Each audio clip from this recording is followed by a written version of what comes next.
Nearly 6 months ago, the CrossFit community set out on a path to find the fittest on earth. For 430 athletes from 39 countries, that path has led them to today. Welcome to day number 1 of the 2022 NOBULL CrossFit Games. Thanks for joining us here at our Day at the Games, a pre-show presented by Trifecta. I'm Tommy Marquez, alongside 2021 Masters champ Annie Sakamoto. Annie, we're getting ready for the start of the CrossFit Games. What's the atmosphere been like so far? It is absolutely electric, Tommy. Like you said, this is the culmination of these athletes' season of training and testing and qualifying for this event. And today marks the ultimate test for these athletes. For us as fans, this is our Super Bowl of our sport, right? This is our chance to root for our favorites, maybe discover some new favorites, and overall just be awed and inspired by all of the athletes competing here this week. As with any year, there's always a ton going on during Games Week, so we're going to give you guys a brief overview of everything that's taking place front to back. Individuals and teams will kick things off today on Wednesday. They will pick back up and run Friday through Sunday, and then the age groups will start tomorrow on Thursday. Their competition runs until they crown the fittest on earth on Saturday. So taking a deeper look at today's schedule here on Wednesday, individuals will kick things off, followed by the teams. This will all be on the North Park, and then they'll go through 2 events before moving inside to the Coliseum. And Annie, this is year 16 of the CrossFit Games, but it is year 1 of Adrian Bosman doing the programming. Thoughts on Boz as a programmer? Yeah, this really marks a new era in our sport as far as the fact that Dave Castro has programmed the games since its inception, like you said, 15 years ago. I could not think of a better human to step into this role, though, considering that Adrian was the head judge for years. He was also his right-hand man. And I don't think anybody has a deeper or more profound knowledge of CrossFit. And I expect that this will be a very thorough and exciting test. Ton of storylines to chew on coming into this weekend, but arguably none bigger than Tia-Clair Toomey, the woman chasing history. Yeah, in 7 years of competition, she has 7 medals. 2 of those are silver, the rest of them are gold.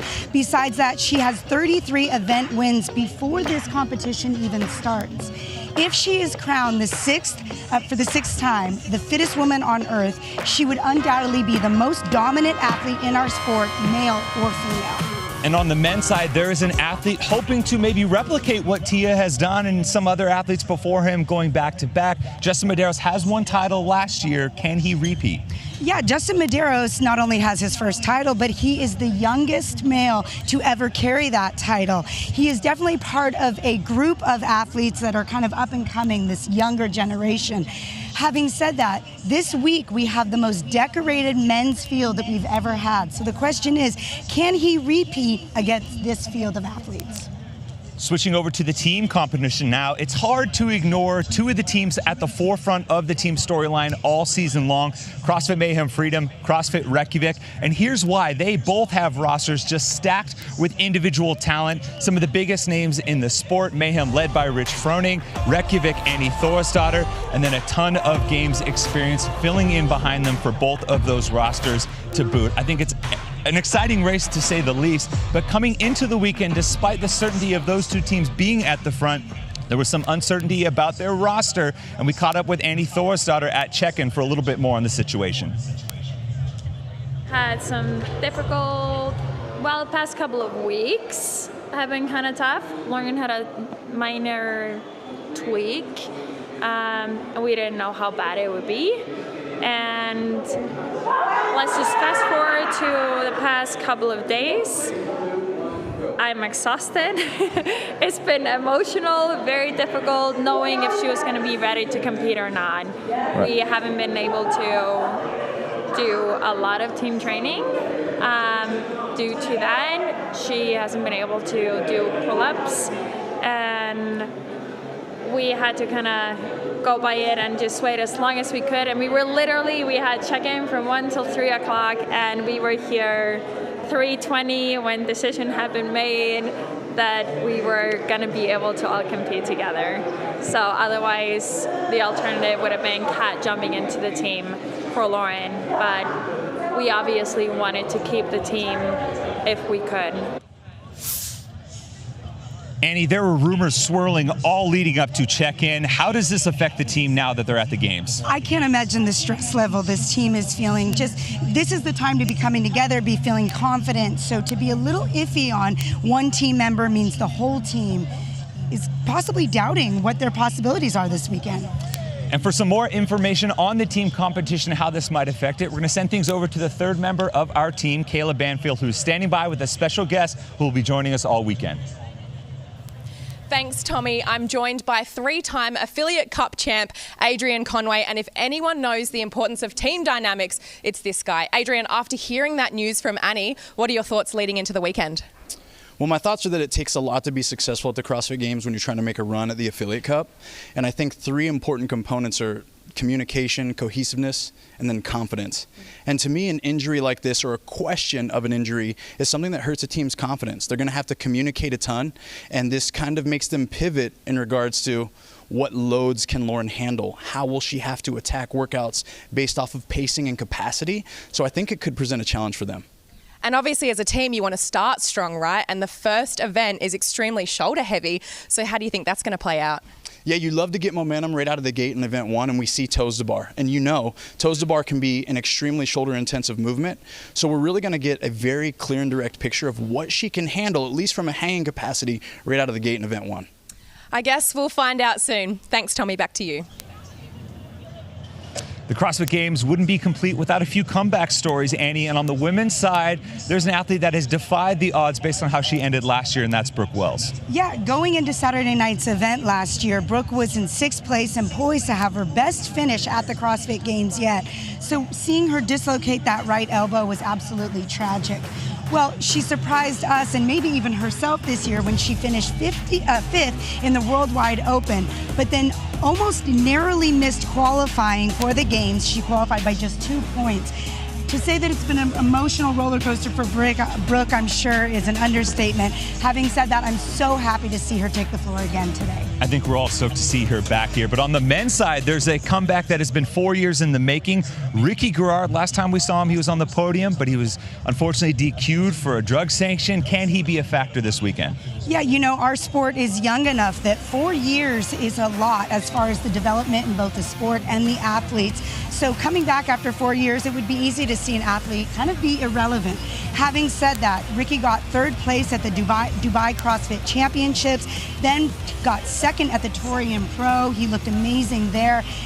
Thinking about this first event, I think it tees up so well for Ricky, and I think he could be a factor in the men's leaderboard for sure this weekend.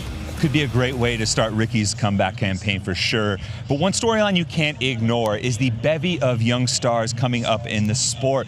And we have a host of them here today, this weekend, competing that are under the age of 22. Obviously, we have some rookies on the men's side and some established athletes as well. Athletes like Guy Mayeros, Haley Adams, that have already managed to crack the top 10 overall, and then some exciting rookies that I think are following in the footsteps of those athletes. One athlete that made a breakthrough last year in 2021 was Mal O'Brien, Rookie of the Year, and now she's added Matt Fraser to the mix. What can we expect from Mal 2.0? Yeah, Mal was so impressive both physically and mentally as an athlete, as a 17-year-old athlete in her rookie individual appearance at the Games last year. I can't even imagine what another year of training, especially under the tutelage of 5-time champ Matt Fraser, has done for her performance this year. And now on the men's side, we're having more athletes finally breaking through from the teenage division as well. And I know one athlete you have your eye on is Dallin Pepper. Yeah, and Dallin, like you said, is one of the few males that has been able to cross over from that teen division to the individual division. No surprise, he was dominant as a team. He won both years as a 16 and 17-year-old and also won when he was in the 14-15-year division. He narrowly missed qualifying last year, but this year he looked amazing at the MAC, getting 2nd place, and I think it's going to be a great rookie year for Dallin. Individuals will kick things off here for the 2022 NOBULL CrossFit Games, and here's what's in store for them to get their weekend going. We got a nice little couplet of gymnastics and some biking. They'll start with 75 toes to bar, go on a 5-mile bike, come back in the North Park, 75 chest to bar, followed by another 5-mile bike as well. And there is a lot to be excited about this event in particular. But one thing that's unique is the bike. And for more on that bike, we're going to send things over to Kayla Banfield, who's standing by with a representative from Trek.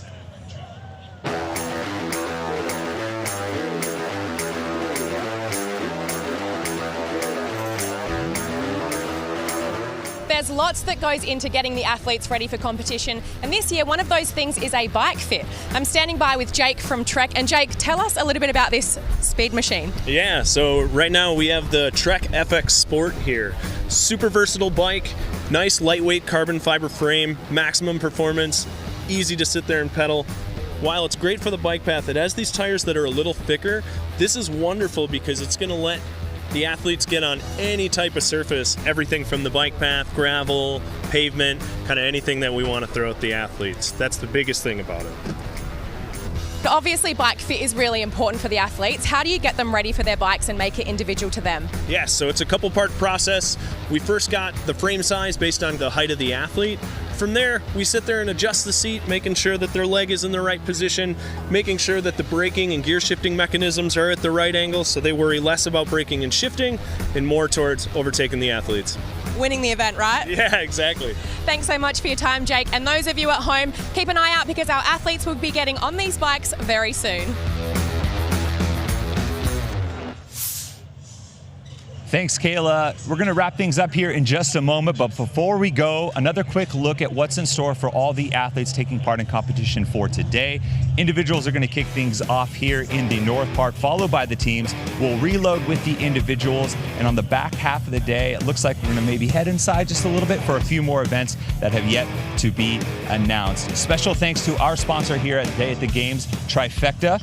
For all of you at home, shop Trifecta, the official meal delivery partner of CrossFit. If you head on over to trifectanutrition.com/CrossFit and use the code CrossFit, you will get 40% off. That's going to do it for us here at Day at the Games. For Annie Sakamoto, I'm Tommy Marquez. But before we go, we're going to leave you to a little snippet because it's always good to go back to basics. Whether you're in year 1 or 10 of the methodology, it's always good to get a quick little refresher on the age-old question of what is CrossFit. Take a look.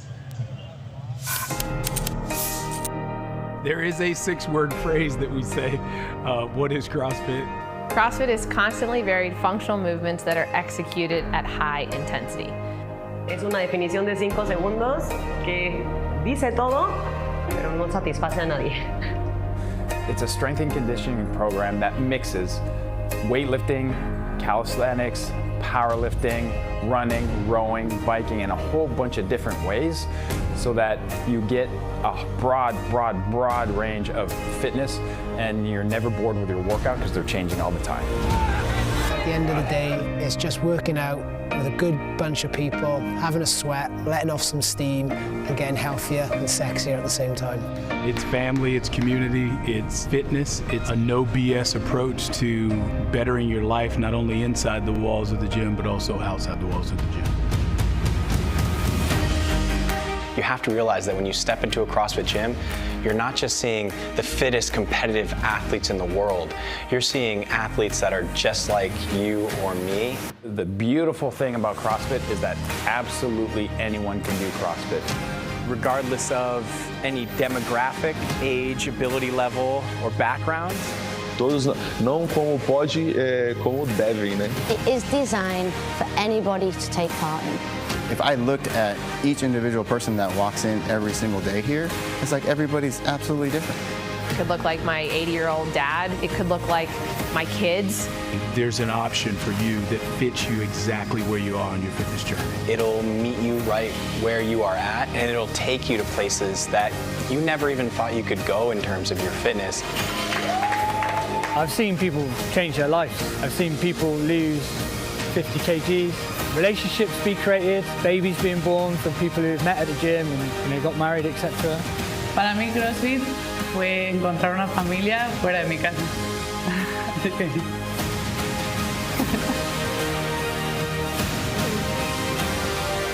I can honestly say, hand on heart, that it will change their life.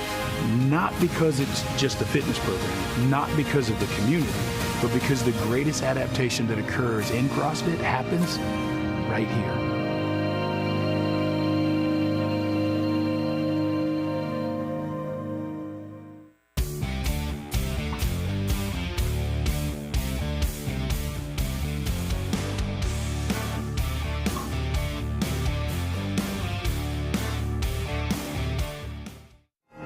There is a 6-word phrase that we say, what is CrossFit? CrossFit is constantly varied functional movements that are executed at high intensity. It's a strength and conditioning program that mixes weightlifting, calisthenics, powerlifting, running, rowing, biking, in a whole bunch of different ways. It's family, it's community, it's a no BS approach to bettering your life, not only inside the walls of the gym, but also outside the walls of the gym.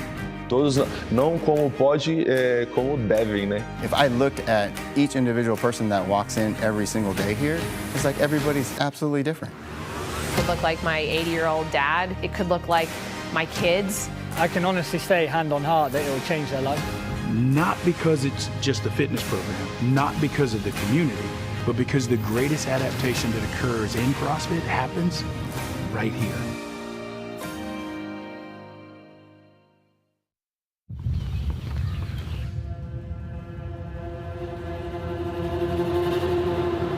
What does it take?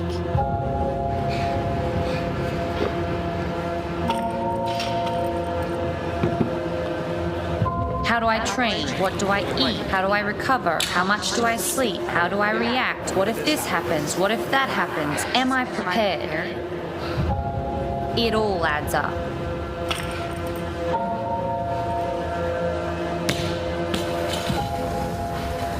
It's not about what I do. It's about what I don't do.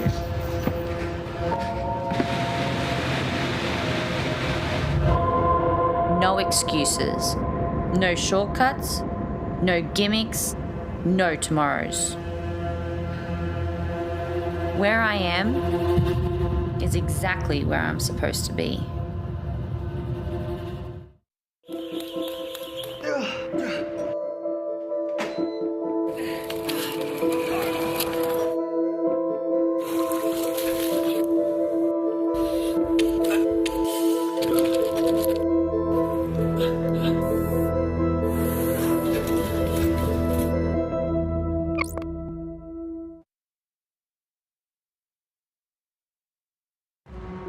Here is where the epiphany came to me.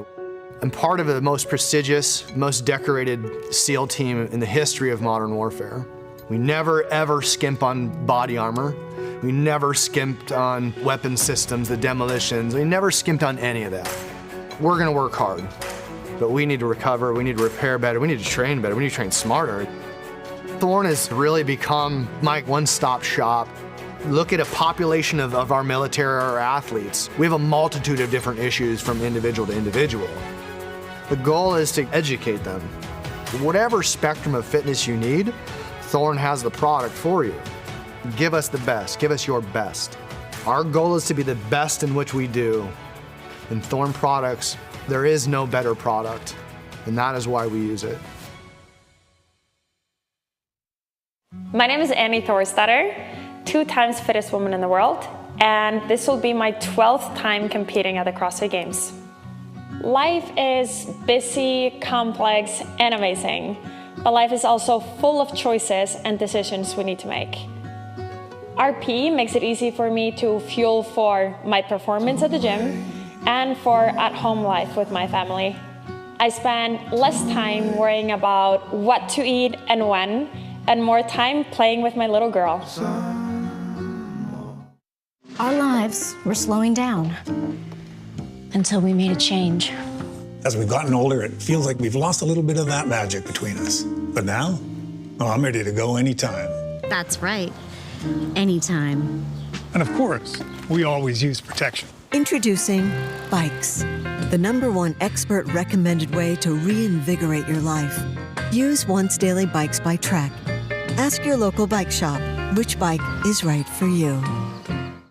When I did my level 1, I actually didn't want to be a coach. I was working as a young lawyer in a law firm, just starting out in my professional career, and I found CrossFit. I fell in love with it at the gym I was going to. There were some really inspiring people there that made me want to do my level 1. Once I did it, I guess that just made the passion even more intense, and I was asked to start doing some coaching on the side, which I did, and I really loved that.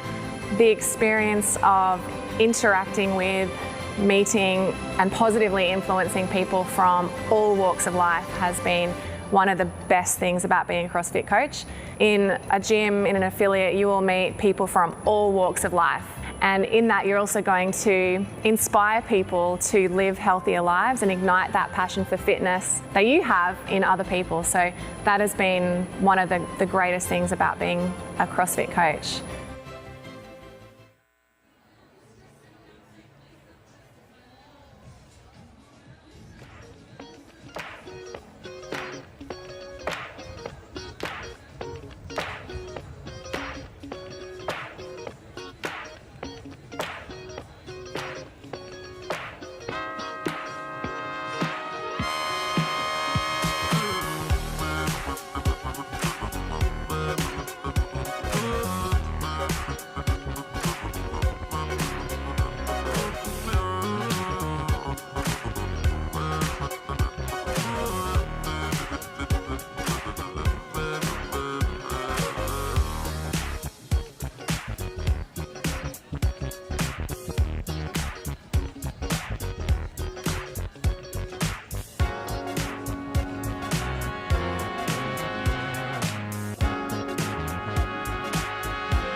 Last year, we got back together. This year, we get back to business as usual for the 5th time.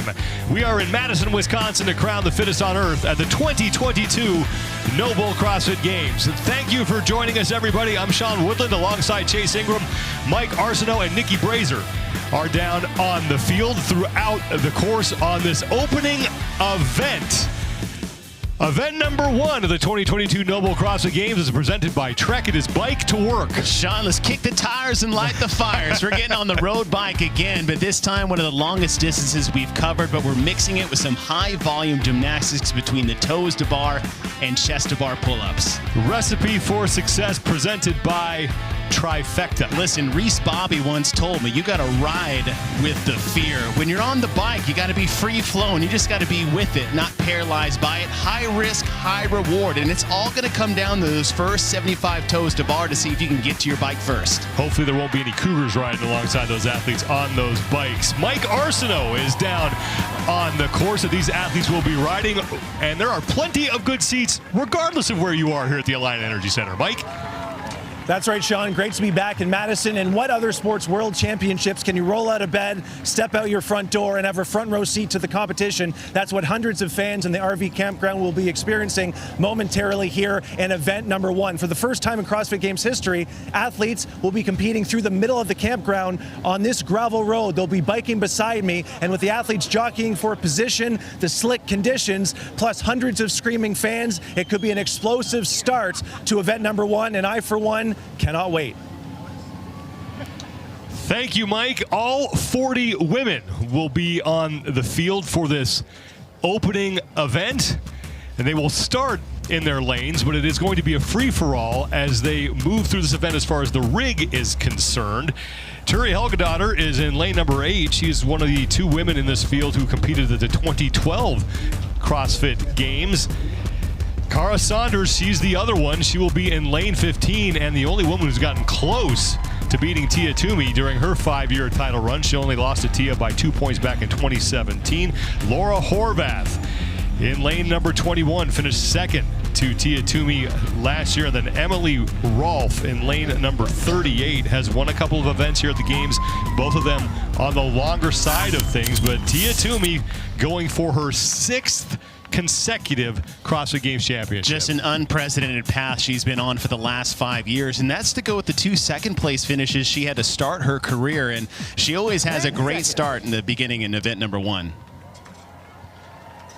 Stand by. The 2022 NOBULL CrossFit Games are underway. The athletes sprinting to the rig where they will complete 75 toes to bar. There will be 4 women per lane to start this thing out. After this, they will exit the stadium and they will ride 5 loops of a 1-mile course, 5 miles total. Then when they get back in, choose any bar that you want. I know you talked to a lot of coaches leading up to this event. You're going to see a variety of strategies employed by these athletes. It's wild to see the strategies a lot of these coaches has been talking about their athletes. I've heard big sets of as much as 30 to 40 to as small as 5 to 10, and it's all about navigating these 75 to get off the rig as fast as you can. The problem is that you're going to have some athletes out here just crushing. Look at the center lane we have. Haley Adams, Laura Horvath, Mal O'Brien, Danielle Brandon, Tia Toomey. The center of this rig in lane number 5 is absolutely stacked. But the important thing to understand is that you have to get off the toes to bar as fast as you can, because once you get to the bike, there is not a lot of room for passing and moving. It may be 2 to 3 athletes wide, so getting clear of the field after these 75 is a massive, massive priority for all athletes on the rig. And most of them are already more than halfway through the set of 75. Matilda Garns right now the farthest through that set of 75. She has 49 done and counting. She's on her 50th rep now. Ariel Lowen, Emily Rolfe, Mal O'Brien, your top 4 right now. Now, Matilda Garns, one of her big strengths is high volume gymnastics, and a lot of these athletes were vetted with some high volume pulling. When you look at the legless event, that was the same across all semifinals. So if you were successful there, you definitely have some good high volume pulling endurance, but that is a huge strength for Matilda Garns, so no surprise to see that so far. Tia Toomey, Haley Adams, Emily Rolfe, Rebecca Fuselier are in their final 15 reps here. Take a look at Haley Adams. Haley Adams got 3rd last year in event number 10 that had the 3 sets of 30 toes to bar mixed with a 1.5 mile run between. Emily Rolfe actually won that event last year in event number 10, so no surprise to see those athletes navigating this well. And Haley Adams, look at that, just a handful of reps to go. This is huge for Haley. Adams and Toomey now both off. Matilda Garnes was the first woman done with her 75 toes to mark. Got those done in 2 minutes, 18 seconds. Now the athletes have to run their bikes out to the road. As soon as they're on the road, they can hop on the bikes. And as you mentioned, very key to get out front here early. There's not a lot of room on this course. Exactly. Look how narrow that entrance is. And now once they get to the road, they can go. But you're going to see is a lot of athletes are going to get jammed up underneath the bleachers there at North Park. You can already see the backlog in the back. Tia Toomey is out front to start this first 1 mile. Then we got a wreck in the back. Not sure who that was who fell off her bike, but that caused a little bit of a log jam, as now just about every athlete is done with those 75 toes to bar, and some of them are struggling to get on the bike here. Tia Toomey out front early, 5 mile loop. So 5 laps. 5 laps, 5 miles. Now this is the only portion they'll have a lot of clean racing. So on the first lap, get on your bike, get on it clean, and just get out ahead of the pack and start to settle into what gear you're comfortable with. These gears have 10, or these bikes have 10 different gears, but now we hit the gravel patch. For this, it's slightly uphill, very loose gravel pit. You want to be in a higher gear, which means you're going to get more distance per pedal stroke and more control of the bike itself. Laura Horvath, you saw her move ahead of Tia Toomey here on this first of 5 laps, and Horvath starting to open up a bit of a lead. We were talking to Adrian Bosman, competition director for CrossFit, earlier today, and he said that Laura smashed the bike portion of this during practice, looked really proficient during this part of the event. All athletes got to ride a practice mile lap and get a feel for the course, and Boss had said Laura had a 20-second difference between her and the rest of the field. Now on this backside of the dog park, it's slightly uphill the entire way, but at the top, it's really the last time they'll be climbing at one large chunk on this course. Emily Rolfe has now moved alongside Tia Toomey. Haley Adams behind them as Laura Horvath leads. Now, a few things you want to do is, we said ride with the fear. Not a lot of athletes have a whole lot of practice on road bikes, especially off-road courses. They're mostly used to fixed bikes, assault bikes, Concept 2 bikes, Echo bikes, things of that nature that you have in your affiliate.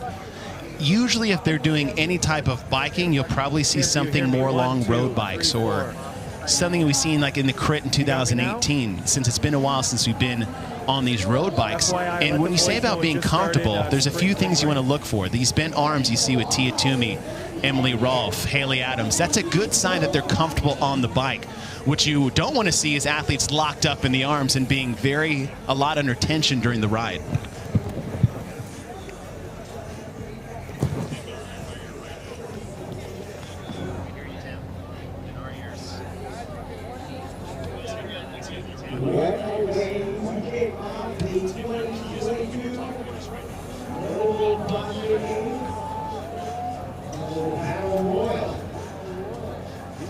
Laura Horvath leading as she heads back into the stadium to close out the first of 5 laps. Now this big straightaway, I think this is a great opportunity to pick up a little speed. It's flat. It's actually slightly downhill on the backside of this stretch. Last year we saw the athletes take this on that 500-meter sprint. I think it was the second event of the weekend. But this is where you can pick up a lot of speed and separate yourself from the field, especially because of that blind turn. A lot of times you'll see athletes in clusters on races, whether it's long distance running or long distance biking, is you want to make moves on blind turns and maybe separate yourself a little bit more from the athletes behind you just by being a little bit further away, try to stifle their desire to want to chase you down. Laura Horvath is widening her lead here on this first 5-mile loop. This is the second of 5 laps the athletes will make. Emily Rolfe sits in second, ahead of Tia Toomey, Haley Adams, and Matilda Garnes in the back in the black top, rounding out the top 5. Unofficially, they would hit that gravel patch after the first turn off the road. They'll be back on the road, and this is that little hill stretch on grass on the back side of this course. And we're talking to Adrian Bosman about where you really should be pushing, and you see Laura getting out of the saddle. Confident riders are not always just stuck in the seat. Confident riders on off-road terrain, it's almost like a bit of a dance between you, your bike, and the terrain. And what you want to see is a lot of movement and shifting of weight as you navigate this course. Or if you're on turns, you want to shift your weight to the opposite side. If you're going uphill, maybe get out of the saddle a little bit. But you don't want to just see an athlete static and stuck in their seat while they ride to this course. Horvath has about a 10-second lead right now over the three women immediately behind her. Emily Rolfe, Tia Toomey, and Haley Adams, closing out her second of 5 laps. This downhill portion, again, I like to see athletes taking a little bit of rest. Rolfe, Haley, both not pedaling, just letting themselves coast down, give their legs a bit of a break. But Horvath just pumping down these hills. I was talking to Chris Henshaw yesterday, and he felt like there's a huge advantage of really sending the downhill part. A lot of people will coast and think that's a safe course to take, but Henshaw said, this is your opportunity to really extend your lead. You're going faster. You can get almost some free help as far as the downhill portion and what you can put into the bike itself. Laura Horvath now finishing up lap number 2 of 5. After this 5-mile loop is complete, it will be 75 chest to bar pull-ups and then a final 5-mile bike ride. Now, what's really nice here is that it's a field of 40. All 40 athletes going at the same time. So instead of heats and not really knowing, okay, am I pushing too hard relative to the field in the other heats? Are they going to be able to see what I'm doing? What's great for Laura is that she's in the lead. She's in the lead in a field of 40. So now you can really play to the pace of the pack when it comes to a full field event. Horvath with 4 career event wins here at the CrossFit Games. We've had bikes at the Games dating all the way back to 2012 at Pendleton 1 and 2. Ruth Anderson Horrell won that event back in 2012. Kristen Holte in 2017 and 2018 won cyclocross and the crit. And then Tia Toomey in 2020, when the in-person portion of the CrossFit Games were held in Morgan Hill, California, won the bike repeater event.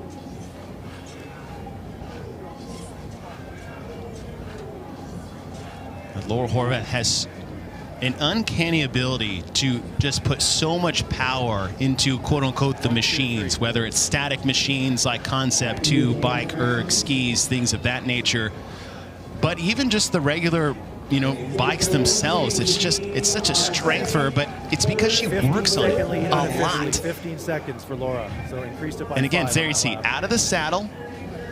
On the uphills, you want to lower the gear a little bit so your RPMs can speed up, but you can keep that cadence. And a lot of the thing on courses like this is trying to keep the same RPMs or the same revolutions or cadence in your bike. Is that sitting at around 90 the entire time is I would say in an average pace most cyclists will be doing, whether they're on the road or on off terrain. So navigating your gear shifts, right? You want to drop the gears into a bit of lower of a gear on uphill so you can keep your cadence. But once you crest the top of this hill, kick it up, and there's 10 gears on this. Kick it up to the high one and just ride that down this downhill portion, because you're going to go from grass to gravel to the road, and then again another opportunity for you to use that momentum into that turn in a long downhill straightaway to gain some ground on the rest of the field.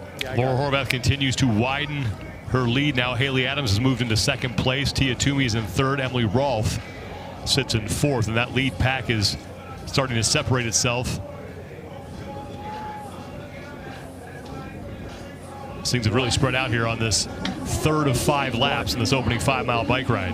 And it's tough. If you're in the middle, you kind of just get lost in the weeds out there. You don't really see people in front of you. You can't really look behind you so much. So it's on these turns. You saw Haley take a look back, is on the turns, at least those hard 90-degree ones, is really your only opportunity to see where the field is behind you.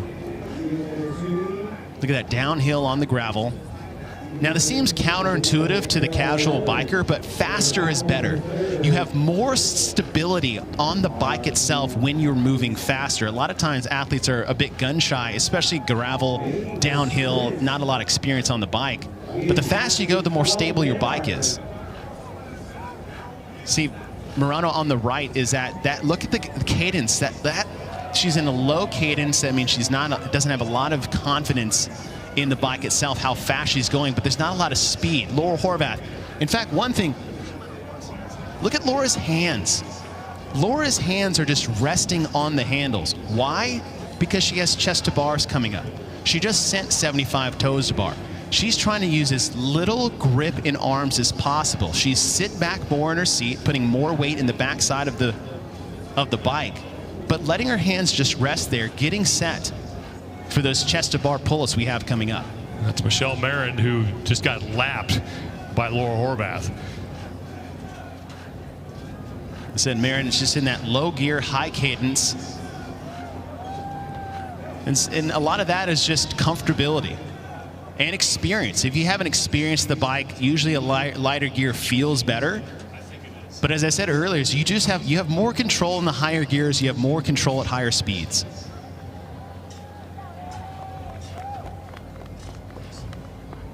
14-second lead over Haley. 14-second lead over Haley. Bottom left is Laura Horvath. She is in the lead. Bottom right,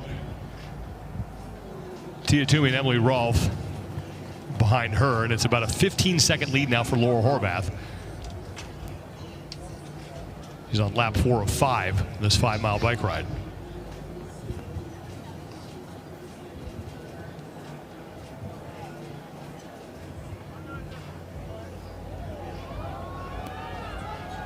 I really like the race Horvath is putting together. It's hard to lead from the front. That's the other thing too, Sean, is that it's really hard to just sit out there seeing no one in front of you. Where the people behind you get to sit there and just tether to you and pace off you the entire time. They can see if you speed up. They can feel that. They can adjust. You can't. You just have to sit there and hopefully that your pace is enough to maybe keep yourself in the position you are, and not enough where people can just pace off you the entire time. It's a really, really tough thing to lead from the front. The nice thing is that it's laps, right? You don't get full view the entire time, but those 3, 4, 5 athletes behind you, they can sit there and just tether you, right? It's a little fishing line out there, and they can pace themselves based off you. So it's really hard to set the pace all by yourself out there in front. Approaching the 15-minute mark here, the opening event of the 2022 NOBULL CrossFit Games. It's a busy day today. 4 events, 500 total points on the line here on Wednesday.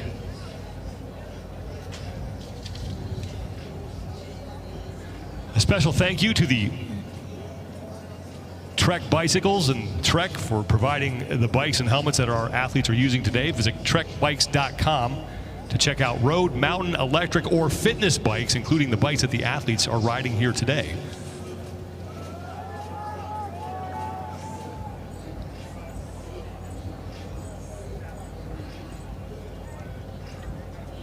Laura Horvath closing out lap 1, 2, 3.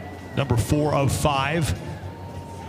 So 1 lap to go before she will head back inside the North Park and then complete 75 chest-to-bar pull-ups before a final 5-mile bike ride.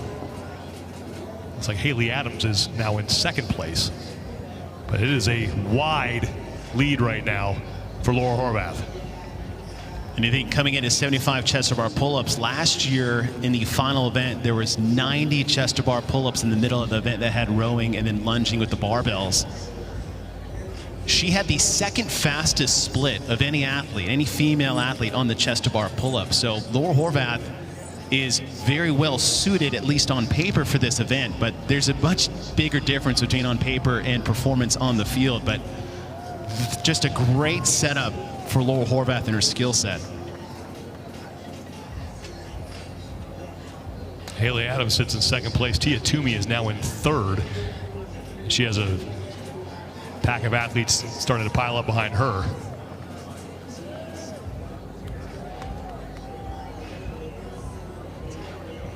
Emily Rolfe, Emma Lawson is there. Alexis Raptis and Matilda Guards all now behind between Laura Tia Toomey. So Emma Lawson 6 starting to make a move towards the front here. Haley in the chase pack.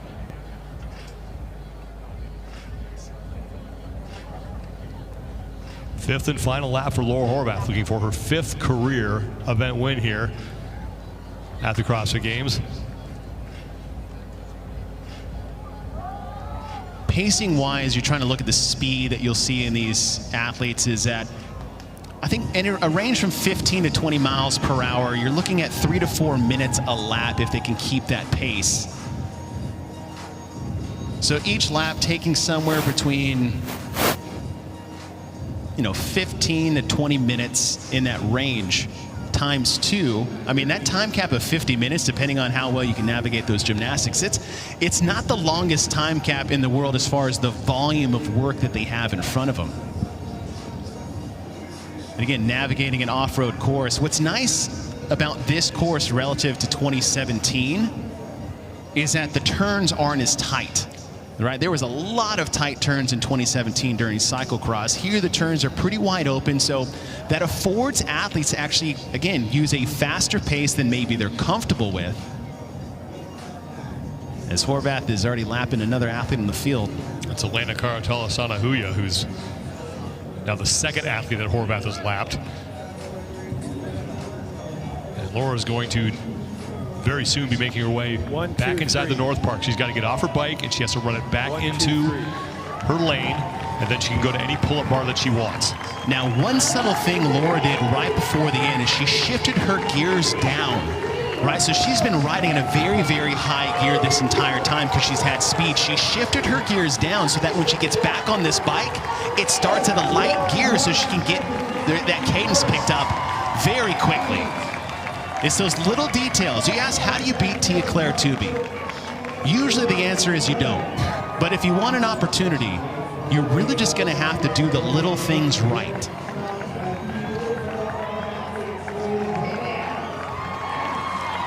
An 18-second lead for Laura Horvath. She is onto her chest bar pull-ups. Here comes Haley Adams. Adams is going to get to work right next to Horvath.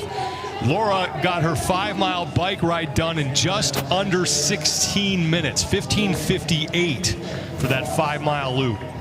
Now in set 1 of the 75 toes to bar, play to your strengths, be slightly conservative before you get to the bike. On these chest to bar pull-ups, Laura Horvath has not stopped since she got on the rig. This is where you can take some chances. I said high risk, high reward. You had to get off the toes bar early to get some clear water. We already saw that mess up a huge pack right there in the beginning because of one athlete falling off their bike. For Laura, you're not coming back to the pull-up bar after this, so you can afford to nearly tap out your grip strength and pulling potential to get back onto that bike. Haley Adams has pulled even now with Horvath on this set of 75 chest bar pull-ups. The two of them are through 38 and counting. Adams with about a rep lead on Horvath right now. Tia Toomey sits in 3rd. Matilda Garnes is in 4th, followed by Emma Lawson and Alexis Raptis. And Brooke Wells is on her chest bar pull-ups as well, as is Mal O'Brien and Lucy Campbell. So most of the field now back inside the North Park. Churning through these 75 chest bar pull-ups.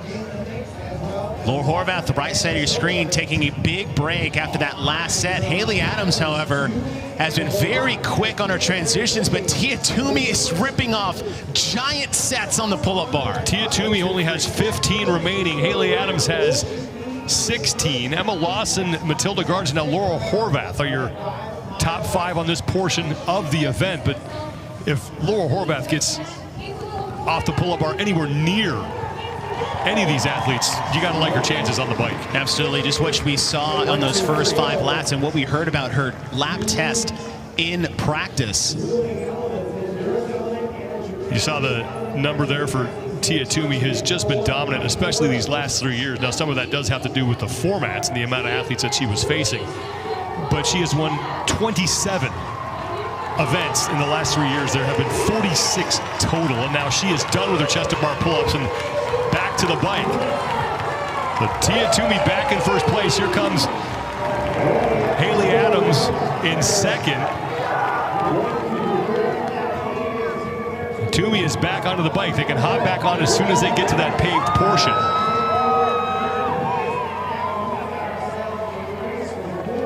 To that high gear Tia is starting with. Same with Haley Adams. That's what I was talking about with Laura shifting down. The problem is Laura isn't off the rig yet.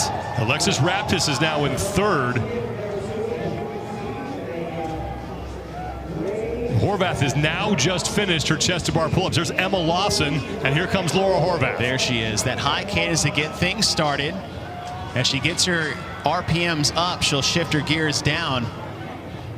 And the only reason why that is not so much transition time that you're saving, but it's really energy that you're saving right from the start. The legs are probably still a bit pumped up from the first 5 laps. It's a good flush to get back on the bike, that high cycle rep, that high RPM, and then you can use the downhill portion of the straightaway to kick those gears back up to a higher gear. Tia Toomey was able to make up 45 seconds on those chest to bar pull-ups. Haley Adams right behind her, but on the bike, Laura Horvath, the first 5 miles, she did that in 15:58. Toomey, her time was 16:46. Haley Adams now in front of Toomey on this first of the final 5 laps that they will have to complete. And that's a push when you look at that time differential of what she gained on the chest bar pull-ups and what she had lost on the previous bike. Laura 20 seconds behind. Now the challenge here for Haley and Tia is now that they're in front. Now they're the ones being chased. They're the pace setters. And what's different on a road bike, and this sounds obvious, is that if you're used to Concept 2 bikes or Echo bikes, things are the monitor that tells you your RPMs, your cadence, your speed, your cals, your watts. They don't have these. You are purely going by feel. And the only problem is going by feel is if you don't have a familiarity with the bike itself, is that you're just riding blind. You're just hopefully just leaning on your fitness to get you through the speed of this bike at the end. Haley Adams opening up a lead now on Tia Toomey. Hey, Tim, do you read me? Well, I'm just... Tia looking over her shoulder, seeing if anybody's coming out. That's what I said. This turn on the backside, this little loop is your best shot to see where you're at. But Haley Adams is just putting a lot of distance on her and Tia. Look, the cycle rate too. We talk about RPMs a lot, and what that matters is the amount of energy that you're putting in your bike. Really high cadence for Haley Adams. Nice, free. She looks loose. She looks comfortable. I mean, look at her face. Just a nice, relaxed position to be in. Tia working a little bit harder. Not necessarily a bad thing, but you can just see the difference between the two on this first lap. Haley Adams now finishing up her first of 5 laps. Tia Toomey sits in second. We have yet to see Laura Horvath here on her second 5-mile ride, as she was the fastest on the first 5-mile ride. More women getting on the bikes. There's Danielle Brandon, Ellie Turner, and Haley Adams is lapping a large number of athletes right now. Rebecca Fuselier and Turi Helgadottir there. Here comes Tia Toomey. They'll have to navigate through this. And that's something these, Haley and Tia didn't have to worry about in the first part of this, is now you have to worry about passing other athletes, navigating other athletes in the field of play. And we said this is a narrow track. It's about 2 or 3 athletes wide at best. Where will that matter? Maybe in your last lap or two. Can you outrace the person behind you while weaving your way in and out of athletes? Because now there's going to be bikes scattered all across this course that will play a factor as far as how you navigate your course between the other athletes on the field. Emma McQuaid and Danielle Brandon behind Haley Adams. They are on their first laps. Adams is on lap number 2 along with Tia Toomey now on the left side of your screen. Tia still in that high cadence, or that high gear. See, her cadence is a bit slower than Haley. And just looks different. Look at the difference between Haley's face. It's usually a great way to see how relaxed athletes are. Her arms are bent. She's not over the handlebar too much. She's sitting back in the saddle. That means her weight distribution is where it needs to be for this off-road biking specifically.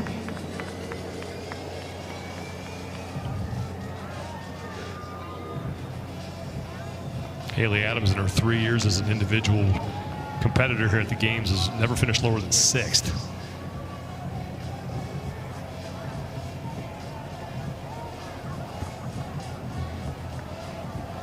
Great first event for Haley's skill set, especially. Long endurance, machine work, high volume gymnastics. classic opening test you see at the CrossFit Games, something a bit outside the box relative to maybe your affiliate yourself outside the box and outside the box of just normal training that you would do just when you think about classic CrossFit training methodology. But that's the CrossFit Games. The first event is always something a little bit outside your skis. Curious to see all the other things we'll have over the weekend, obviously with Adrian Bosman taking over the programming this year. Haley Adams taking a look over her left shoulder, and she has a really solid lead. That is Ellie Turner, who's on her first lap. Tia Toomey coming into view. She sits in second place. I was talking to Chris Henshaw, and we were talking about really how to navigate your pacing throughout this, how to separate yourself from other athletes. And a lot of endurance athletes see when you ride in like groups, or you run in groups or ride in pelotons, so to speak, as far as trying to separate yourself from other athletes. And there's always this tethered effect if you're close to someone that you can use to pace off of. We saw Haley do that with Laura Horvath on the first 5 laps. But to see this blind turn that Haley just took, there's another one here. This is a great opportunity to do what they call breaking the elastic. And that's that confidence tether to the athlete that you're chasing. But if Laura or Tia turns the corner and Haley just starts pedaling down harder and extends the lead, you can do what is basically breaking the elastic. That psychological tie between you and 2 athletes. If I turn the corner and I've been chasing you and you've already put 10 more meters on me, I may just lose all interest in trying to stay with you. And that's a big thing for Haley on all these blind turns. This is where she should be, just hammering down. Blind turn, hammer down, get up this hill as fast as I can. Put a little bit more distance between those chasing me in hopes that I can just break their spirit of trying to run me down.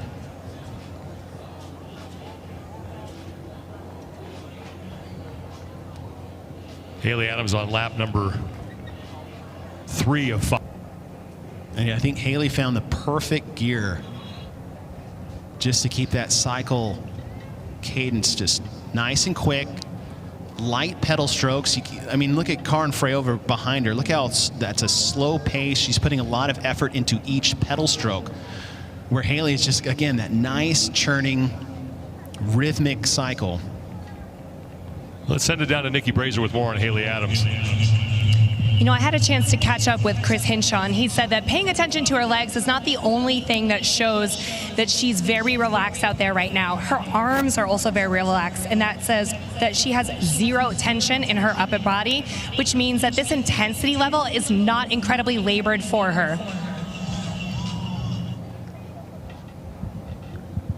Almost through 31 minutes here. Haley Adams continues to lead. It's Tia Toomey in second, followed by Emma Lawson in third. It's the third of 5 laps for those 3 women.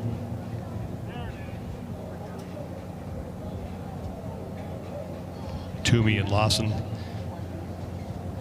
And Lawson's just chilling. And for Lawson, this is a savvy move for a rookie athlete here on her individual debut. Obviously, she was a fantastic team competitor, but she's just sitting on the heel, sitting on that back wheel of Tia, just letting Tia do the work. I mean, you look at Emma's, she's barely pushing on the pedals. And this is a really big advantage. Drafting is a thing, even in cycling, like we saw in swimming last year, or any other implement like this, is that if you can get on the back wheel, you can do, the percentage is very low, but the amount of work you have to do, you almost have to worry more about riding up into their back wheel. That's how much of a pull you get from this front athlete. So Emma Lawson just chilling on that back wheel is a veteran move for a rookie debut. She finished first in the 16 to 17-year-old division in 2021, and then in 2019 she was third in the 14 to 15-year-old division. I mean, look at the difference, Sean. Look at Tia Toomey. Look how hard she's working right there. Look at Emma Lawson behind her. She has to slow her cadence down a bit just so she doesn't run into the back wheel. Just absolutely chilling.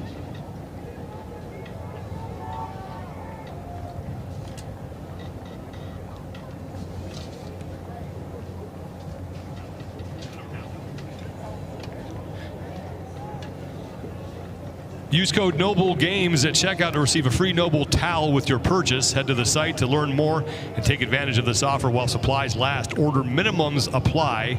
Online only. gift with purchase differs from international customers.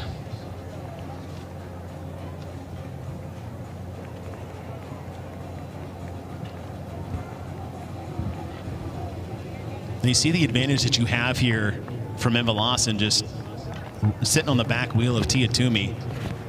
If you're in the back of the pack, say, you know, I don't know where Laura Horvath is, but you can use these athletes on the field to do the same thing for you. You can catch up to one, use that, and, you know, to reference another Will Ferrell movie, is that you can slingshot your way around a lot of these bikes. And oftentimes you'll see this in, say, triathlons, like specifically, you know, USA T triathlon events. Is like, you can't really ride in pelotons, you can't draft on athletes. But one thing I used to do back in my triathlon days is that I wouldn't necessarily draft, but I would slowly ride up behind and coast and then slowly pass athletes on the course. And I would just use athletes as little lily pads, right?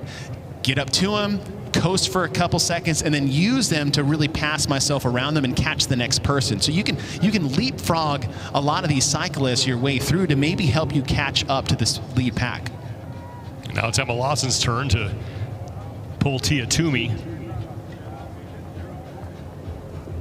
The two of them have stayed relatively even this entire 5-mile trip.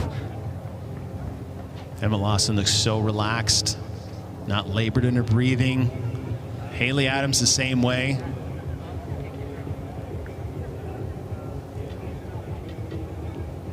Haley Adams, the gigantic lead right now over both Lawson and Toomey. And she closes out lap number 4. And we know it's coming in events 2A and 2B. We got some heavyweight. We got some heavyweight and some very high intensity sprints. This is a much needed potential 100 points for Haley, because listen, we're in a balanced test, and if you're not a balanced athlete, you've got things you're great at and things you're not. And if you're great at something, you have to maximize that point potential when you have an opportunity to. So this is something that is much needed for Haley, knowing we've got some tough stuff coming up in the event just after this one. 500 total points up for grabs here on day number 1, the most points that have ever been available on the first day of competition. You mentioned the next event.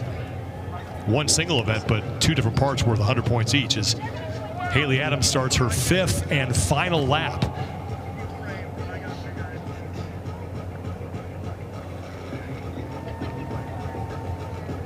Adams looking for her first career event win here at the CrossFit Games.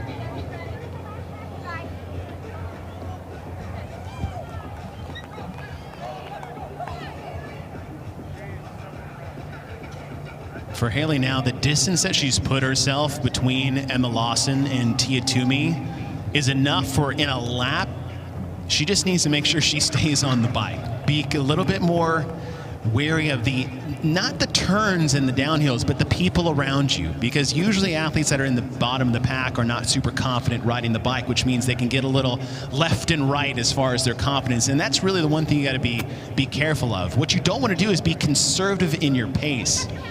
Faster is better. Faster on the bike is more stable on the bike.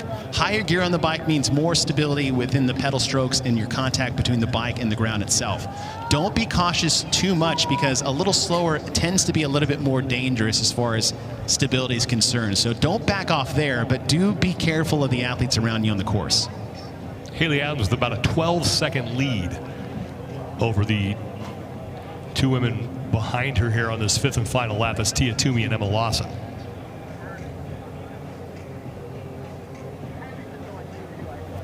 Good look back for Haley. Perfect time to do it. That good little 90-degree turn, so you don't have to completely look back. It's a bit of a dangerous thing to do, is look back when you're riding the bike. Let's go down to Mike Arsenault, who's out there at the campgrounds. Well, we talked about Laura Horvath dominating the first portion of this workout. She is really struggling right now. The last time check I had, guys, as we moved through the campground, she was 36 seconds behind Haley Adams after leading back into the North Park by 15 to 20 seconds for the second portion of the gymnastics work. So she's really faltering here on the bike. And a lot of that, too, may just be the speed that Haley's putting on. Because if it's 30 seconds, she was 45-plus seconds behind Haley and Tia. So that means she's at least closed the gap. But those 75 chest-to-bar pull-ups is where she really lost the time. I think her bike is still pretty decent relative to her first 5. Haley Adams is off the bike, and Tia Toomey and Emma Lawson are right behind her. They still have to drop the bikes and sprint across the finish line. So this could come down to a foot race after all of that.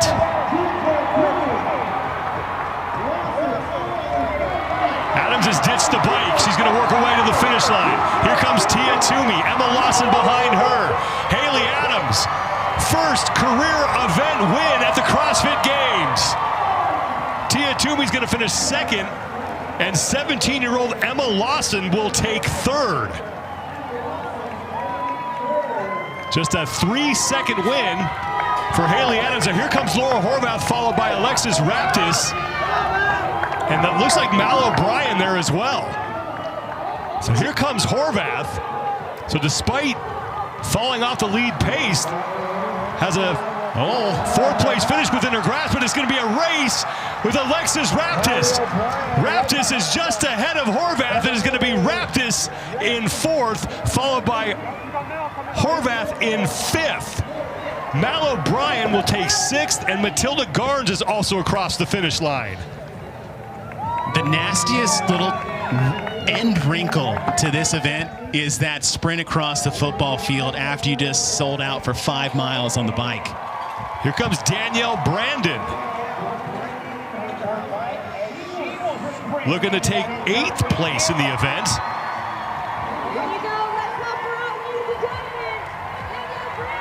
What a great start for Danielle Brandon. I'm looking at her as one of my top athletes to look at in events 2A and 2B coming up. And now Cara Saunders, all smiles as she picks up her water bottle, waves at the crowd, and will get across the finish line. So Saunders is going to finish 10th in the event. And last year, she made it to the games, but she was just getting over COVID-19. She had to withdraw after a handful of events, so it's good to see her back at full strength. And now more athletes making their way into the stadium. We have a sprint to the finish. Emma McQuaid is in the black top. Brooke Wells and there's Gabby McGowan in there as well. And one thing Cara is probably pumped about, because in 2017, where she got second by 2 points to Tia Toomey, she took 23rd in cyclocross back in 2017. So a top 10 finish, I think she'll take that to start the weekend off. Well, Carolyn Prevost is across. Here comes Elena Karatala-Sanahuya, as we've now had 16 women finish.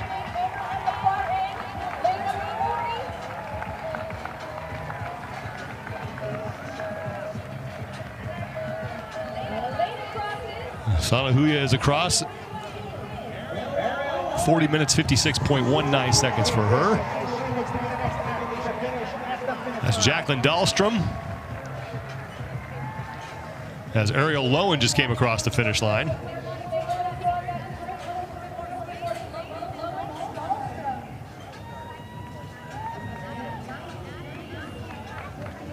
There's Bailey Rail.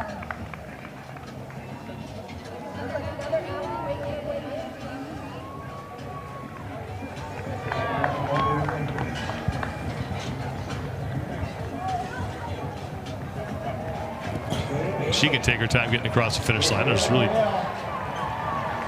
no one else with her.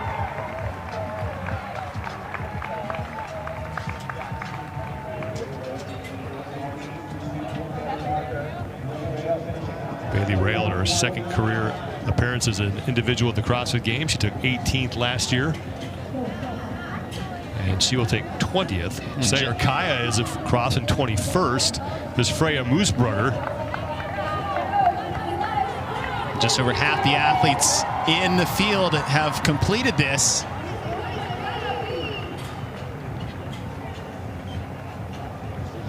Karin Freyova edges out Moosbrugger there at the finish. I tell you, there's not a lot of wiggle room in the back if you're trying to do a foot race at the end, trying to run through the line. Here's Ellie Turner. Still plenty of time to go before we hit that 50-minute time cap. Haley Adams, your event winner. First career event win for her here at the CrossFit Games as an individual. 38 minutes, 23.74 seconds. And what looked like was going to be a comfortable win. Yeah. There were some nerve-wracking moments for her there at the end. Julia Cato is in, and here comes Amanda Barnhart. Yeah, the tough part about leading from the front, being mixed in with another cyclist and not being able to see behind you. And that's what I said, it's easier to chase than it is to run away. And man, Lawson and Toomey closed that gap so hard in the final lap. Amanda Barnhart and Cato, and athlete at the far end of the field, pardon me. Maybe Turi. I think that was Turi Helgadottir. It was Turi Helgadottir. She comes in 25th. Barnhart gets 26th, and Cato will take 27th. Paige Powers just came in. There's Rebecca Fuselier.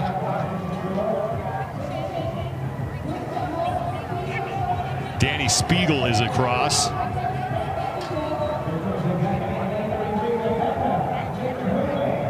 Alex Gazan and Paige Semenza also finishing.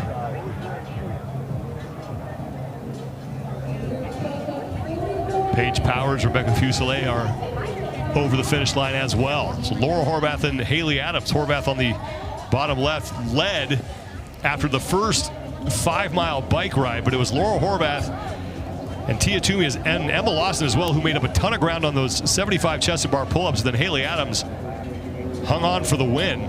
And that's really where the separation came, Sean. It was those chest-to-bar pull-ups, because Laura made up 15 to 20 seconds on the bike. So Laura still had a great second bike, but she was so far behind after those 75 chest-to-bar pull-ups, she just couldn't close that gap. There's Solik Sigurdardottir. So many rookies, especially in this women's field, Sean. We looked at the lineup and just all the R's down the list. A lot of athletes getting quite a wide-eyed awakening to the first event of these 2022 NOBULL CrossFit Games. Elisa Fuliano finishing up.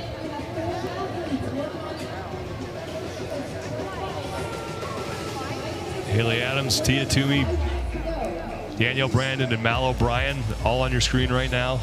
All expected to be in contention for a podium spot, as is Laura Horvath.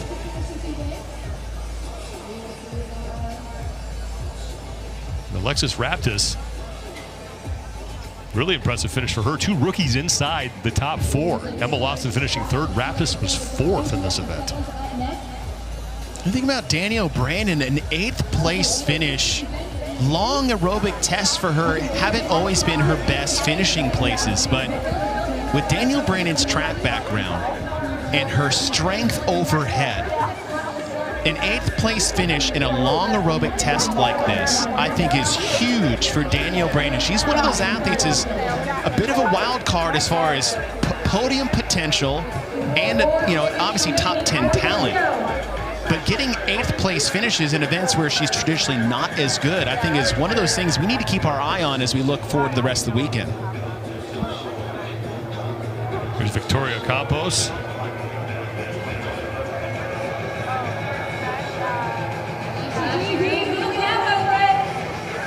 Campbell making her way. Victoria Campbell making her way. Less than 3.5 to go before we hit the 50-minute time cap. And we have 2 athletes left to finish after Campos is across the finish line. It's Sung Young Choi and Michelle Marin, who are still out on the course. And here comes Marin.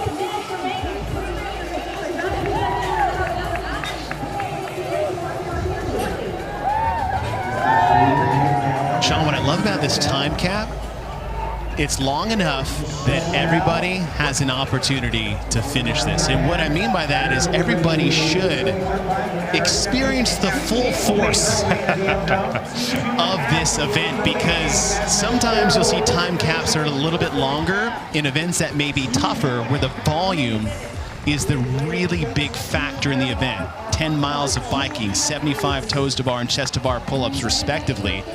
And so that every athlete has to go through this. Whereas a tight time cap, they may it's like, all right, I don't have to finish the bike. That means they get to take a break. Yes, they're going to get last either way.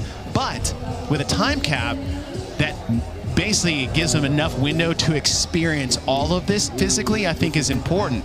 Later, you know, we have always seen time caps throughout the years where the time cap almost dictates the intensity of the event. This one is quite the opposite. Choi and Kohlenbrander are still out on the course. Choi's getting ready to finish up. Kohlenbrander is behind her. You can see her at the top of your screen. So less than 2 minutes to go. Kohlenbrander is one of those athletes we're looking at as far as, you know, she has one of the top-end strengths in the field.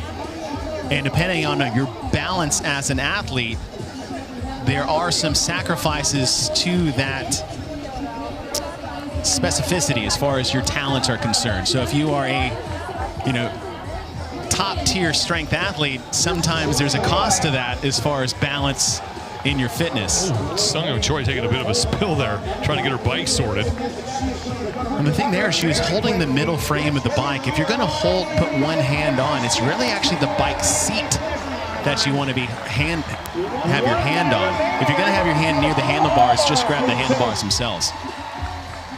Finished 34th last year at the Games, making her second consecutive appearance here. Qualified out of the Far East Throwdown. And that leaves Christine Kohlenbrander with 45 seconds to go before we close out this event. And Kohlenbrander will be the final woman to cross the finish line as we close out the opening event at the 2022 NOBULL CrossFit Games for the women. 4 total events today, 500 points up for grabs, and Haley Adams grabs the first 100 with her first ever event win at the Games.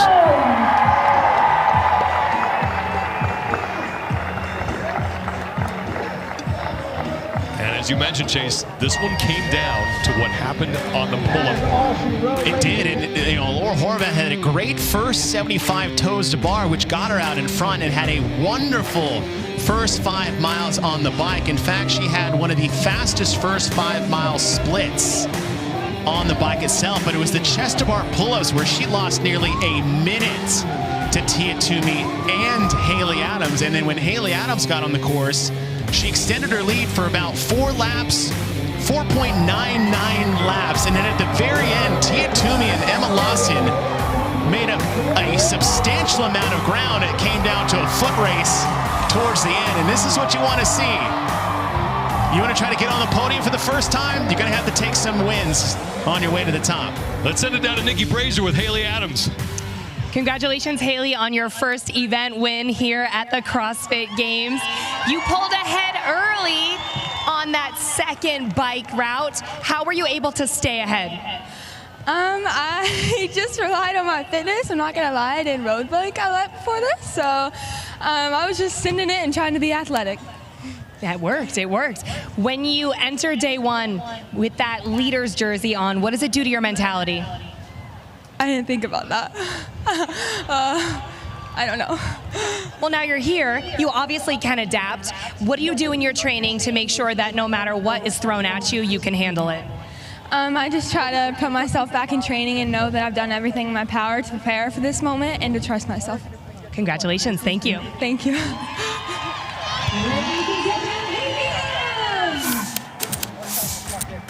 Haley Adams, 38 minutes, 23.74 seconds, just edging out Tia Toomey by 3 seconds. And then 2 rookies inside the top 4, 4 inside the top 10.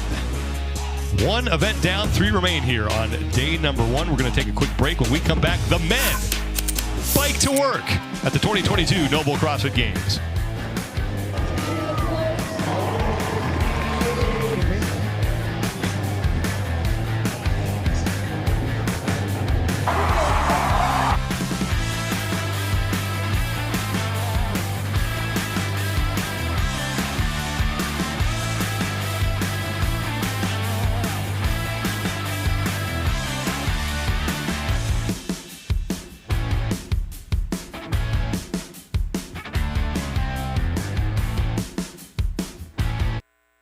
The 2022 NOBULL CrossFit Games are sponsored by Trifecta, the official meal delivery partner of CrossFit. NOBULL. No excuses, no shortcuts, no gimmicks, no tomorrows. NOBULL. U.S. Army. What's your warrior? Thorne, the official supplement partner of CrossFit. And Guaranteed Rate, the official mortgage company of the NOBULL CrossFit Games.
Yeah, did she?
Opening day of competition for the 2022 NOBULL CrossFit Games continues here at the Alliant Energy Center in Madison, Wisconsin. Thanks so much for being with us, everybody. I'm Sean Woodland with Chase Ingram. Nikki Brazier and Mike Arsenault are out on the course for event number 1, presented by Trek Bike to Work. All we need is some granola out here for the athletes. Sean, biking to work. We're going green for event number 1. 75 toes to bar, 5-mile bike, 75 chest to bar, 5-mile bike. You can really do yourself a favor by getting out early on those toes to bar. After watching the women go through this event, how, if at all, has that changed the recipe for success presented by Trifecta? They said ride with the fear. That means you're going to have to stay comfortable. The fear is going to be there. Don't be paralyzed by it. High risk, high reward. Take some chances on the toes to bar. Get out ahead of the field early, and then when you get out on the course, fast turns, strong downhills, you're just going to have to push the pace the whole way through. All 40 men on the field for their opening event. In lane number 6 is Alex Vigneault, who finished 8th at the games last year. He is dangerous when he is healthy. Lazar Jukic, keep an eye on him in lane number 19. Had a fantastic debut last year as a rookie, making his second appearance at the CrossFit Games. Roman Krenikov, for the first time, competing at the CrossFit Games in person. He's qualified every year since 2018. And finally, Jonakoski will be in lane number 38, making his 8th career appearance at the CrossFit Games. But everybody is chasing Justin Medeiros, who is looking for his 2nd title of Fittest on Earth. Heavy is the head that wears the crown, Sean. You were a no-name rookie coming into 2020. You had all the expectations to do well in 2021, and now you are the defending CrossFit Games champion. It's going to see if he can hold off the field this weekend. Let's send it down to Nikki Brazier.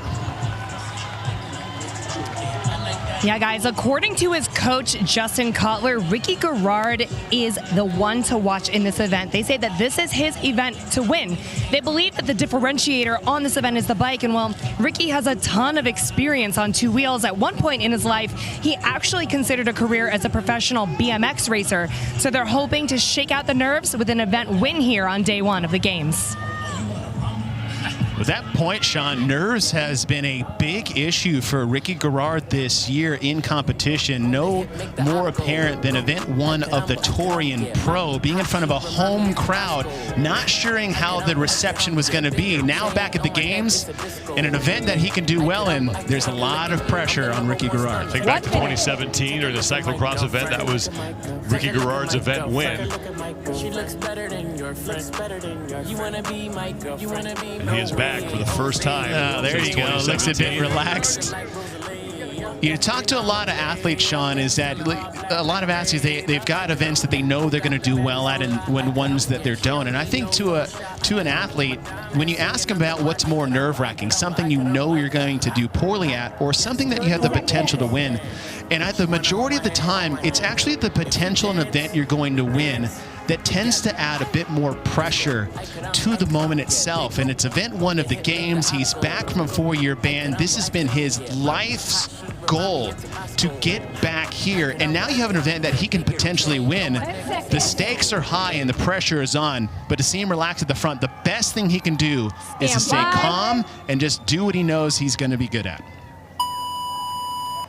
Opening event for the men underway here at the 2022 NOBULL CrossFit Games, and we start with the 75 toes to bar, 4 men per lane. On the pull-up bar, Ricky Garrard getting to work on his set of 75. After this, they will grab their bikes, head out to that 1 mile loop and ride 5 laps before coming back into the stadium for 75 chest to bar pull-ups in the 5 mile bike. I talked to Justin Cutler. What was the plan for Ricky? 30 to 40 off the bat on toes to bar is the goal. So big chunks for Ricky Garrard is at least the goal. And we said, you got to get off the rig early, probably earlier than you want to, but you got a 5 mile break for your grip going into chest to bar pull-ups. But Ricky, here's the problem. Ricky is in the back half of the rig.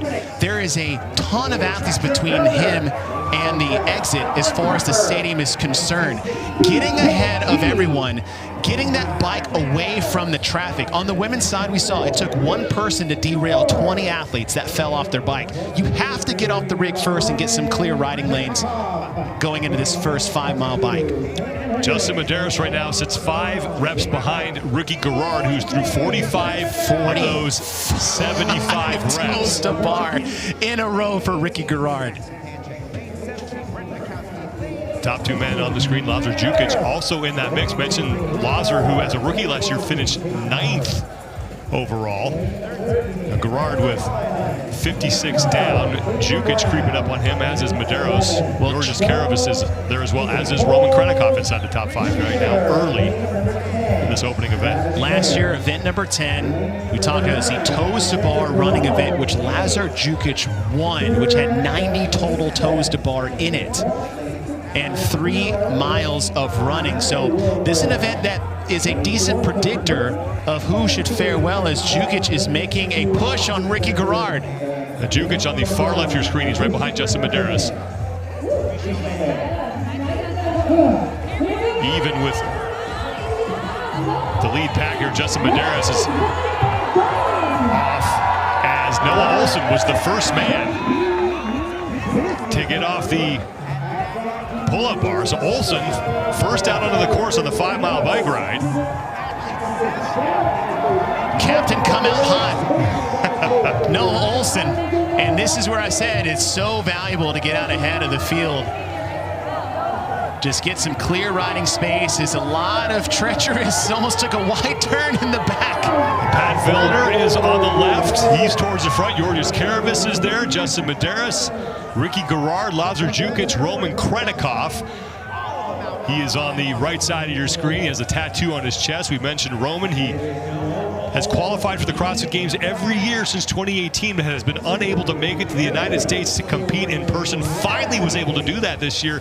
And earlier this week got to meet his newborn son for the first time since he has been here in the United States for an extended period of time to train and get ready for the game. I can't even imagine the emotions that Roman is going through from the competitive side, waiting so long just to get here, and now you are. He's been watching this on TV and documentaries for the past 4 years, but to meet your son for the first time days before the event, I mean, wow, just a flurry of emotions that he's gonna have to keep in check for the next 4 days. Noah Olsen and Justin Medeiros out front. Medeiros moving ahead of Olsen on this opening lap. 5 laps that they will ride around this 1 mile circuit, and then it's back into the North Park for 75 chest bar pull-ups. 4 minutes gone by. See Medeiros out of the saddle. This is the only climb they're really going to have that is of any substance in this 5 mile course. So Krenikov on the right side making a pass here after that hill sprint, and you went, where can you make up some time? Where can you make a pass? And it's really going to be that little uphill stretch right there on the backside, and that's exactly what Roman did. Roman Krenikov has moved himself into first place. It's much tighter towards the front early on here for the men than it was for the women. Pat Vellner also in that lead pack. You might see some more aggressive riding, not just in pace, but between the other athletes here in these top 8 to 10. This first lap is, I know they got some practice runs the other day. They got to get fitted for their bike. That's another thing people might not really understand, is that how it can have an effect on an athlete's confidence. Because if you get your bike fitted correctly, it's a much higher seat than you are used to or even thought it would be. And there is a level of nervousness being that high on a bike, especially if you're used to the machines that you have in your affiliate. And being that high on a bike, going at these speeds, navigating these turns, these gravel roads, there's a lot of things in here that can shake an athlete's confidence. And surprisingly, being really high above the ground on a properly fitted bike could be one of those things they're not used to. Lead athletes finishing up that first lap. Pat Vellner right now in 5th place, and for more on him, here's Mike Arsenault. Well, one person hoping for a good result here on event number 1 is Pat Vellner. He has an average event 1 finish of 23 in his CrossFit Games career. So I asked his coach, Michelle Letendre, what the message is for event 1 this year. She said, well, the event 1 struggles are often due to swimming. However, I would say to Michelle that Pat Vellner had a 35th place finish in 2018 in the crit. That was a road bike. This is more of a mountain hybrid bike, so it should be a little bit easier to navigate than the bike issues that he had back in 2018, but we'll see if he can improve on that 23 placement average here in event number 1. And remember, back in 2018, Vellner had a mechanical issue with his bike and had to get it swapped out. That was part of that problem there, but he does have a history of not finishing well in event number 1, but there is no water in sight here.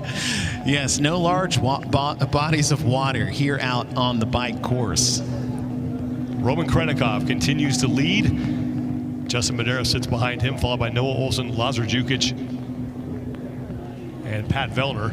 In that uphill portion, you see Roman putting a bit more effort into the bike, maybe separate the pack a bit.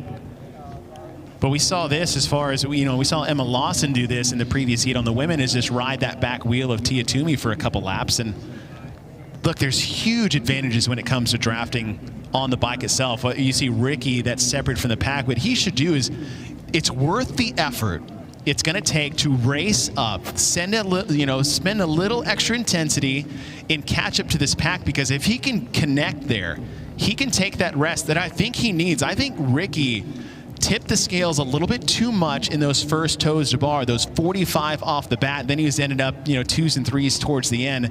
And that's going to jack your heart rate up big time when it comes to the bike. So I would say for Ricky, he wants to catch up to this pack so you can take a break. The only one working right now is Roman Karenikov. Everybody else behind him is getting a free ride around the bike park.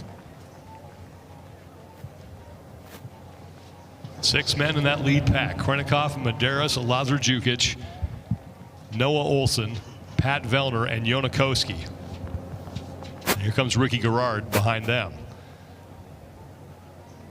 Finishing up the second lap. And a lot can happen out here. We saw the distance that Tia and Emma closed on Haley in just 1 lap. So a lot of different things can happen. And the tough thing for Roman is that he's basically been pulling these guys for 2 laps as Medeiros has now moved in front. Now it's going to be his turn to pull the pack. He's trying to make a little bit move. A good move you can have here is on the straightaway. Clean road, slightly downhill, kick it up into a high gear and just separate yourself from the field a little bit if you can before we hit that gravel patch and that slow, steady climb to that midway point on the course. Lap number 2 is now down, as Justin Medeiros is ahead of Lazar Jukic. Jonakowski has moved into 3rd, followed by Vellner. Now Roman Karenikov has dropped back into 5th in that lead pack. And I believe right off the back of the pack, I believe that's Oldis Upniks, as he's pushed really hard in that back stretch to try to catch up to him. Yeah, it is Oldis. Now, one thing, a great story from Oldis at the Lowlands Throwdown is that there was an event, it was the long endurance test that they actually had. It had running, handstand walking, deadlifts with a fat bar and a row at the end. He couldn't get a ride to this facility, so he got on a bike and rode his way to the stadium and ended up winning that event. So is he good on a bike? Depends if it's a pressure situation and you don't want to miss your event and get a 0. Special thank you to Trek Bicycles for providing the bikes and helmets that our athletes are using today. You can visit trekbikes.com to check out road, mountain, electric, or fitness bikes, including the bikes that the athletes are riding today.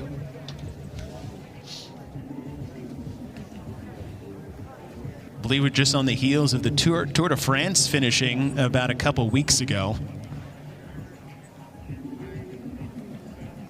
And in some sense, you see the CrossFit Games mimicking, different stages, different tests, big climbs, fast sprints. And it's really that, despite the number of events we may have over the course of the weekend, the extra event is the totality of the test itself.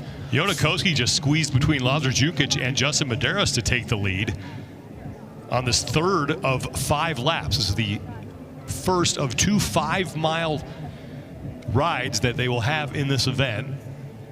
75 chest to bar pull-ups a weight. Not a bad day here in Wisconsin. There is some rain in the forecast, so there is some humidity out there, but just right now 78 degrees, so not super warm out there yet. And what that provides when you have this cloud cover, this overcast day, it actually provides decent visibility for these athletes. Normally in this morning event, this sun would be cresting right over the tree tops and hitting them right in the face. So this is actually a nice conditions for this course. We see Yona resting his arms there on the downhill. And what we're seeing is these athletes, is everyone's taking a turn. Everyone's trying to see how athletes are going to respond to pushes. We saw Roman do it, Medeiros do it, and now Koski. And you're really just getting a feel of how the athletes around you are going to respond to certain pushes, where I'm going to speed up, and get a feel for the course. And after these 5 laps, they're going to have a great roadmap of how to navigate this on the second half. So we're going to see a lot more, I would say, focused and detailed racing on the second 5 laps than we will on the first. And we saw this in the Crit 2018, where some athletes figured out, like, hey, we can work together. There's a little bit of communication going on at the front there of athletes. Hey, I'll take the turn in the lead here. Yeah. You go ahead. Well, in the Crit in 2018, the only thing we saw was Moonweiler looking behind everybody. He's like, get your butts to the front. I'm not going to pull this pack for 10 miles of a Crit race. And that might be the communication. As you see, Karenikov is leading the second pack. It's a pack of 3. And you can work together, with just 2 people. It's really all you need. There is a massive drafting benefit to working in pairs. What you don't want to happen is to be isolated alone on the course. With 2 people, you can make up some ground, as the front 4 are definitely pulling away. It was a grouping of 7. It's the 5th bike event we've had in CrossFit Games history. The first was back in 2012, Pendleton 1 and 2. The bike showed up again in 2017. Ricky Garrard, of course, won that event before he was disqualified at the end of the competition. Adrian Moonwater, as you mentioned, Chase, won the crit in 2018, and then Matt Fraser won the bike repeater in Morgan Hill, California in 2020. And now Lazar Jukic taking his turn at the front. Jonakoski sits in second, Medeiros, and now Pat Vellner in 4th. 3 different cadences you see between Dukic, Koski, and Medeiros. Vellner needs to make sure he keeps touch with his pack. As I said, you don't want to get left by yourself, stuck in no man's land between a few grouping of athletes. This is the 4th of 5 laps. Jukic is working pretty hard. You see that slower cadence. He's got it in a high gear. It keeps the speed up, but there's, it's a point of diminishing return, but depending on, your stamina that you have in your legs. But the effort per pedal stroke, Koski behind him, a bit higher cadence, Medeiros as well. Now they're allowed to do that because of the drafting effect they're getting from Luka Jukic. Lazar Jukic looks like he's waving. Look at that. Sean, you're totally right. The communication is, Jukic said, okay, I did my lap. Kosi looked back at Justin and said, now it's your turn to get in front. Here comes Medeiros. He's going to move to the front of that pack with Lazar Jukic. Koski's going to move even now with Jukic, and we still have Pat Vellner sitting there in 4th place. And sometimes, a casual fan will look back and it's like, why even help each other? Why work together when it's an individual-based event? This isn't like they're working in teams. I mentioned the Tour de France earlier, when you have teams of about 6 and they work together to keep the speed in the total. This, you can call this a front peloton portion of this with just 3 people. But you're coming into 75 chest-to-bar pull-ups coming into this. I would happily work together with 2 other athletes if this means this puts me in a top 3 finish for the event. How it shakes out towards the end is great. What I don't want to do is be in a 15 or 20 person pack. So it's worth working together, because if you work together, you're sharing the load distributed among the 3 of you, which means you're only working hard 30% of the time. You're going to get a nice break on the back end of that. So it's better for the group itself to work together and be successful for themselves individually as well. 5th and final lap, as Medeiros looks like he's going to wave Koski up front. You got a little sequence going. Koski, Jukic, Medeiros. Medeiros is conveniently waving Koski up to the front for the uphill portion of this course. I like him getting out of the saddle. And that's really just to get that cadence back up for the uphill portion and settling back down. You don't have to be out of the saddle dancing on the pedals the entire time. It's not a very long uphill, but keeping your cadence. And if you need to get out of the saddle to do that, do.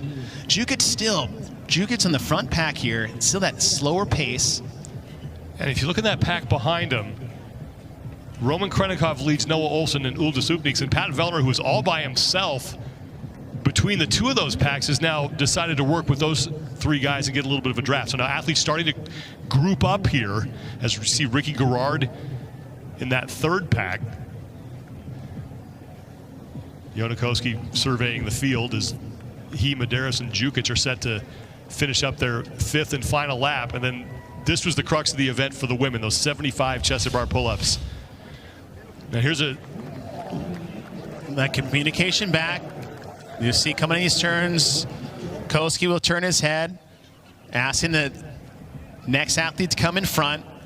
And this constant passing, right? Waving someone forward, Medeiros waving up Luka Jukic, Jonakoski.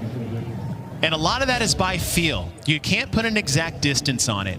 But listen, you're going to be in the front. You're going to start feeling the legs burn, that lactic acid starting to build up, and that's just, okay, wave them on. I've hit that saturation point of what I want to going up to this point. Koski, Medeiros, and Jukic are off the bikes, and they will work their way back into the North Park for their 75 chest-to-bar pull-ups. Use code NOBULLGAMES at checkout to receive a free NOBULL towel with your purchase. Head to the site to learn more and take advantage of this offer while supplies last. Order minimums apply. It's online only. Gift with purchase differs for international customers.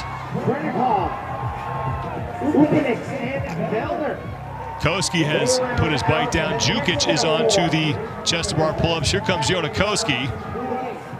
And Justin Medeiros, Noah Olsen getting to work as well. The Jukic is through 12 and counting. He is slightly ahead of Medeiros and Koski. Now you start to look back. I know it's been about 16 minutes since these athletes tackled those 75 toes to bar. But depending on how far they tipped into that red, as far as their grip is concerned on the toes to bar, that can still linger a bit, even after that bike. Jukic and Medeiros are both through 34 reps. Koski is right behind them. Roman Krenikov starting to creep up, as is Uldis Upniks.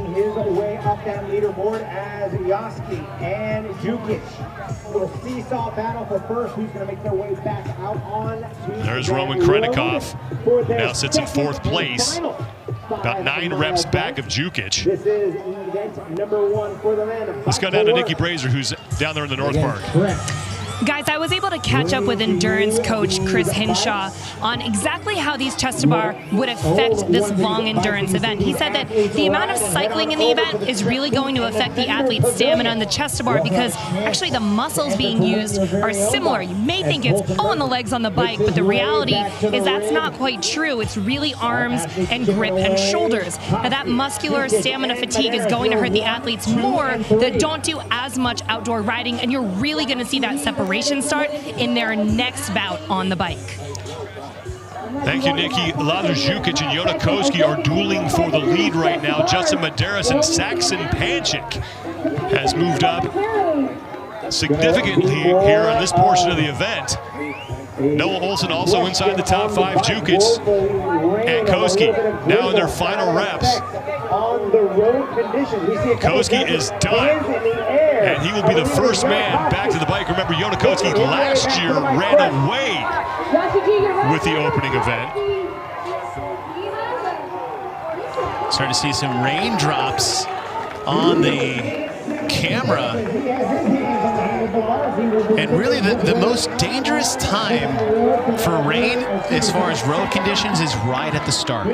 That water starts to hit the ground, some of the oils and stuff naturally from the road rise to the surface, whereas if it's been a rain for a constant amount of time, it usually washes off. But the most dangerous time for rain is right at the beginning, so the athletes may need to be careful in these turns, especially on the pavement.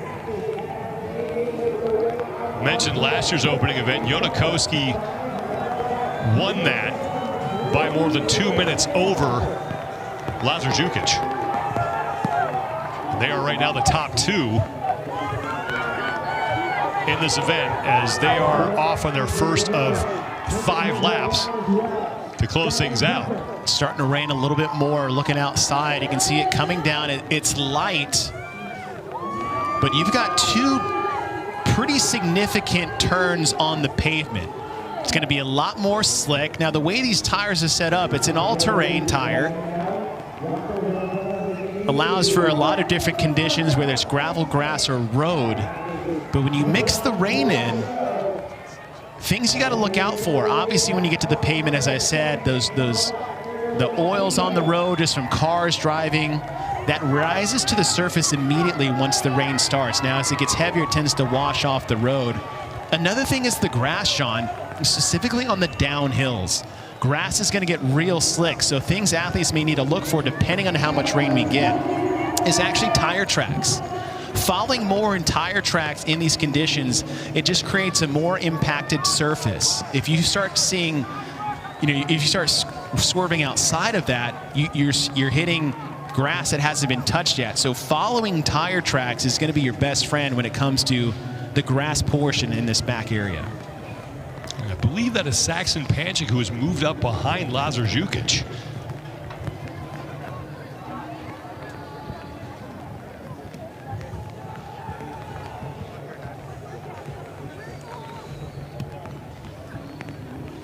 Let's send it down to Mike Arsenault, who's out in the elements at the campground. This is the hardest it has rained so far this morning. However, not impacting the pavement just yet. There's still plenty of grip on the pavement. However, it's a little bit breezy as well, so the rain not falling straight down, depending on what direction the athletes are facing, it is hitting them in the face. Unlikely, though, that the rain at this point will impact any of the biking for the rest of the remainder of this 5 miles.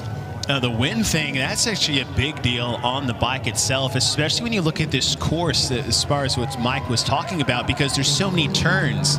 So that wind's going to hit you almost from every different direction. So your ability to adapt to those conditions on the fly is going to be a big way to really separate yourself if you can use that to your advantage. So that is Spencer Panchik, who has now moved behind Lazar Jukic. Spencer Panchik in 3rd place now in this event, looking to move into 2nd to having a chat with Lazar.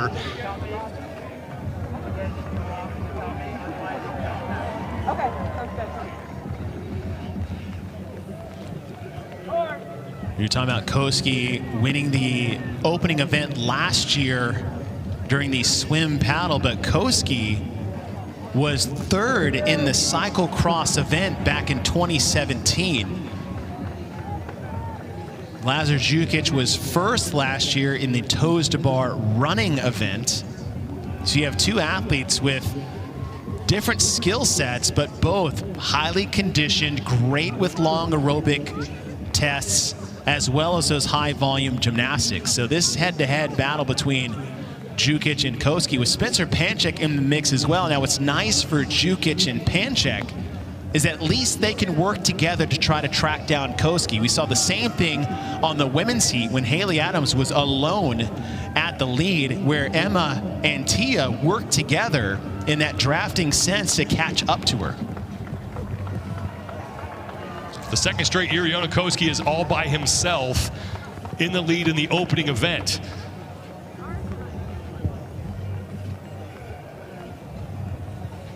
Colton Mertens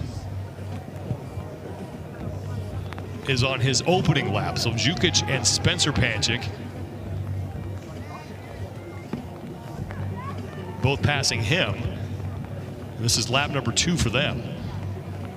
The big thing for Spencer and Lazar is you got to work together, and you have to be seamless the way you do it. Don't wait to take a turn in the front or to pass off when you're about tapped as far as your intensity is concerned. A lot of quick rotations back and forth. Think of it as a time thing in your head. 10 seconds, 10 to 15 seconds of work, then sit back and coast.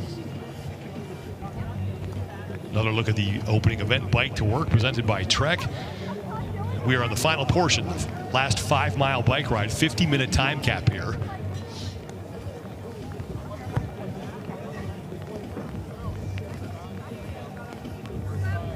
Yona Koski opening up a lead on both Spencer Panchik and Lazar Jukic.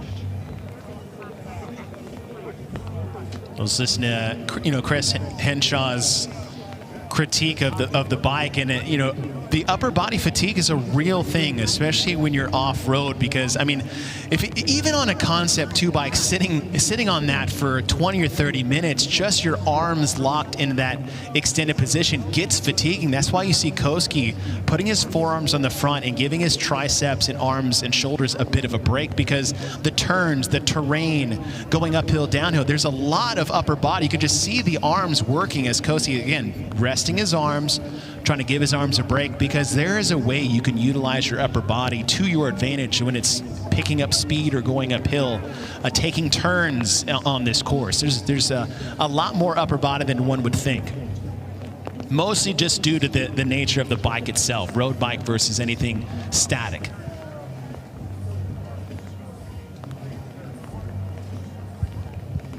Lazar Jukic and Yona Koski, your top 2. Spencer Panchik sits in 3rd.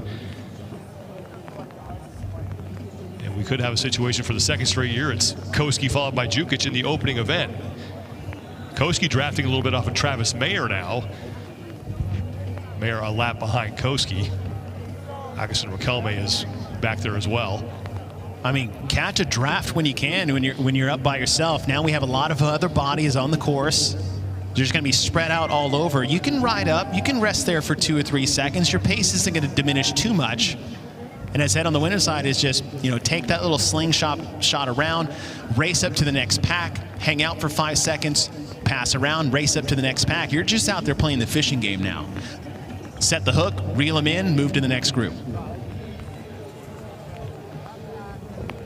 Koski with about a 20-second lead over both Spencer Panchik and Lazar Jukic. But remember, we watched a lead like that disappear very quickly for the women. Disappear in less than a quarter mile. It was absolutely insane to see how much distance Lawson and Toomey made up on Haley on the back half of this field.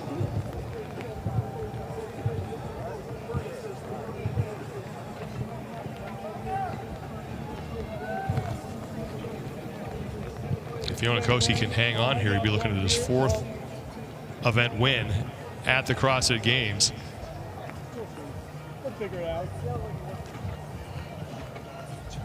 Man, Koski is putting a lot of distance on him and Spencer Panchik, and it seems kind of funny to think about, but what Koski might be able to do is, get in this pack. You see him passing Fikowski. Get in this pack, get ahead of these guys, and just lose yourself. It's really hard to, it's really hard to figure out who's who. Just from here on the outside, but if you can get ahead of these people, not only do you, like we said, is you separate yourself from Spencer and Lazar, but maybe they won't even be able to see where you're at anymore, and then the chase is done. It spoke about what Chris Henshaw said about breaking the elastic, that competitive tie between you and the athletes chasing you. If you can hit a turn, lose yourself in the pack, they can't see you anymore. The race, or the desire to chase you down is over. Yeah, Yona Koski right there next to Andre Uday and Keelan Henry. There's Brent Fikowski. Just on the left side of your screen, you just saw Lazar Jukic and Spencer Panchik pass out of view. And no surprise that the two of them are working together as they trained together at the CrossFit Mayhem in Cookeville, Tennessee for a few weeks leading up to the CrossFit Games. How many athletes were out there leading up to it? I can only imagine what that environment was like prepping for the CrossFit Games. Start to see some water. You got to be a little careful in this turn. It's downhill, it's tight, and then you follow it right with another one.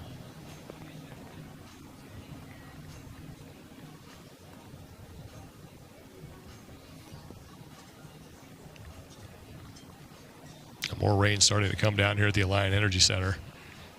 We passed the 30-minute mark. Interesting for Koski is being in that pack, he got to take a little bit of a breather, not much.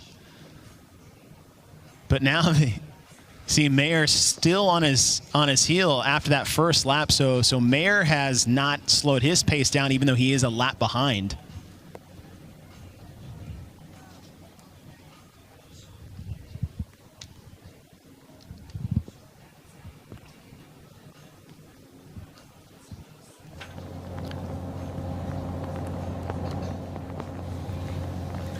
Chase says we're seeing the rain come down a little bit harder, starting to see a little bit of slickness develop on the pavement. We're seeing a lot of athletes grouped together, and the cliche is that you can't win the CrossFit Games on day one, but you can certainly lose it. Is it worth trying to push to the front of a 4 or 5 person pack for the extra handful of points with the risk that you could fall and potentially take yourself completely out of the competition here in event number 1? What strategy would you recommend for these athletes as they wrap up this second portion of the bike? It really is a great question when you look at the potential of things to go wrong outside of your control. We was talking about earlier about Haley Adams being alone by herself and getting caught up in a pack like this, is that it's a lot of risk you take putting yourself in a large group of athletes that don't have familiarity on the bike. If these were seasoned pros on the bike, really nothing to worry about. Everybody knows how to work together. Everybody knows how to use their bike in whatever condition.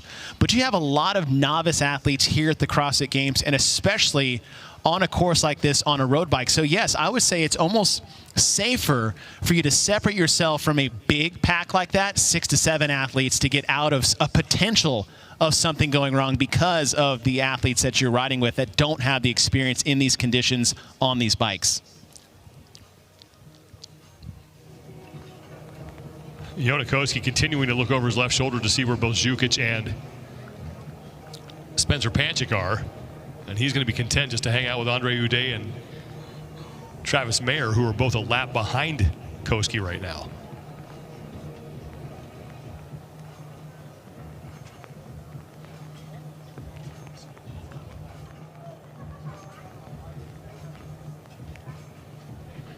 Koski moves himself ahead of the pack again. You see him resting his arms down on the downhills especially.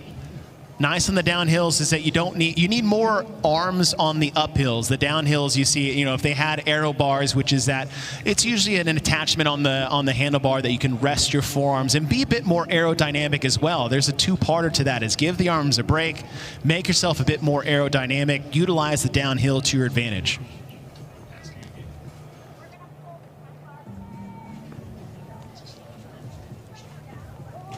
Koski looking around, asking for help.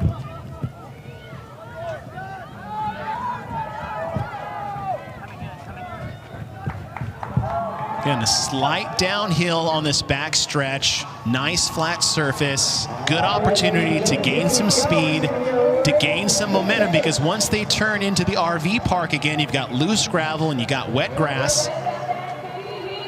No, that's not right. That's not right. This has got to be a mistake for Spencer Panchik. He's running across the finish line. Jukic is going to turn around. There is some confusion here. There's no way that was it. Jukic and Panchik were definitely behind Yona Koski. This is most likely not correct.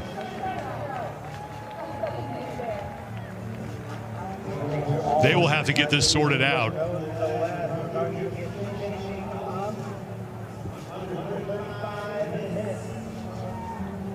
So there was some confusion there, as both Spencer and Lazar were absolutely behind Yona Koski. Koski is still on the course. Yeah, no, they are missing a lap. They're going to have maybe two laps.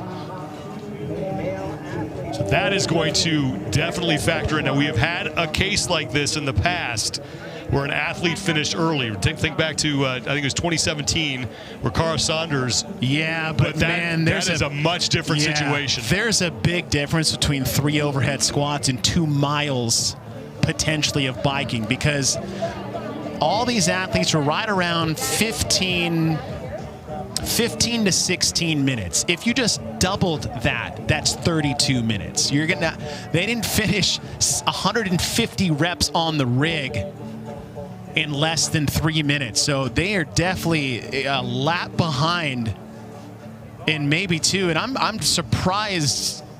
Honestly, this is kind of an unprecedented situation about what's going on. And I think that look on their face is, I think they realize maybe something's not right here. Because unless we absolutely missed a pass on the course, Yona Koski should still be your leader. And, we're obviously,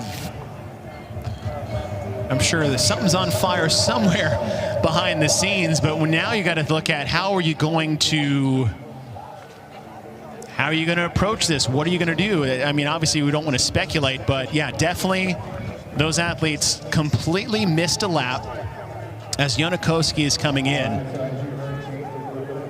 Because if you're operating about 15 minutes, which was he was doing 2 to 3 minutes on there, so Koski should get an event win here, but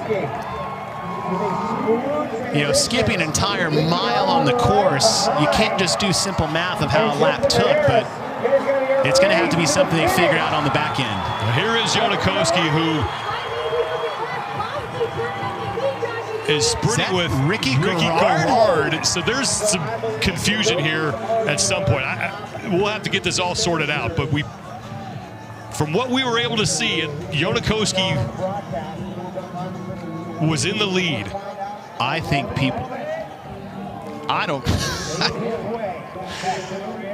So right off the bat, we've got some confusion here in the opening event. We believe Yona Koski won that event. Here comes Roman Krennikov across the finish line. So we're going to have to get this all sorted out at the finish of this event. But I think we can say with relative certainty that both Spencer Panchik and Lazar Jukic skipped a lap. I don't know if it's the same case for Ricky Garrard. Yeah, I think there's a lot of people missing a lap at the moment. But we were following Yona Koski throughout the entirety of that final 5-mile ride and never saw Ricky get close to him, or Spencer, Ricky or Lazar was way behind on the chest to bar pull-ups as well. Lazar was finishing and Ricky was at about 40 reps.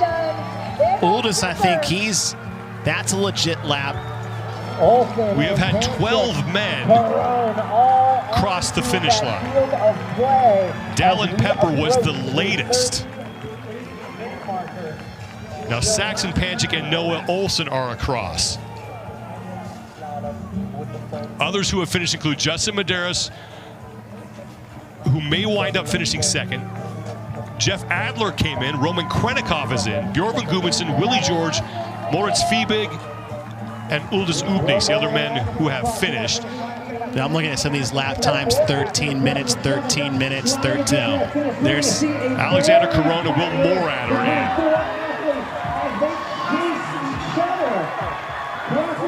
And Will Morad right now is listed at 16th. Jay Crouch, Jason Hopper, and Alex Vigneault are in. Here come Cole Sager. Guillaume Briand is there. And Pat Vellner is in, 20th unofficially for him. Enrico Zanoni is across the finish line. Here comes Sam Quant. So a lot that needs to get figured out. All these results right now are unofficial, pending a review of what went on there on that 5-mile bike ride in the second half of the event. Georgios Karavis is across.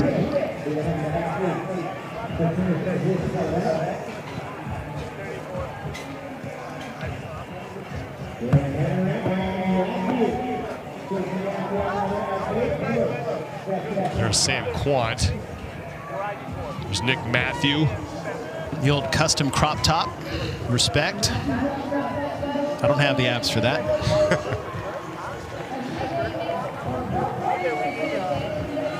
Matthew is in. And now Brent Fikowski is still out there on the course.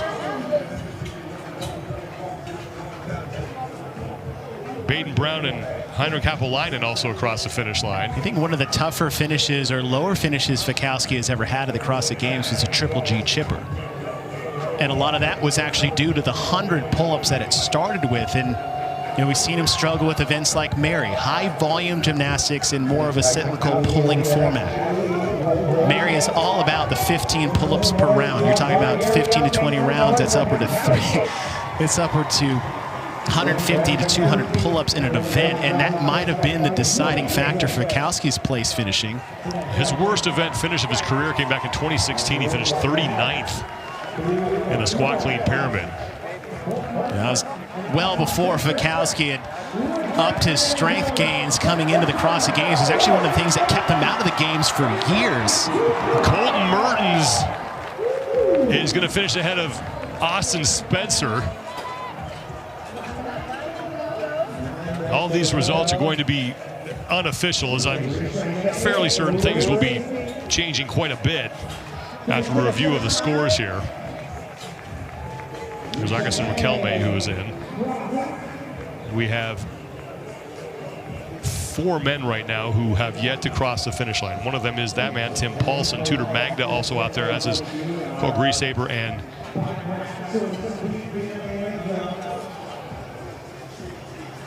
Arthur Semenov. And here comes Tim Paulson, who qualified under the last chance qualifier, winning that. Favorite story of Tim Paulson is after the Granite Games, just missing out of qualification there. Got to see him right after, and the first thing he said was, guess I got to qualify online now. Now, a lot of confidence in Tim Paulson.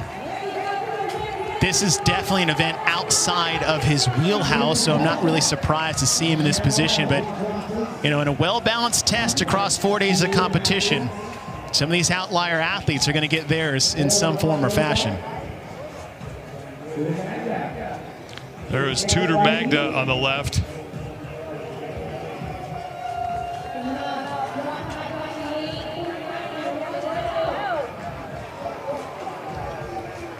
Magda is in, and here comes Arthur Semenov, who is grabbing at his right hamstring. He's got both of his hammies taped up.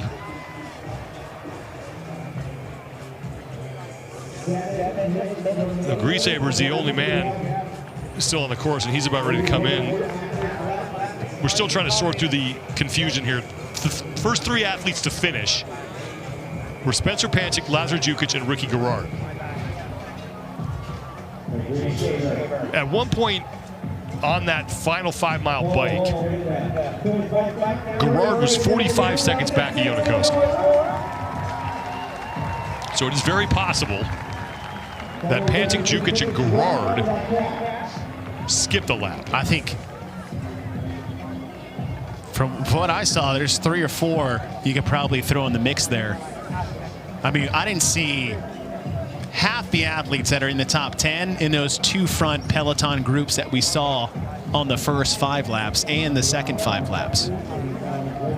We believe Yonakoski is the winner.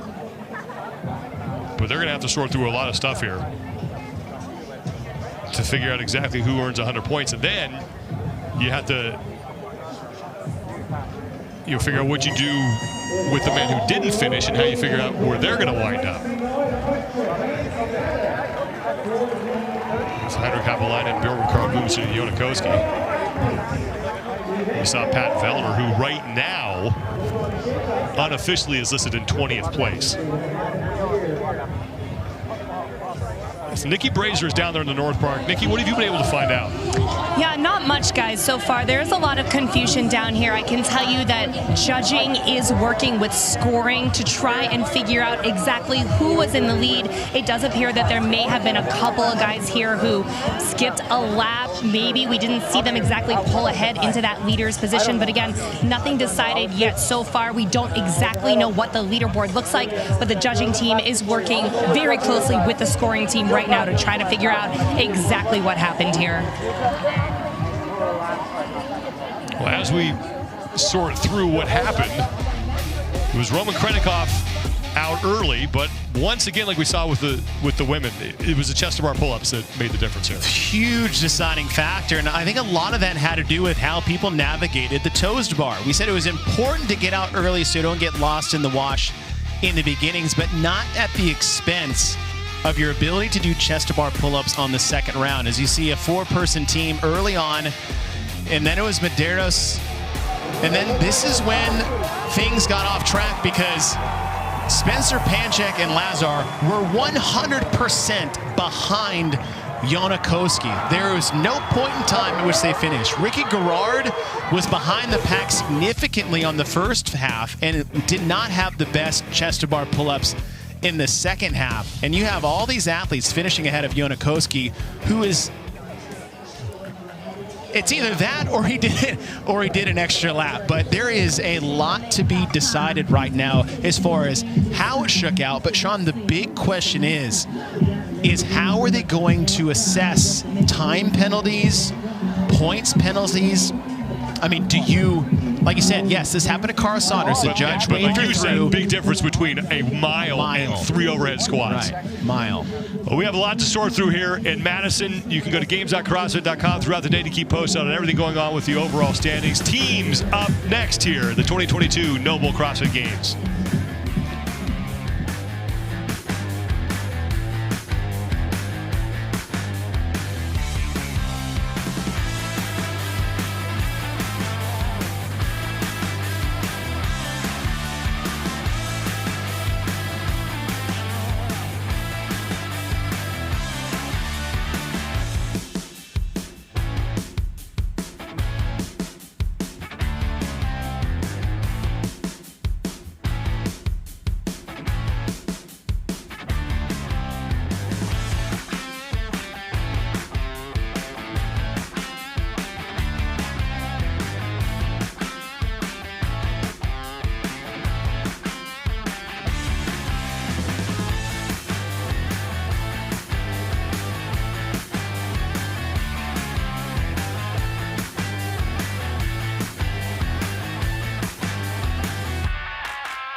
1v1. I take the awesome, you take the field now. I'm only even 5.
yes, I can.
The 2022 NOBULL CrossFit Games officially underway here in Madison, Wisconsin. Event number 1 in the books on the individual side.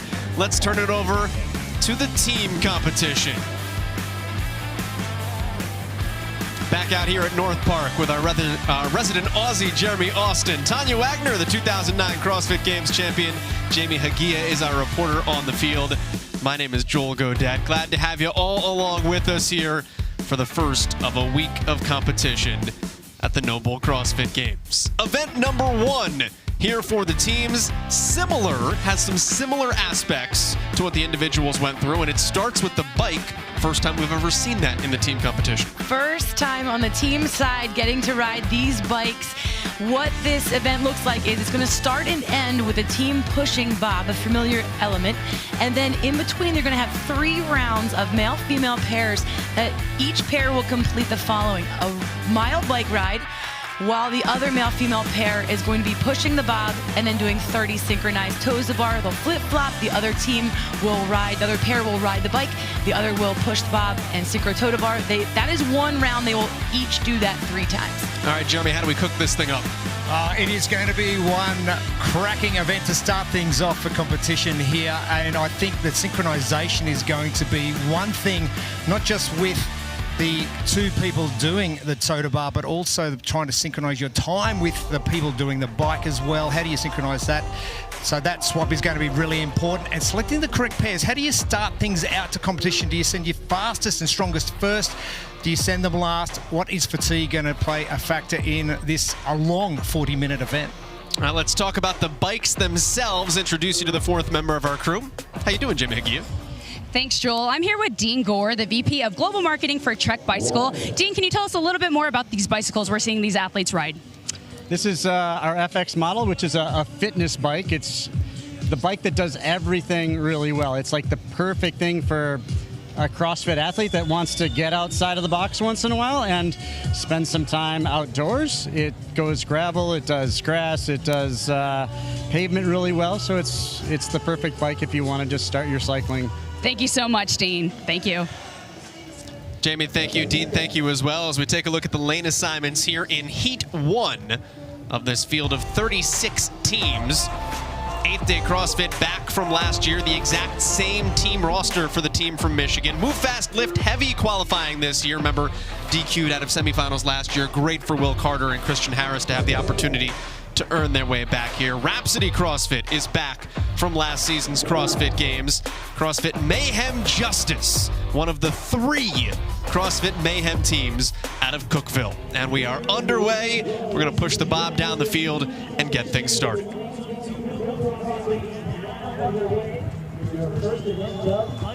Again, this starts with the team bob push. It's at that point that the teams will then split. 2 athletes will go out on the 1-mile course of a bike ride. The other 2 athletes will head to the Zeus ring. The teams got a chance to test out the bike path yesterday, so they could make their decisions based on that pairing like Jeremy spoke about earlier. Who are you going to send out right now? Because we have 4 people on your team. If you have 1 athlete that's fantastic on the bike, you have to wait for your other athletes. So it's really important that you pair them well with their abilities on this bike.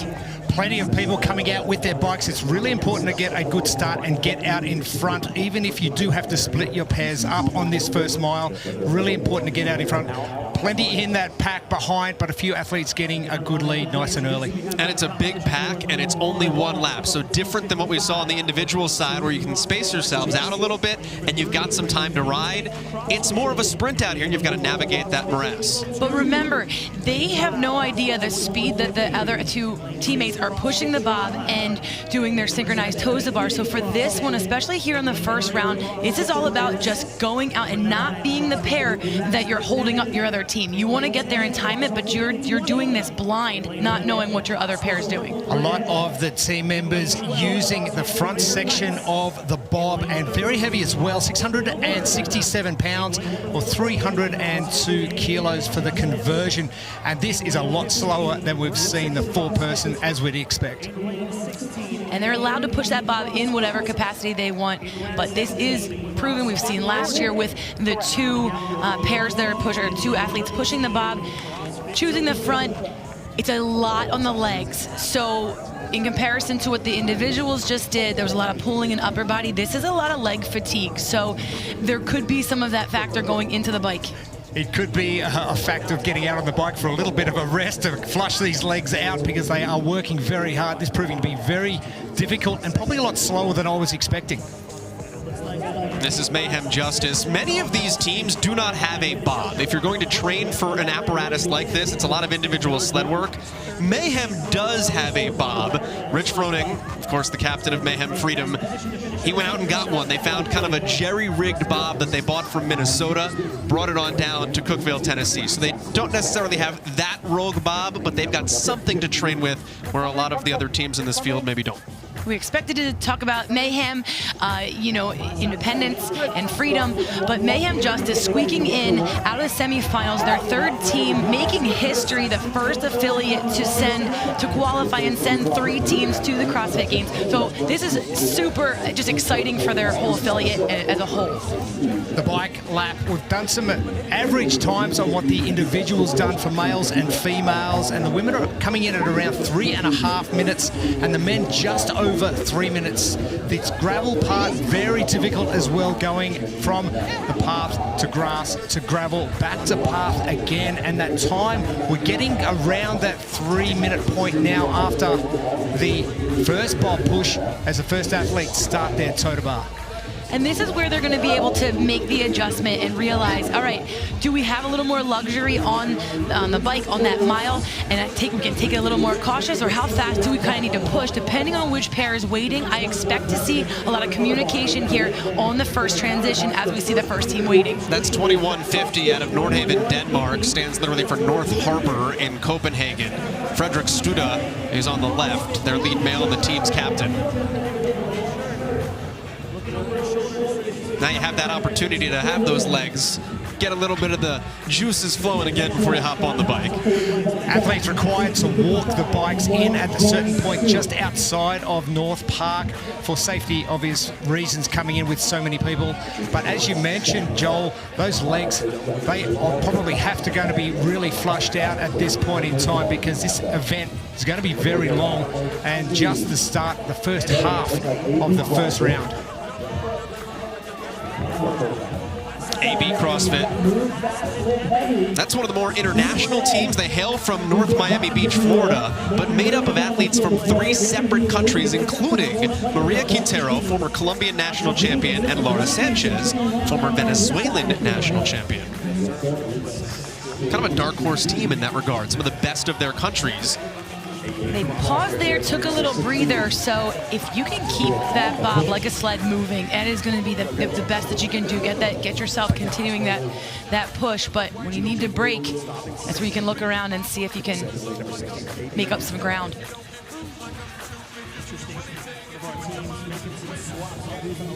Five and a half minutes in here as we take another look aerially at the bike course out there, and a thank you goes to Trek Bicycles for providing the bikes and helmets that the athletes are using today. Visit trekbikes.com, check out road, mountain, electric, or fitness bikes, including the bikes that these athletes are riding here today. First part of the course, probably the easiest part of the course with the concrete path going through the campground, and that's when things start to get a little bit dicey, and the gravel. Joel, you did go for a walk around the track yesterday, and a couple of those parts of that track get a little bit dicey up the back section. It's actually interesting going in this direction, though, because I walked it in the reverse direction. There's a part that is downhill on grass, that when you go the other way is obviously uphill on grass toward the back side. Keep in mind, though, it did rain a little bit ago, so maybe a little bit slick as you come down. It's going to be in about 30 seconds from what we're viewing right here. And I love that for the team side, getting a chance to ride these bikes. We've seen the bike element when we saw cyclocross back in 2017 for the individuals, and it was a really cool off-road course to get to do. And this event could be so different if we had the Echo bikes out there and they were doing just one big effort on the bike, and then, you know, easily could have been a very team element to do that, but I love this fact. What do you make of what we just saw on the left side of screen, athletes switching side of the bob as they took a break there? I'm not actually sure. Your legs are going to be burning a lot more than your upper body anyway, so you're going to be taking alternate steps with the bob. So fatigue is going to be building up anyway, so I'm not sure. Maybe it's just that little bit of more of a break. Here's the other thing to think about. When you have athletes with such a disparity in weight and height, one, even though if the male athlete is trying to not push a little less, sometimes there's just a torque more on one hip or one leg, and so if you just need to get that drive out of the other side, it's a possibility. Oslo Purple Red has taken the lead right now here in the first heat. One of 2 teams. We talk about 3 teams coming from Mayhem. Oslo has put 2 teams in this competition. Doesn't happen a whole lot. Invictus has done it. Oslo has done it. Wasatch has done it, or CrossFit Ute rather, has done it back in the early 2000s.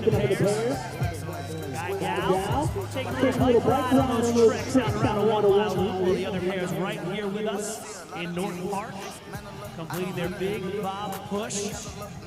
And the second piece of the puzzle here. That's Will Carter from Move Fast, Lift Heavy, former Ithaca Bomber football player coming across, and the fittest educator in the world coming out of the occupational games. Asked him what his students thought of that. He said they thought it was pretty cool, but I think they just think I'm a huge power lifter. For him to get the opportunity and come out and show off his overall fitness, pretty great opportunity here in Madison. It's hard to explain CrossFit to anyone, yet alone a classroom of kids.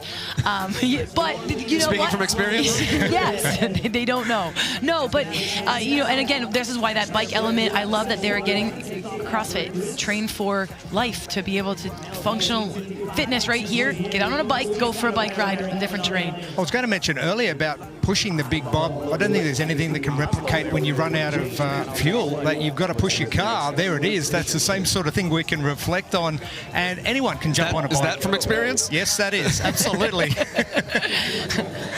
Oslo Purple Red continues to lead the way here. Hakon Leknes, Henrik Negard, Ragnhild Sam, and Marion Johnson. The foursome that is the quote-unquote other team from Oslo. Of course, Oslo Navy Blue came in 2nd overall at the games last year.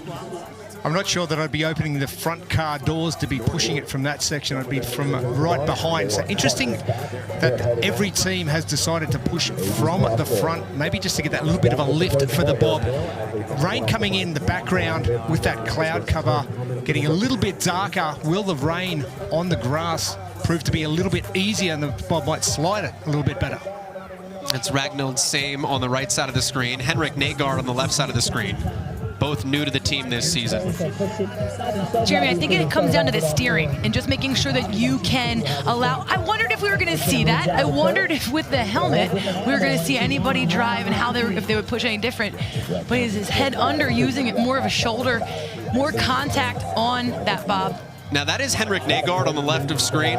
He is on the national team, and that's one of the interesting side plots to why Norway is so good. And the country of Norway has 4 teams at these CrossFit Games. There is a nationally funded functional fitness program in that country. Negard is on the national team, so he is the #1 athlete on this Purple-Red team. He's their driving force. A lot of experience there with all the little stuff that matters. Chalk up those hands here before we grab the bob again. And he goes right back to that neck underneath. Looks like Larry, we return our attention to North Park. These athletes driving this bob up and down the field of play before they head back to the rig. It's a toes to bar, bob push, couplet here while their partners are out on the 1 mile bike course, then they'll switch again. Fatigue really starting to kick in for a number of these teams on the 2nd round of the bob, which can mean that if they're communicating well enough with the other pairing going out on the bike course, they can tell them to slow down a little bit more, and we probably will see our fastest round in that first round, and things getting a little bit slower with the more fatigue that builds up over the course of this event. This is a 40-minute time-capped event. We're 11 minutes and 21 seconds in. And CrossFit 2150 has now retaken the lead here.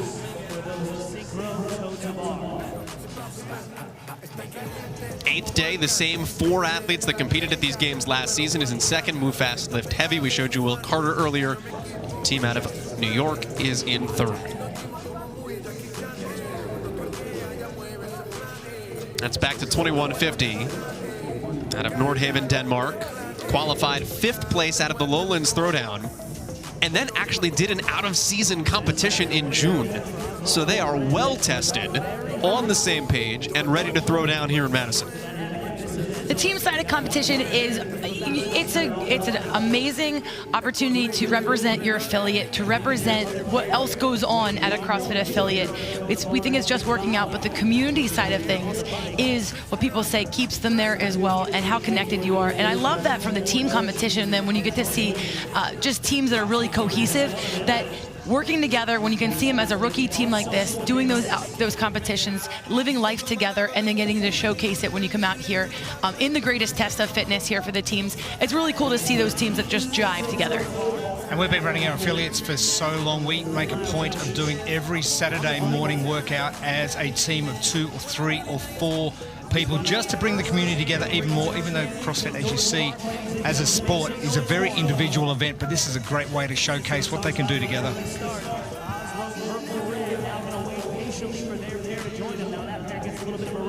And what a demanding first event of the 2022 NOBULL CrossFit Games for the teams. A 40-minute time cap for this event. It's one of the longer events through this full test.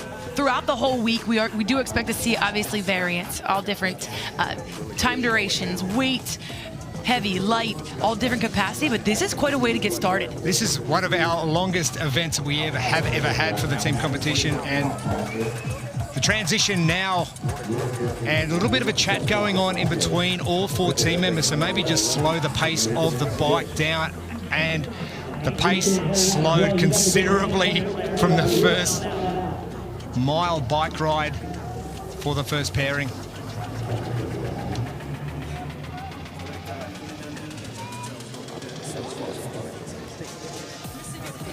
Three times out here on the course, back to the push of the bob. Again, down and back before you return to the rig for the toes to bar. And again, the switching of sides. Joel, I think that might be one of the strategies teams are going to incorporate, just to make sure they're not resting too long. It's just a quick switch over. It's probably going to be about 5 seconds in between efforts on the bob. As I mentioned earlier, 667 pounds or 302.5 kilos. And the 4 team member push to start things off in event number 1 looked quite easy. Add some fatigue and subtract 2 team members from it. We're looking at a lot more work and a lot more effort. Continues to be Oslo purple-red in front there. And the camouflage color left of screen turning that bob around. We saw Negard earlier literally put his neck on the bottom of the bob. This is Hakon Lekis on the right. And probably another switch. Another thing you've got to keep in mind, you've got to keep that bob inside the lane. And if you've got one stronger athlete on one side, you're going to get that imbalance. So maybe that switch is going to assist in keeping that bob nice and straight and in your own lane. They do say, stay in your own lane, don't they? Leknes working with Marion Johnson. If you're wondering, what does purple-red mean, by the way? Marion Johnson wanted to come up with a team name for this second Oslo bunch that meant something. The guys on the team played a trick on her. They said, purple-red's not a color, it means nothing. We'll go with that. That is how purple-red became the name of the second Oslo team. Their first team is Oslo Navy Blue. We'll see them in Heat 2. And look at how quickly now the switches are happening. And I think part of that, Jeremy, is to your point. You've got to keep the bob in your lane. But that's now 2 or 3 switches in maybe the last 20 feet here for purple-red. It seems to be working for them, and they've got a slight lead. And it actually looks like Marion Johnson is pushing stronger at this point. Very much so is the case. She's leaning a little bit more on the outside, which is kind of pushing it in, I think, to avoid it from turning the other direction, but you have to be able to communicate that. There they are once again, folks. Make some noise for your leaders. CrossFit Oslo, purple-red. So purple-red back to the Zeus rig here for those toes to bar. And legs are going to get very heavy if you're going to be utilizing them for this cycle 1 mile lap around North Park. And the big bob push, you come into 30 synchronized toe to bar and going through 3 sets of 30. Big effort. Those legs are going to get heavy. Even more demand on that core. Pushing past for West chasing this fast with heavy, but none of them hurt me. Because here they go. It's core, it's legs, it's also grip. You can just tell the way that Marion Johnson was shaking out her arms coming down from the rig. Well, it's a lot of arms, Joel, on the bob. You're holding your arms up. There's just a lot of fatigue. There's a lot of demand in your upper body as well, because you have to stay tight, and so it's a lot of time under tension when you have that bob and you're pushing like that. That's where when you can get it across your shoulders and across your traps and use more of your body than your arms, that is an advantage. That'll be interesting thus far. It appears taking a look at hot bone likeness on the left there for purple red. Former triathlete, this is in his wheelhouse as an opening event. And now you've got the rest of the field with their bikes arriving here.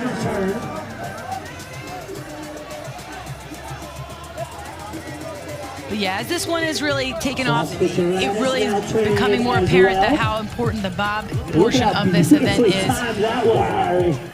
The bikers are just pulling in, and if you can get your bike staged, if you can get that transition smooth like that, that's exactly what you want to do.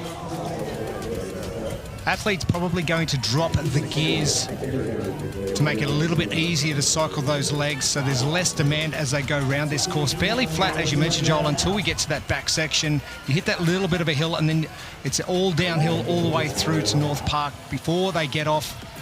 And the legs probably going to suffer a lot more the higher that gear is. Ragnhild, Sam, let's take a look real quick at the bike path here. Now look, so you can see those 2 buoys. Cost yourself a couple of seconds there. You've got to go between the targets and stay on course. That's a little bit of body awareness here as we go. And you know, they say you run 100-yard sprints in American football. Sometimes if you're not on track, you run 120-yard sprints. That's what just happened. We saw Ragnhild Sam, though, had to be coming to the bob going, what did the other pair just do? Because she's looking over at Henrik Nagard and saying, I think we got to move this over a little bit.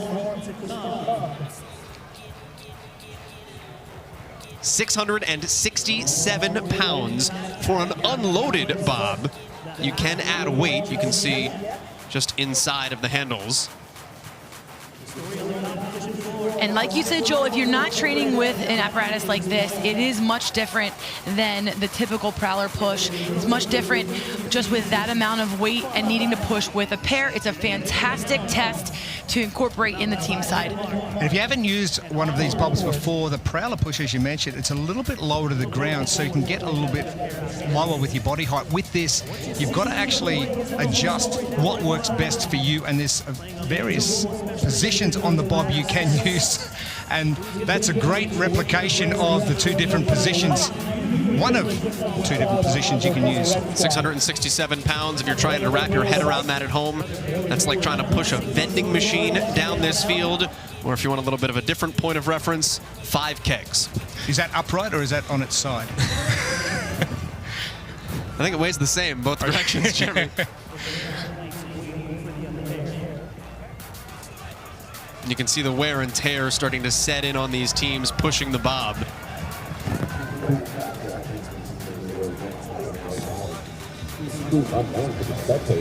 We are more than halfway through this time cap, which for your leading teams at this juncture should not be an issue. A lot of communication going on, just like there is in any team event. And that's really it. There will be the leg implosion feeling of what happened with this bob, but you need to manage that fatigue and just get to that red line a little bit and then back off. I'm excited to see if we have anything. I love ending the event with a final bob push by the entire team. It will be a nice element if we get to see a little race there, a little sprint, bob sprint to the finish. How light is that bob going to feel when the entire team is pushing at the very end, when you've just gone for basically a half an hour working with only 2? It's obviously not going to be as fast as the first one with that accumulation of fatigue over the previous 30 minutes. So I'm actually excited if we do get a race down the North Park field, and who has got more in the tank.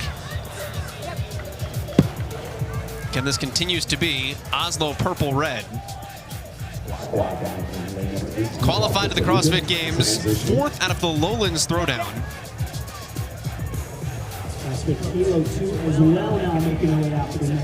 Thought they could make a semifinal. That was the goal originally. Then in the quarters, finished pretty good and say, all right, we've exceeded expectations. Let's roll. Team number 1 at the start.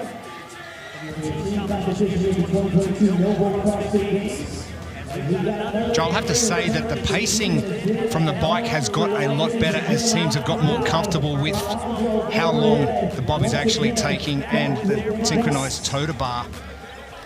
And a little bit more recovery out on the bike as well. Adjusting pedals for your teammate, like crucial for transitions. All of the little stuff there. Mayhem Justice leaving the bike on the ground, but we're seeing here setting your bike up so as soon as your other pair is ready, they can jump right on and everything is ready. That is the little things that make a big difference in the end when it comes to any of these team events. It's all the 1%ers, all the little things that we probably, the better teams have thought of and the rookies coming into team competition haven't thought of. And we see that in individual competition as well.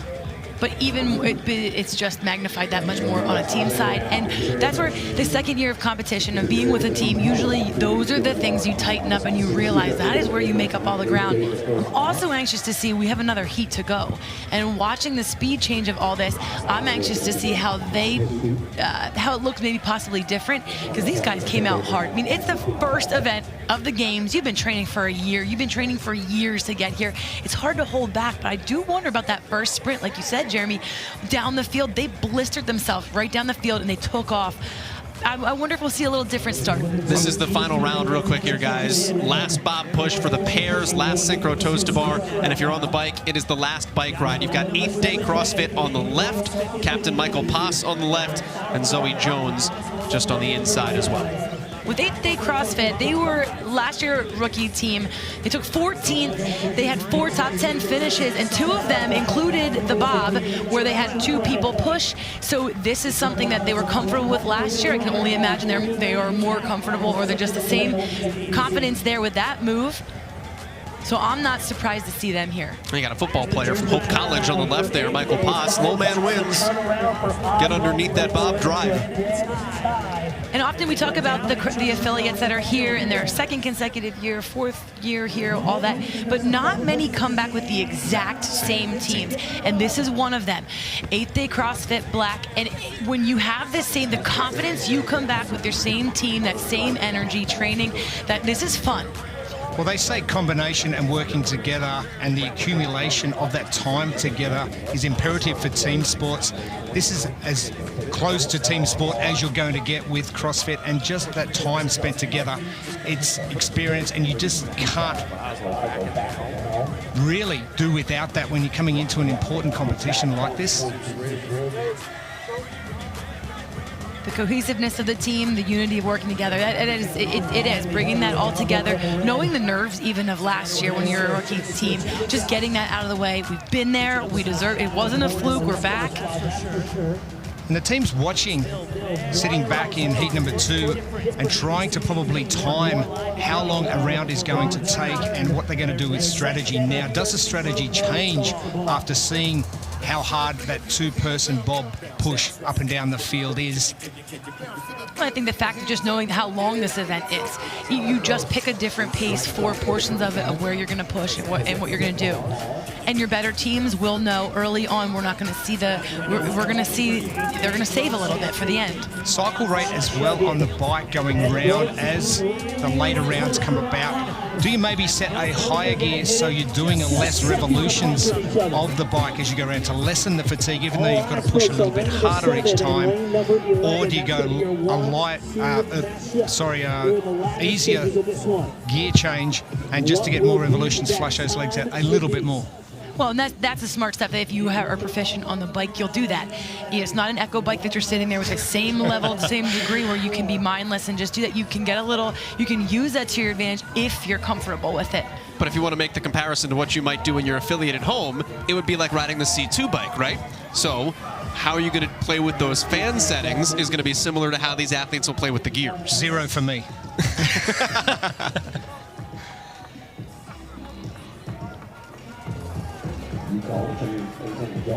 Athletes coming back in here from their final bike ride, waiting for the athletes to finish either their bob push or their toes to bar, or both at this juncture. And then it will be the team bob push back to the finish. Keep an eye on the clock here. 40-minute time cap. This heat will set the time to beat for the remaining teams as you get another look at 8th day with Michael Paas and Zoe Jones. His wife Heather Paas and Ryan Schaefer are the other pair that just came back in off the bikes. I'll be interested to see if any teams come in off that last bike and they've got a little bit more time. Are they going to get off their legs before they get into the last push? Always make time for the fist bumps, though. Absolutely. Like that. Team came together. Michael and Heather fist pumped each other. And now look at 8th day CrossFit. Coming from behind, 8th day Black is in an absolute race for it. Oslo Purple Red led the entire way, and there is no room to stop, no room to breathe. 8th day CrossFit's lead growing down the backstretch. It's the team from Michigan that sets the early tone here at the 2022 NOBULL CrossFit Games. 28:02 unofficially is the time to beat in Heat 1. Well played. Well played. That's what we're hoping to see. A little sprint to the finish. They're definitely resting their legs now. And the burn, that lactic acid buildup over the last 30 minutes has taken its toll. 8-second difference. Here comes CrossFit Tyrannus. Team that came here to earn it today, to make their names known, qualified for the CrossFit Games back in 2020. They won the Brazilian CrossFit Championship that year as a sanctional. Obviously, those games never wound up happening on the team's side because of the COVID-19 pandemic. Put some respect on that Tyrannus name. They're coming in here with what would be a 3rd place finish here in Heat 1 of Event 1.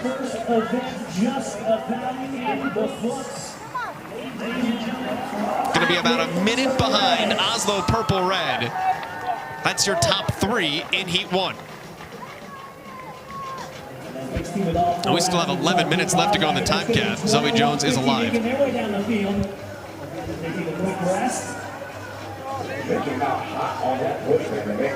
Good communication by 2150.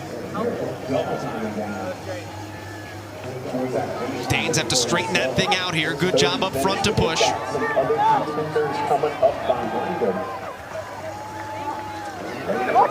And after the solid reset, 2150. Team Norse BL is done. And look at whatever is left in those legs. They left some engine, some gas in the tank.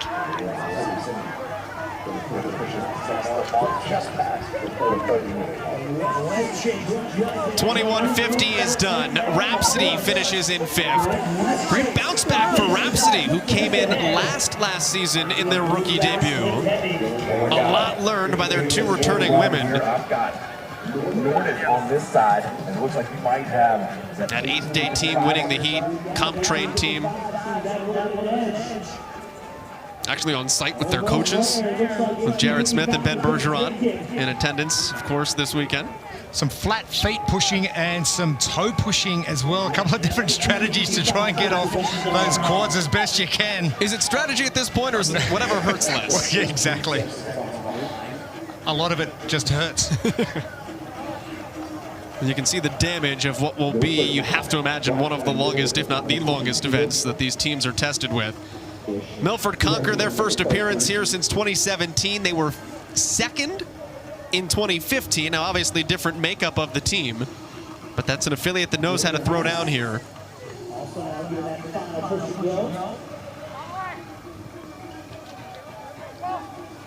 There is Milford driving to the finish in what will be just under 31:30 for a team that qualified 4th out of the Atlas Games.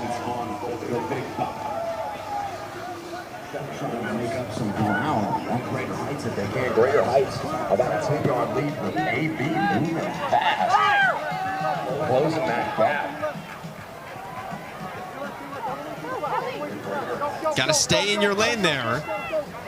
And don't stop pushing when your see your teammates are still going. Greater Heights Ascend finishes the Texas team. A little bit of a super team. That's Jordan Cook's roster. And that is riding the line to come across the finish here for 80-20. Get those shoes out of the way, pushing past them.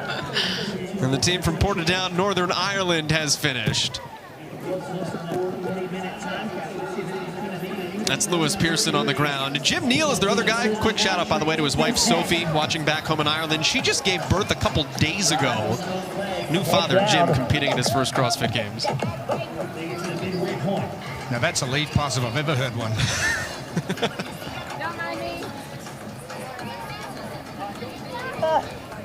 That's, oh, I thought the judge was taking your shoes off. Worried about the chip timer. Full service right there. I haven't seen anyone come over the finish line yet and enjoy this moment. Look at the devastation here. Just look at this. I love that this is the first event of the test of the CrossFit Games here for the teams. They are getting a dose straight out of the gates. It's a long day today for them, and this one I think they're going to be feeling for a little bit. Good test. Oh, I think all of them are going to be jumping in the ice bath straight after this. Memorable one. And yet there's still enough energy to throw 700 pounds of a bob around between these foursomes down at the end. Listen, these are the professionals. This is what they train for. This is why they're here. But it's not that it doesn't hurt. It still hurts. CrossFit Kilo 2 driving to the finish. But as we've seen, anyone of any real capability can do something like this.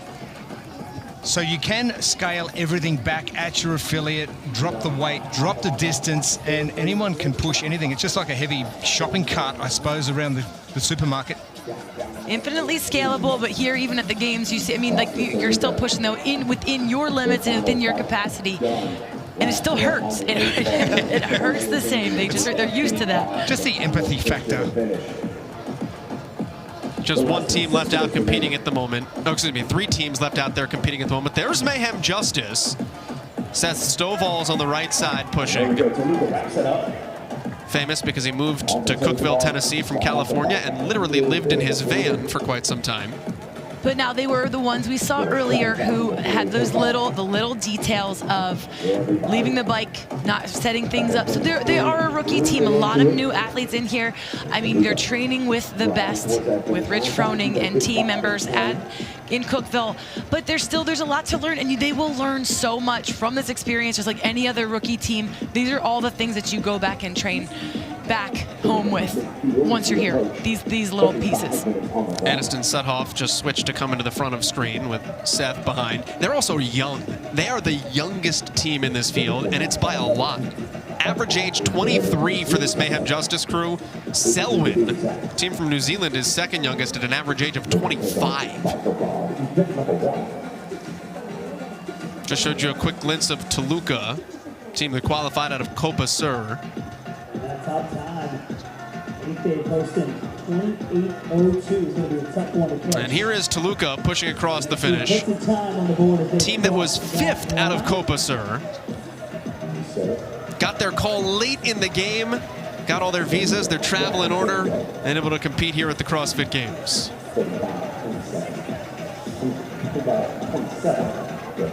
Bikers are waiting here for Mayhem. Jessica Kalasian, Ben Davidson. Ladies and gentlemen, who makes some noise for the teams out of the competition floor? Kicking off their CrossFit Games. Now you've got to finish pushing the bob, then do the 30 synchro toes to bar. That still awaits here for Suthoff and Stovall.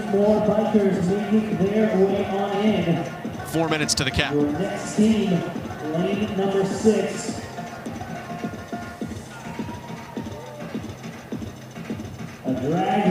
Aniston, just 19 years of age. Seth officially competed in his first Open this year. When you hear that, it's unbelievable. When you think that how new they are, or how, yes, but still just that they are so young, not the experience. But having a taste of this when you are that young to just, not just to young in age, but young to the sport. CrossFit Trondheim finishes, one of the 4 Norwegian teams. And they assume the position that every other team has assumed, getting over the finish line. The chalk line position? That's the one. 3 minutes left to go here in the time cap opening heat. Time to beat 28:02 by 8th Day CrossFit. Top of screen. You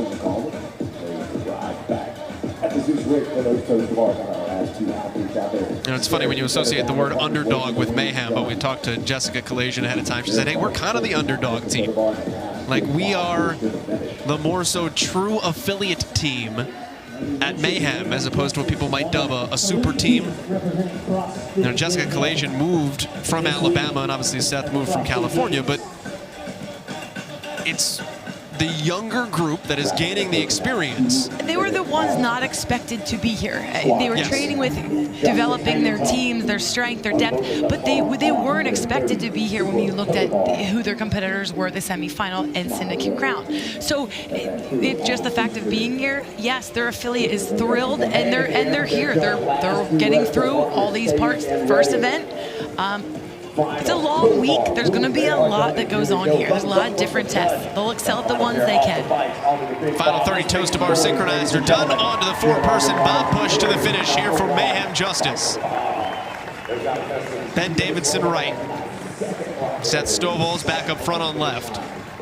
As you mentioned, the 2 boys up front, Ben getting those feet planted as much as possible, but Seth up on those toes and getting that cycle rate as quick as he can. Ben's had a lot more time to recover. And they're getting ahead of the cap, well ahead of the cap. 1 minute and 15 seconds ahead of the cap. Everyone finishes here in Heat 1. Mayhem Justice is done, and we're halfway through event number 1. And a smart move for them there, taking their fresher athletes with the fresh legs, staggering them to the opposite diagonal position. So, yeah, great way to finish there with a smart move, but glad to see them, like we said, Mayhem making history with the 3rd team here. Good to see them there at the end. We'll see more of them. A lot of different strategies incorporated. I think a few of them may have changed on the fly once they knew exactly what sort of fatigue they were up against. And the bike may have been the new element for this event, but it really came down to the bob. It was how efficient you were at pushing this bob. Oslo Red had some struggle with that, but it was 8th Day CrossFit, 2nd consecutive year with the exact same team members. They did a great job with the 2-man push last year, proved again this year to do the same, and that's really what got them this win. Fist bumps heading to the final bob push, and the cycle rate of those legs from all 4 team members. A little bit slower from Oslo, but 8th Day, enough in the tank to get him home. And I don't know how he's still standing. They came from behind. It's Zoe, Heather, Michael, and Ryan. 8th Day down with Jamie Hagia. All right, I am here with 8th Day CrossFit. You guys had an amazing finish at the end. You guys came up behind, but were able to push past. What was going through your mind, and what were you telling your team to finish? We kept telling each other going into the event that it was going to be won or lost in the 3rd round, not the 1st round. So we were mentally ready and conserved our effort to the end so we could have a final push there.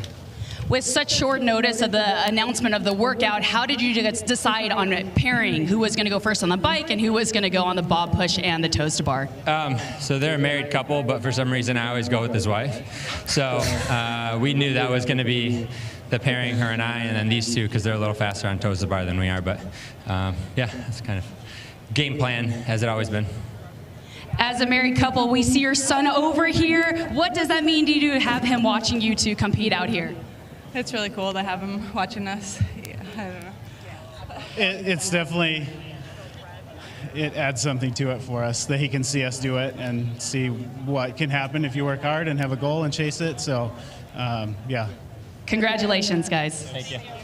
Maverick and Phoenix, by the way, the sons of the Paz, Michael and Heather there. They come away with the win in 28:02 in heat number 1. Oslo Purple Red led most of the way, finished 8 seconds back, then Tyrannus in 3rd. Full official results online at Games. games.crossfit.com. We do have Heat 2 coming up when we've got weather in the area. Games.crossfit.com. Full official results, standings, and more. Stay with us here on day one of the 2022 NOBULL CrossFit Games.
Check, check, check. There I am. I'm in the IFB.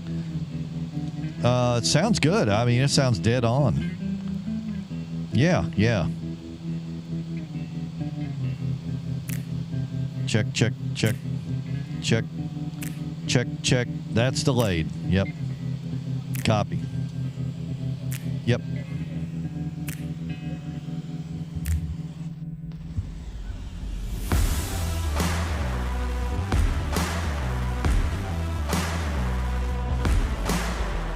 Check, check, check. Yes, it's back fixed. Yep, yep, yep.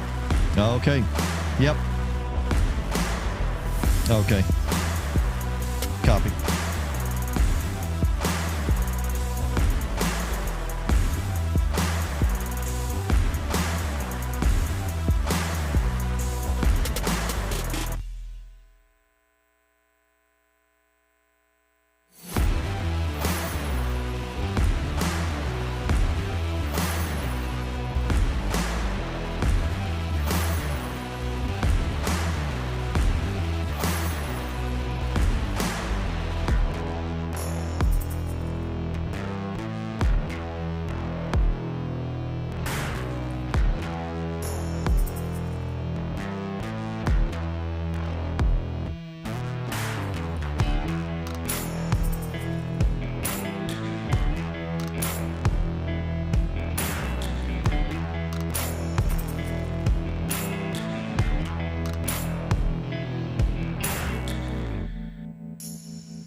Weather delay continues here at the NOBULL 2022 CrossFit Games. Joel Godek, glad to have you back with us here from a decidedly wet and decidedly empty North Park. What we do know is this. At 3 o'clock, we will have Heat 2 of Team Event 1.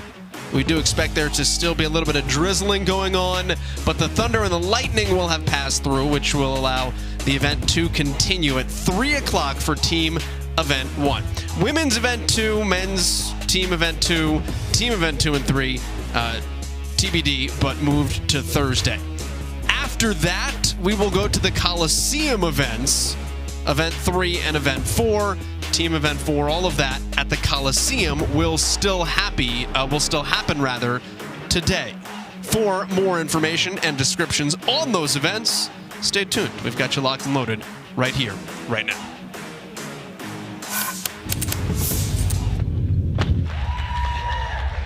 Individual Event 3 is a skill speed medley.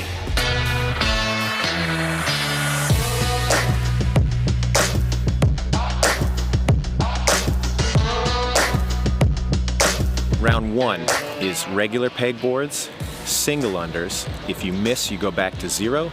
Single leg squats. If you miss, you go back to 0. Followed by a handstand walk over the obstacle and over the line. If you come down at any time, you've got to start that handstand walk all over again. Second round, the skills get a little bit harder. Pegboard becomes strict. Single unders go to double unders. Single leg squat stays the same. And now the handstand starts with a pirouette.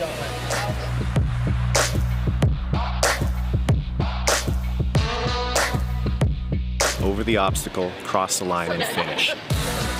Third round gets harder still. Pegboard is still strict. We do a double under crossover on the jump rope. We've got single leg squats, and we finish with a press to handstand before walking across the parallel bars, down the ramp, over the line, and to the finish. After the first round, we're going to cut away the bottom 20 athletes. After the second round, we're going to cut away all but the top 5 athletes, and the top 5 athletes will get a crack at that final round. Individual Event 4 is Elizabeth Elevated. 21, 15, 9, 9, 9. Squat cleans at 135 for the gentlemen, 95 for the ladies, and parallel bar dips. Each set of dips starts with a traverse on the parallel bars.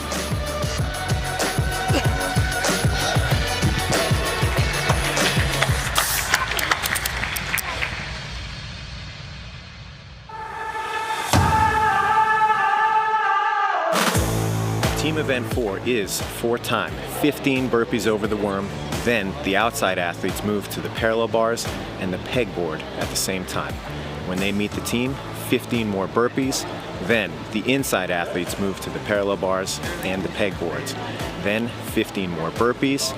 Outside athletes move, 15 more burpees. Inside athletes move. Then 15 more burpees and finish. On the pegboard, the men will be making 3 ascents up the pegboard, while the women will do 2. Everybody on the parallel bars will walk to the edge of the bars and do 8 dips, then walk back and do 7 for a total of 15 reps.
Blame it on the rain. Back at it a little bit later than we expected here for the 2022 NOBULL CrossFit Games, the Alliant Energy Center in Madison, Wisconsin. Wasn't really the rain. It was more so the thunder and lightning in the area. Fans having to clear out here in Wisconsin, but they are now filing back into the Alliant Energy Center. And for maybe the greatest delay in CrossFit Games history between heats of an individual event, we will conclude event 1 on the team side. Jamie Hagia is our reporter in the field alongside the 2009 CrossFit Games champion Tanya Wagner, Jeremy Austin. My name is Joel Godet. Event 1, we're going to bike, we're going to bob, we're going to tote a bar. That's why it's called Biker Bob. The athletes are going to come in and they're going to push that bob down the field, and then they're going to split up into male-female pairs. One pair is going to go out on the bike for a 1 mile bike ride around the course, while the other pair is going to stay on the field, push bob down and back the field, and then complete 30 synchronized toes to bar. The pairs will flip-flop and do the opposite movement. They'll each go through each part of this event 3 times. Recipe for success, Jeremy. Absolutely. Timing on this is absolutely essential. We found that out in heat number 1, and making sure the stuff you do on the bike out on the mile course is exactly in line with what the bob is doing and the synchronized toter bars, and selecting your correct pairs and making sure you've got adequate positioning on the toter bar, and also getting that bob back in time for the swap back onto the bike. We had a 2-hour weather delay. What do you do for those 2 hours? Down to Jamie Hagia.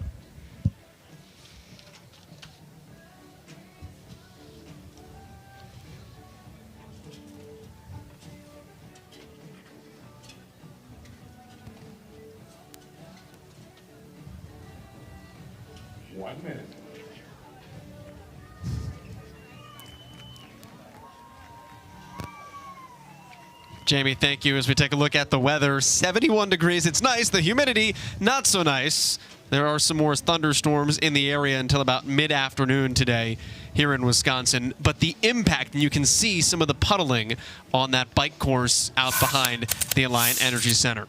Lane assignments here for the second half of the teams. CrossFit Mayhem Freedom, the defending champions, reigning, defending, undisputed in lane 9.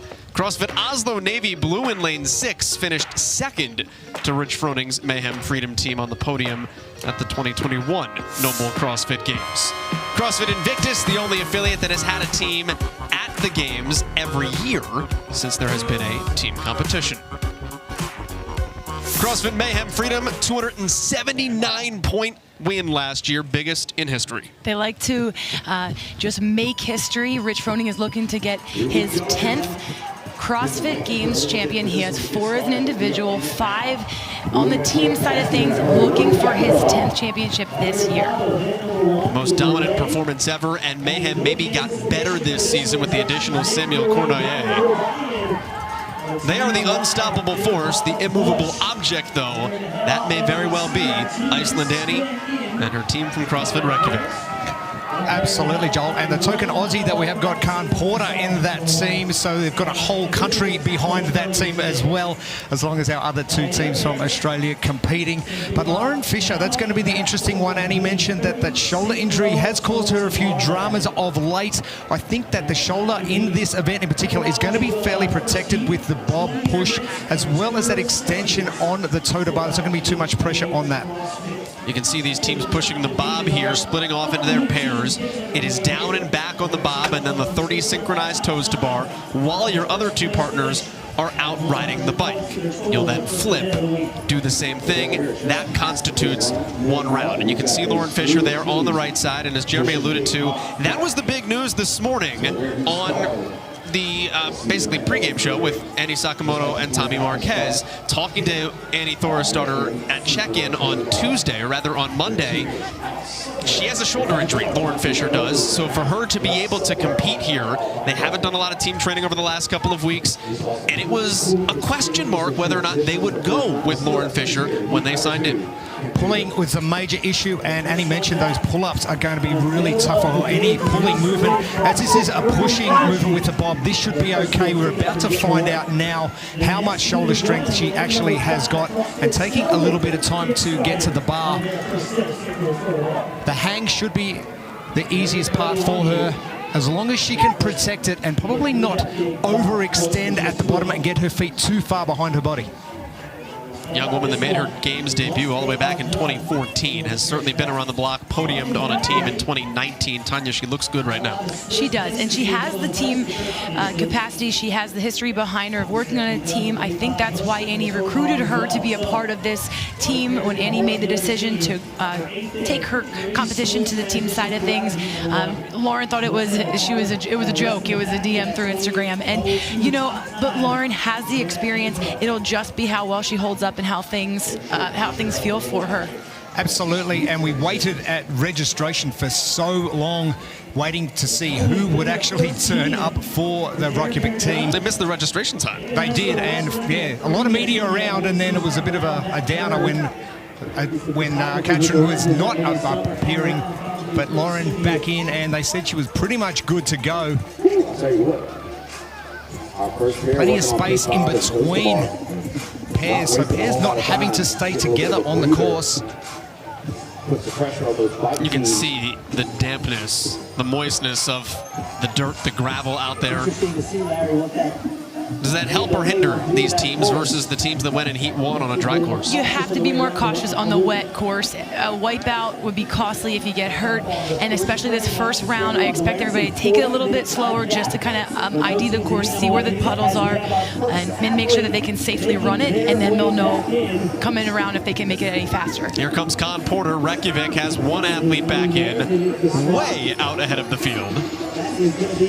If nothing else, it gives Porter a little bit of an opportunity to catch his breath. And here is Nicholas Hecht from OBA. He is an athlete I have known since he was younger. He started training at R-Box. He's a football athlete. He is strong on the bike. He was pumped to get out here, his first Games appearance. He was excited about the bike, but nervous about the course being wet and what that was going to do to other athletes on his team and all the athletes as well. And Annie Thorisdottir got back in off the bike, so Tola Morikano and Lauren Fisher are now out on their bike. There is Thorisdottir and Con Porter just driving through this bob. You have to wonder, with the moisture on the turf, does the bob not slide easier for these teams in Heat 2 than it did when it was dry in Heat 1? Even if the bob does slide easier, your feet slide easier then too. A lot of these athletes, we did speak with them. We talked to some of the teams while they were waiting for their hours, and they were concerned. They were looking to get different shoes for this reason. They want to make sure that their footing is solid, and that isn't a factor. You see some people with grips and some of the turfs. Iceland also did make a TikTok during those couple of hours. They did. I spoke to CrossFit Selwyn, CrossFit Yas in the background as well, and Michael Makaide from Yas actually said he's going to be wearing cleats on the field just to make sure he's got a little bit more grip. I'm not sure what that does for him on the bike, but definitely more grip on the field. I haven't biked in cleats in a while. A special thank you to Trek Bicycles for providing the bikes and the helmets, not necessarily the cleats, that the athletes are using today. Visit trekbikes.com to check out road, mountain, electric, or fitness bikes. That includes the bikes that these athletes are riding here in Event 1 from Trek Bikes. Jorge Fernandez with the mustache coming in there from behind for Invictus. You can see hot on the heels of Iceland and the team from CrossFit Reykjavik. Andrea Nisler on the right there for Mayhem Freedom. She's working with Samuel Cournoyer. Cournoyer in the foreground of your screen, the newest athlete for this Mayhem Freedom team. Individual Games athlete 2 times in his career. Con Porter has been on the individual side for Reykjavik, obviously, as has Annie Thorisdottir, 2 times a champion. A lot of talent, and it makes the team's competition so much more intriguing. It does. Con Porter, I have not seen him in better shape in his entire CrossFit career, and it has really sparked him. I had a good chat to him yesterday, and he just said he is all guns blazing now. He's dropped a lot of body fat and looking very good. So he has ignited himself by going to train with the team, because he said he actually kept him out a little bit of trouble training so much, but he's very, very glad that he has Sundays off. He said that's all he had to do. He couldn't get in trouble. He just woke up and trained. Much like these do. These 2 athletes in Mayhem. Sam Cournoyer coming down from Canada, Andrea Nisler coming down from Minnesota to begin training at Cookeville. This and last year, respectively. And they will now wait for the return of Taylor Williamson and Rich Froning Jr. one of the recipes I mentioned earlier is that timing and making sure the transitions are very smooth. The athletes coming off the toe to bar have got a lot of time to recover. We found in heat number 1 that the fatigue in the legs from the bob push really started to kick in round 2. So athletes making sure they get through the toe to bar as quick as they can and make sure they've got enough before they get on this bike leg. Jorge Fernandez in the front from Invictus, Tolamora Kenyo right behind him from Reykjavik. Right now, your overall leaders, the team from Iceland, the team from Mayhem, both went undefeated in their respective semifinals, a perfect 6 for 6. CrossFit Omnia is in 3rd. They are the champions out of the Atlas Games in the semifinal stage. You can see Lauren Fisher and Tolamora Kenyo coming in together, so Reykjavik's in good positioning here. What will be the end of officially the first round for them. Each of these athletes having to complete each of the rotations 3 times. This event also being one of the longer events, it's really going to be important your pacing, that you can keep your tempo up. So this first round, really feeling things out, just seeing what you feel like, and then making an adjustment. After that, I expect a team like Mayhem here to actually pick up speed as they go. That you start a little bit more cautious in an event that you know is this long. What I want you to watch, though, is they have shirts on Bob. It is really important. Mayhem knows all the details, paying attention. They can wipe themselves off if it starts to rain or if it's spritzing out there. They have their shirts that they can dry things off. Really smart. Everyone always looks at how they can gain an advantage on CrossFit Mayhem Freedom, and then this event was announced, or at least pieces of it were announced. They said there would be biking for the first time ever in the team competition, and Rich Froning's account posted on Instagram, and we thank you. And the entire rest of the team division, I'm sure, sighed and said, oh, come on. Mayhem licking their chops trying to hunt down Reykjavik right now, and Invictus in first place. That is the specifications of Bob, 667 pounds, as we told you in Heat 1, about the size of pushing around a vending machine. And this is something that Mayhem did get their hands on, a Bob-like element, not the exact replica, but one they have been training with. They train often in it. If there's an area that they feel is a weakness, a lot of times we look at these athletes and we think they don't have any weaknesses. It's just scalable, just like everybody back at home at your box. They still have things that they need to work on, and when you recognize that, you get to work doing it. They've got themselves a Bob. They put the time in with it. They look like they're communicating really well when they need to take their pauses. Taylor Williamson looks like she's just going for a stroll on the bob. The last time they just went for that push, then the bob moved a fair bit. So there must be a bit of moisture on the turf at the moment, which is going to be moving the bob around. You mentioned that the feet are going to be slipping out a little bit more, Tanya. But these guys know what they have to do. They know the timing now because they've done the first round. So they're going to get to work straight away and rest at the back end of this 30 synchronized toe to bar. They're adaptable athletes, so a lot of times it's more of what we're saying or they're thinking about it, but once you get out there, you just adapt on the fly, you make the adjustment. There's your leader right now, Jorge Fernandez in the front. That's Devin Kim in the background. Team from Invictus. Again, the only affiliate that has had a team at the games. Every year there has been a team competition at the games. Devin Kim has been to the games as a teenager. Jorge Fernandez, though, in the foreground is kind of Invictus's secret weapon. He's 27 years old, former very good baseball pitcher at San Diego State University. And the coaches at Invictus kind of look at him as the dark horse, someone to keep an eye on if you're buying blue chip stock, eventually at the individual competition here in Madison. So roughly about 3 minutes for the gentlemen, based upon what the individuals did earlier on today, and about 3.5 minutes for the females on the average round of a mile. So Rich getting that round done and knowing exactly what he has to do and the timing spot on once again, and making sure they've got adequate rest at the end of this round. Who patented the mouth guard half in, half out? Is it Steph Curry or is it Rich Froning?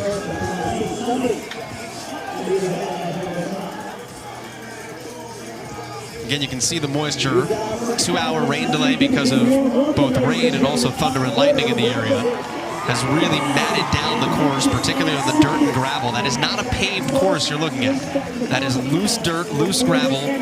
There is some puddling on it. Brittany Weiss from Invictus here coming back into the North Park.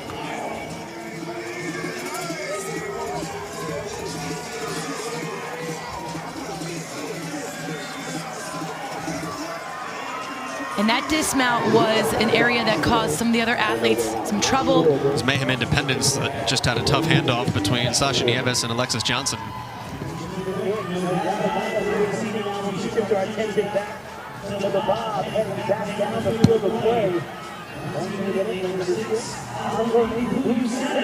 Oslo Navy Blue is in front. Invictus trying to come back on their heels here. With Fernandez and Kim now out on the run. That'll be Joshua Alshama and Brittany Weiss going to work here on the bob. Not far off pace.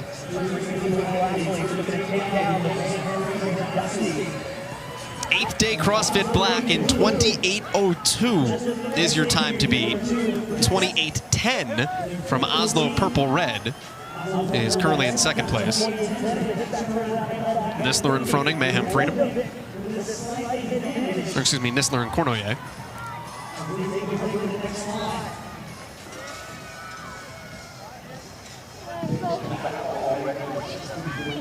Con Porter, Annie Thorisdottir are the pair for Reykjavik. Con Porter, we know he's got a massive engine and he looks very strong, and actually Annie waiting a little bit longer to get back on, and Con Porter ready to get to work. Tanya, break down the form for me a little bit. The way that Con Porter is attacking this, and now Annie Thorisdottir has changed up her positioning a little bit, but was very extended on that last push. She was extending her arms, probably giving her legs a little bit more of a break, using her upper body, but then quickly transitioned, and that sometimes you just need to make the adjustment because it's so much time under tension, just to get a bit of relief.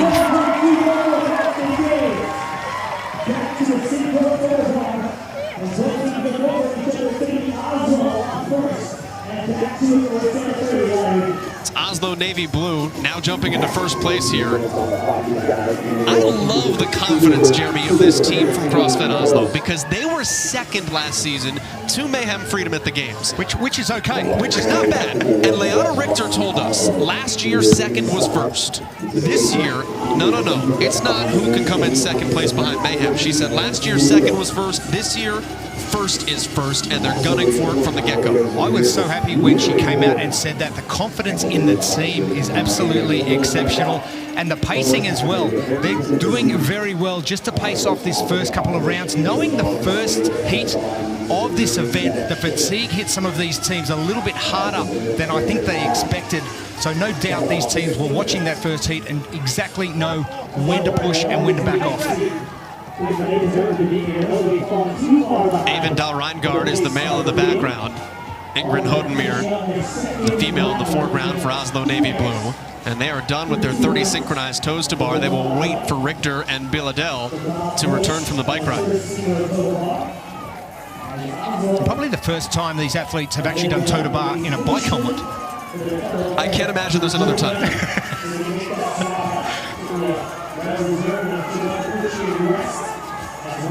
Mayhem is done. Reykjavik is done. And again, everybody waiting for the return of the bikes here on these mile sprints. 1 mile course takes you through the campground, takes you through the dog park. Honestly, this morning when the individuals were riding bikes, you wake up and walk out of your camper, all of a sudden you're in the middle of a CrossFit Games event. That was a smooth transition right there.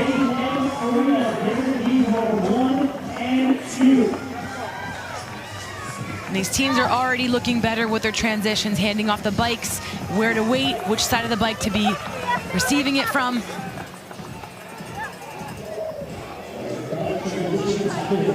We have 12 minutes until we get to the time to beat, that 28:02 established by 8th day.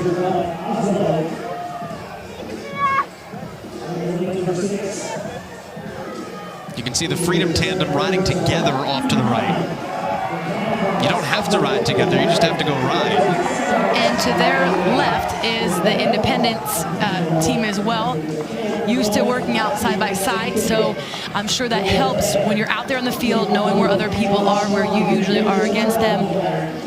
some familiar territory there. Seems as though a lot of the teams are not struggling as much as the others in the bob push. It might have a lot to do with the water that is on the top of the field.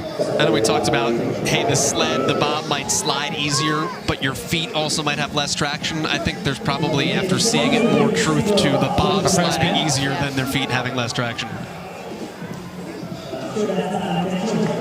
Interesting setup with 1 foot flat, 1 foot on the toe and swapping. We saw that in heat number 1, and a good way to strategize your rest periods. You've only got a couple of seconds to walk across the bob and then get back to work again, so you're not wasting too much time if you're just backing off. Leanna Richter does have to be careful, though. That bobsled, or the bob, rather, is coming very close to moving out of the lane for Oslo. But they have to stay close to that line. As you see there's 2 bobs in each lane, so they can't take up that entire lane. So you're gonna Titanic somebody. It is really important to keep your head up. You don't want your fingers on the outside either. True story. No, it happened to Jen Ryan in the semifinals for Invictus last year. She banged her hand on a metal rail and wound up breaking it. Mayhem Independence has now overtaken Oslo Navy Blue in the lead. A lot of people talking about Mayhem Freedom, rightfully so. It's Rich Froning's team. They have been the dominant faction. But Independence is a team at these games for the 2nd time ever. Entirely new roster. But if you're training at Cookeville, you are a threat. Rich Froning, synchronized toes to bar, 30 of them here with Taylor Williamson. I thought that was interesting. Rich wasn't even looking at Taylor. That's how in sync these 2 athletes are. Rich has been with a different team every year he's been to the games, but these ladies, he spoke about them at the MAC with me, and he has a strong pair of female athletes, and he said a lot of times the teams come down to your females, and he has trust in them, he has faith in them, and they have been working together so much that it becomes second nature, that they move the way you move, and you know how you're working together. But he's keeping his eyes out, seeing where everybody's at. They know their pacing and their tempo, and I'm not surprised that they were not leading from the beginning, just because you can kind of pick people off where you know when you're in control of your speed. A lot more control in this set of toe to bar from Rich. The communication through those eyes, didn't have to say a word, but they've been practicing this sort of stuff for a long time. So left of screen there was Reykjavik. Again, Lauren Fisher still looks to be just fine. Annie Thorsdottir quite open about her shoulder concerns coming into these CrossFit Games. Oslo Navy Blue. Smooth transition. And Leanna Richter will walk that bike out. She and Nicolette Milladel back outside, coming up on 28:02 as the time to beat from opening heat 1, established by 8th Day CrossFit. Joel, this seems to be in heat number 2. There is a lot more times for these teams after the toe to bar as in heat number 1. Yeah. A little bit more pressure on those first teams and less water on the track. And speaking of tracks, there's a lot of tracks out on the 1 mile bike ride the individuals did earlier on. I was surprised that there are so many tracks out on the back end of the course, that they didn't follow the same track.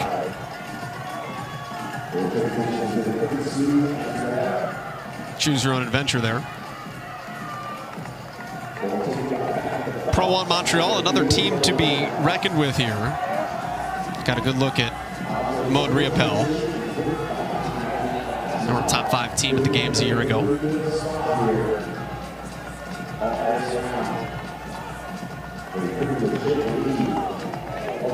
Seven minutes remain. When these athletes are done with the bob push and toes to bar, coordinated with the bike ride, they will then as a team reunite. One more bob push, and then they'll collapse at the finish line with the timer. Andrea Nisler on the right, driving here. And you can see how close they come on that pass. Those teams working in very tight quarters with 2 bobs per lane.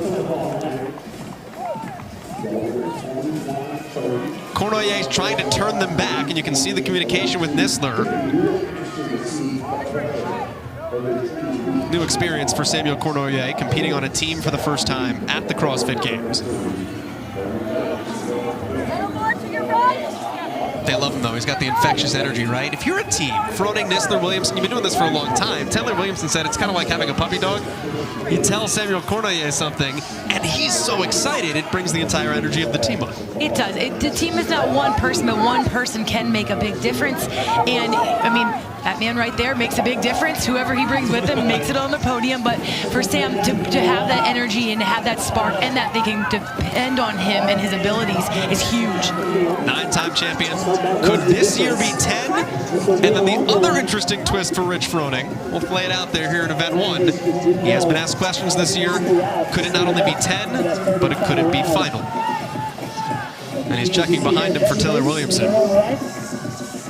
And this is just it. It doesn't matter how well you are biking if your teammate isn't there with you. And he's not sure where she is at this moment. It's almost an unsettling feeling. It's like you don't want to disappoint him either.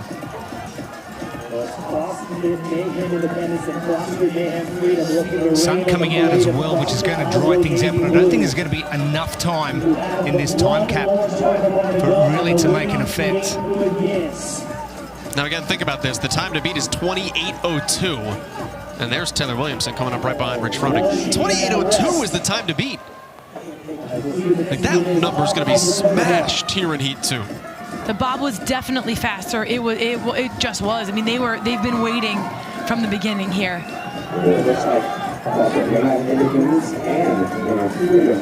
So Nisler and Cornoyer are done.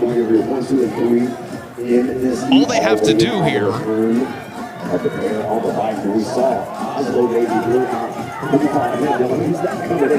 just as we expected, ladies and gentlemen, make some noise, your leader back with the ball. Here comes Oslo Navy Blue in first. They'll get in ahead of Mayhem Freedom and run back to the bob as a unit.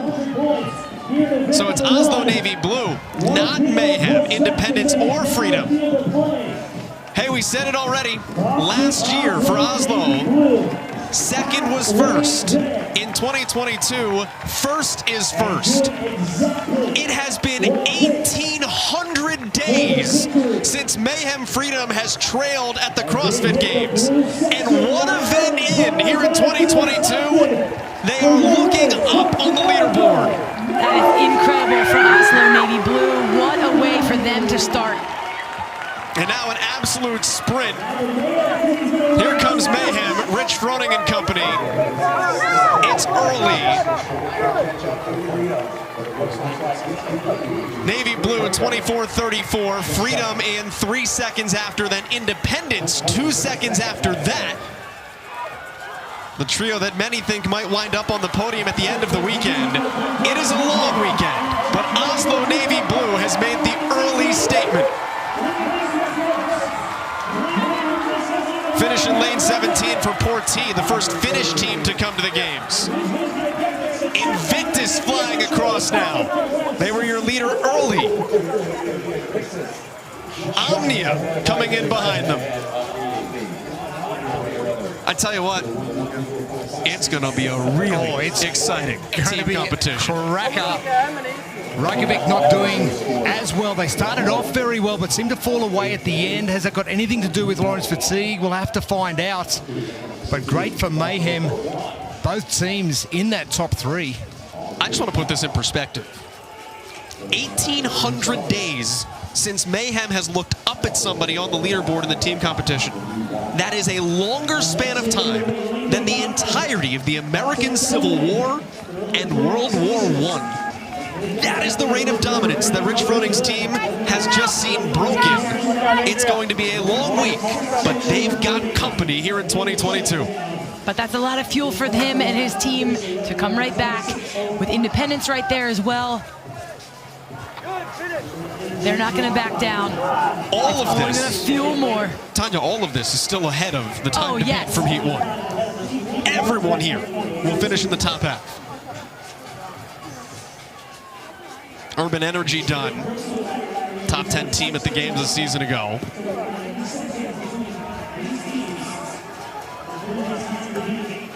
Here's the Kiwis from Selwyn.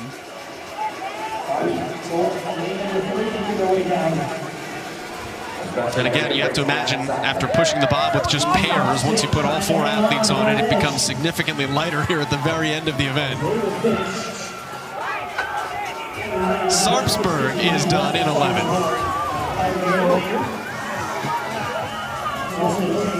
26:56 unofficially. Overtake Team Density trying to fly in behind them. Team that qualified out of the Syndicate Crown in second place. 27 unofficially. 28:02 is still the time to beat by 8th day. Look out.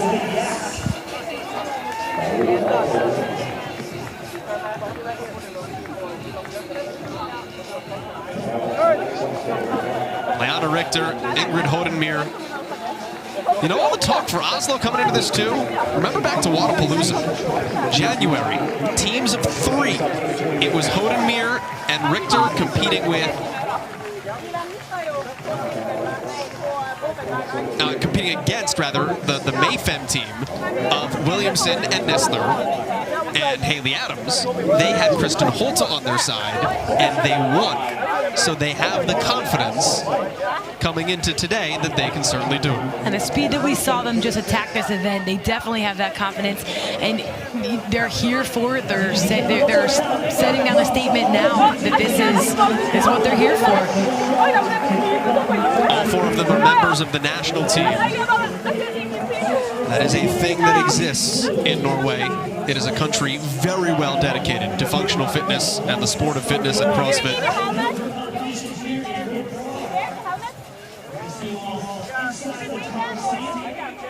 Everyone finishes event number 1 in both heats. And almost everyone here in Heat 2 beat Heat 1. The big question from the get-go was going to be, how is Lauren Fisher going to feel when she got up on those toes to bar? But the highlight of this whole event was really Oslo Navy Blue. They just blistered their toes to bar. They picked a speed, and they didn't change from that speed the entire way through. They had really clean transitions on the bike. It was perfect. That's what got them up there, and the Mayhem team did come back strong. I just don't think it was fast enough or good enough. And maybe the fuel in the fire from Oslo got them over the line, because they are here to make a statement. And they only needed 3 to bring it home, but nothing was going to stop them. Event win. That is a remarkable, amazing start from Oslo Navy Blue. Anytime you can pick up an event victory where you can just kind of casually push the bob while pumping your fist in the air. 24-34, that is a 3-second win over Mayhem Freedom. Independence comes in 3rd. Joel, 4 minutes to heat number 1. That is just remarkable. I have to imagine the weather played a piece of it, but still, I mean, maybe if it's same weather conditions, a 3 or 2.5 minute difference. Well, also, it's impressive. But you figure the mental fatigue, also the stress. Those athletes were up. They were ready. They walked out the long walk, too. So there's give and take on both sides of that. I wonder how he's feeling. Is he going to be cranky? He wants to get after it again. He won't have a white shirt on.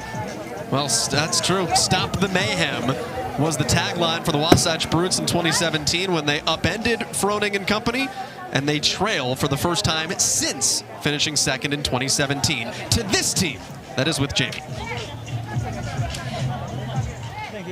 All right, guys, I know we had a big rain delay. You guys had to wait in the athlete warm-up area. What were you guys doing to keep your mind mentally in it? What did we do? Relaxed and just started fresh again with a warm-up. Great. Nothing more fancy than that. Okay, and Lena, you said that this event was fun. What was fun about this event? I said horrible fun, but yeah, it was fun. It's just a longer event. You kind of zoom in or go into your own zone, and it was nice. Yeah. And between semifinals and now this first event, what have you guys been training? How much have you been incorporating biking into your training? We've been arguing on a regular basis because we're like 4 siblings, so we're always nagging and picking on each other. Besides that, we've had the one session on the bike that was at the parking lot in Sheboygan, and Ingrid is riding her bike to the work every day, but the other guys, we don't do anything with the bicycle. Well, not bad. Congratulations. Thank you guys so much. Thank you. Gonna make that a t-shirt. It all started at a parking lot in Sheboygan.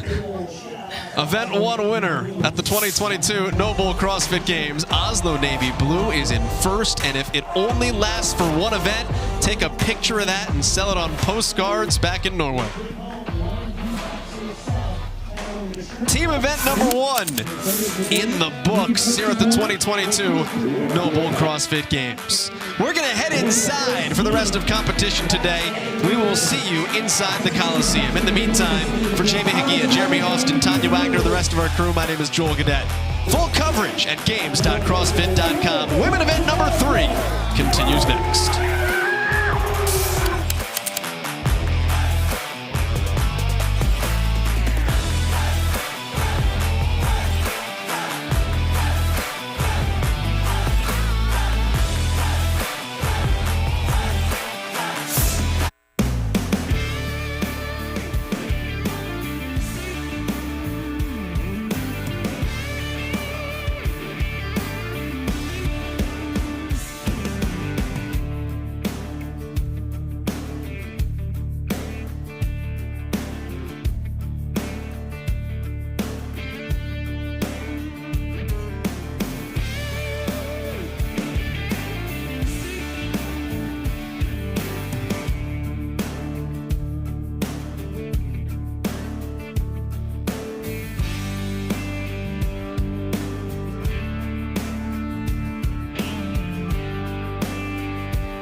Welcome back to Day at the Games, everyone, for our midday show here at the Alliant Energy Center in Madison, Wisconsin. We are inside the Coliseum.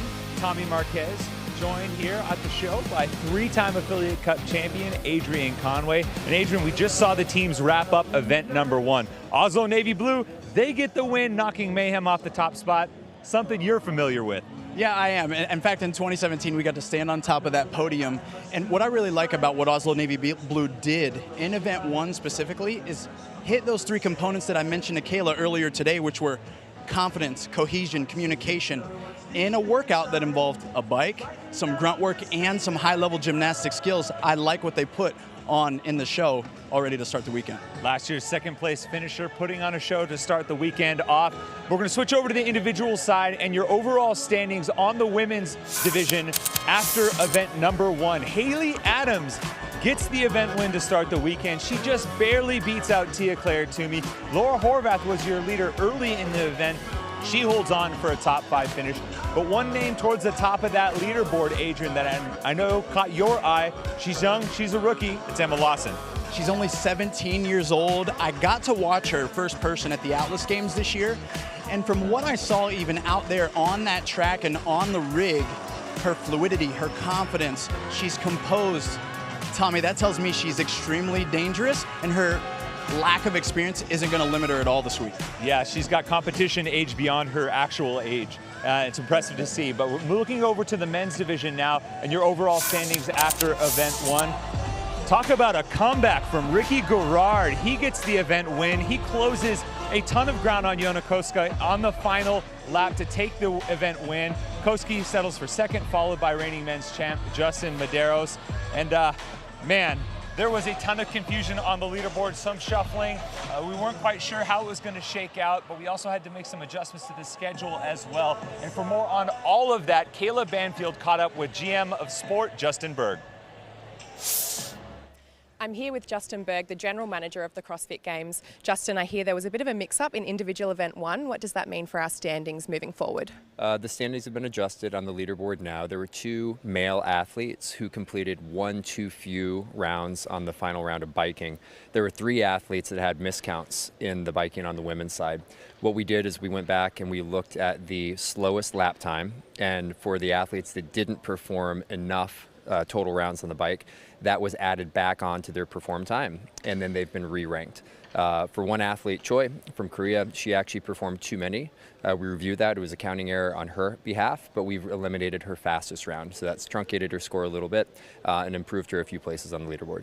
We've also had a few curveballs with the weather as well. How is this going to affect the schedule moving forward? For the schedule, what we're going to run this evening will be on time. So we'll move into the Coliseum and we'll perform the same standard competition that we had listed. What we're taking is the second individual event and the second and third team events, and we're going to run that block of competition tomorrow after the opening ceremonies. The reason we went into a campus lockdown, we had 2 powerful cells that came through that had lightning and a lot of rain. So we stopped the team competition, let those teams cool down and then rewarm themselves. That took about 3 hours. And then that ended up either creating an overlap scenario tonight where fans had to choose either watching the individuals or the teams. So we elected to move that block of competition until tomorrow. That will also allow us to run the exact same programming that Boz wanted, rather than adjusting the workout to go to a push press or a different standard, which is not what we wanted, but would have been the safest thing if we had to run today. And what went into making that decision? It's all about safety and performance for the athletes. We also have about 10,000 people on campus today, and so for them it was unsafe to be in metal bleachers, and we have so much stuff that's out there on the competition floor. But primarily it was an athlete experience thing, making sure that we had enough time to cool the athletes down, let them warm back up and perform at their best, and making sure that we weren't creating a super long scheduled day today when we had a full day of buffer built in for this type of a contingency. Thanks so much for your time, Justin. Thanks.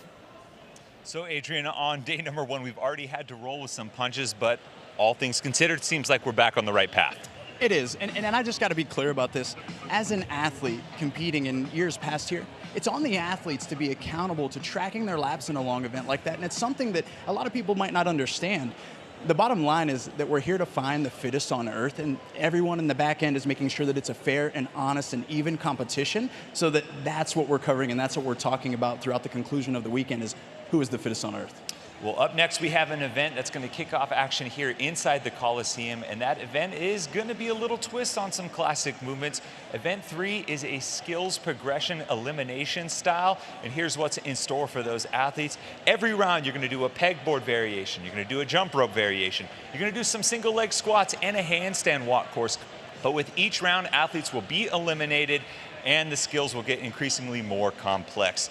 And man, Adrian, what a test this is, but we actually have someone who has a little bit of experience testing this out. Kayla Banfield is standing by with a familiar face. Thanks, Tommy. I'm here with Dan Bailey, who had the privilege of testing individual event 3. Dan, I don't know if you'd call it a privilege, but how did you find the event?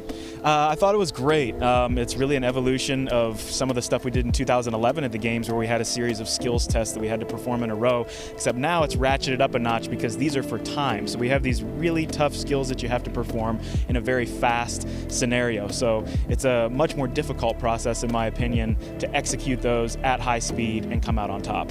And under pressure as well. If you had the opportunity to do the event again, how would you change things up?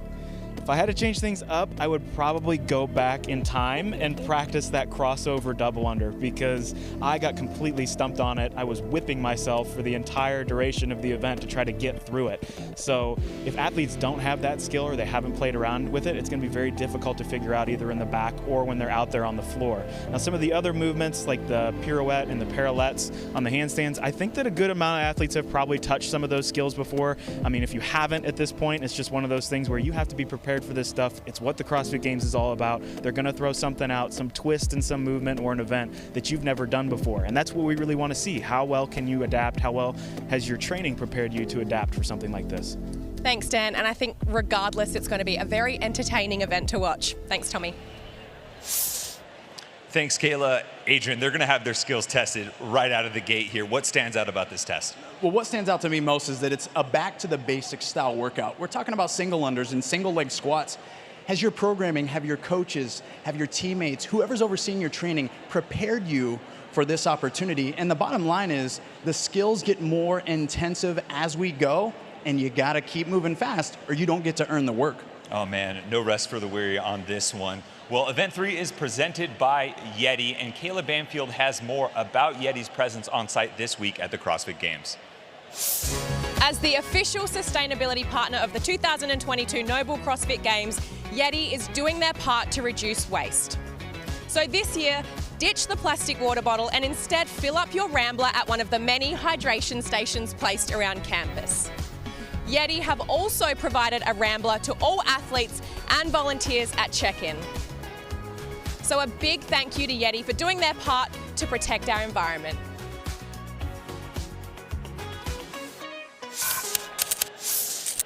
Thanks, Kayla. Let's take a quick look now at what's in store for the rest of the competition day here on day 1 of the CrossFit Games. We have individual event 3 and then followed by team event 4. Then the individuals will reload for one final event here in the Coliseum. I want to say a special thanks to our sponsor for the day, Trifecta. Shop Trifecta, the official meal delivery partner of CrossFit. Head to trifectanutrition.com/CrossFit and use the code CrossFit to get 40% off.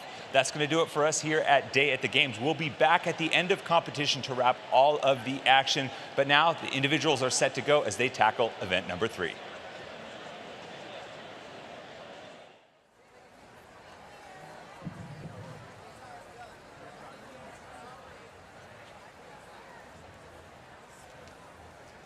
Let's get started, guys. We already kind of chatted a bit, but let's go around and share where you're at, where your head's at. Just 1 or 2 sentences, how you're coming to the meeting. I'll start. CrossFit affiliate roundtables are moderator-led, small group conversations. Affiliate owners can gather together consistently to celebrate wins, identify weaknesses. In that time, we share all sorts of things that affiliate owners would talk about. Oh, my gym and your gym sound surprisingly similar, so. Yeah. You get back what you put in. So if you're really looking for advice on business and business only, there's a roundtable that will do that. If you're looking to be like, man, I just need some emotional support as an affiliate owner, there's a roundtable that'll do that too. We get into this business because we love exercise, and what we discover is that we need support. There's so many conversations to be had. And we're just trying to open that door so they can connect.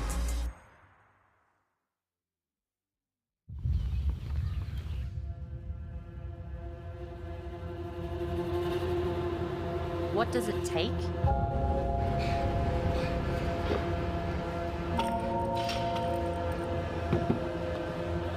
How do I train? What do I eat? How do I recover? How much do I sleep? How do I react? What if this happens? What if that happens? Am I prepared? It all adds up.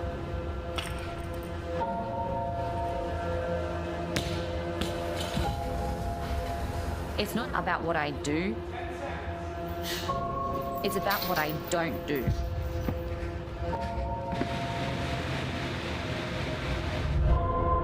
No excuses, no shortcuts, no gimmicks, no tomorrows.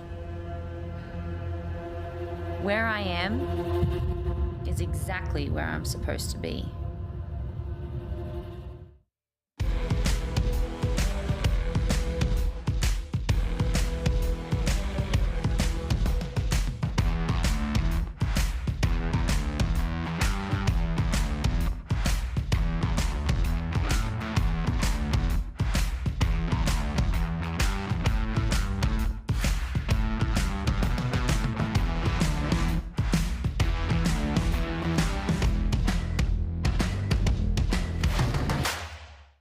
My name's Rich Froning, 4-time individual CrossFit Games champion, 5-time affiliate cup champion. As I've gotten more advanced in my career, nutrition has taken more of a front seat to go along with my training, and RP has helped me over the last couple of years dial that in and take the guesswork out of what I'm doing. Nutrition timing is a huge piece, as well as nutrition or macro count. And currently I'm eating 100 grams of fat, 200 grams of protein, and about 500 grams of carbohydrates. We've played around with that over the years, but that's kind of what we've settled on, especially this time of year. RP diet has helped me a ton, and it can help you too.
As a 10-year affiliate, I would advise somebody who's new and starting out in the CrossFit world to be passionate in your pursuit of education, to hone in your craft and your skill, which CAP programming helps us do, and really take the opportunity with the time that's freed up to get to dig in deep with your members and your community, get to know what motivates them and triggers them and keeps them excited about coming back.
How do you get out of the rain?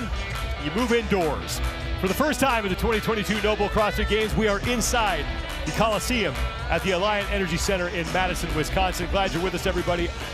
I'm Sean Woodland with Chase Ingram. Nikki Brazier is down on the competition floor. We are through just one event here on what has already been an eventful opening day. Here are your standings for the women after bike to work. Haley Adams with her first career event win picks up the 100 points. Tia Toomey clearly slipping. Yeah. Second place with 97. 4 rookies inside the top 10.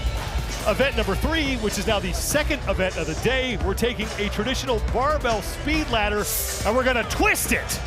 Twist it indeed, and what we have is we have this round quarterfinal, semifinal, final that we traditionally see, like you said, in either maybe a sprint course variation on the field or with a barbell here in the competition floor. But this year, the twist is we can also increase the difficulty of skills with gymnastics.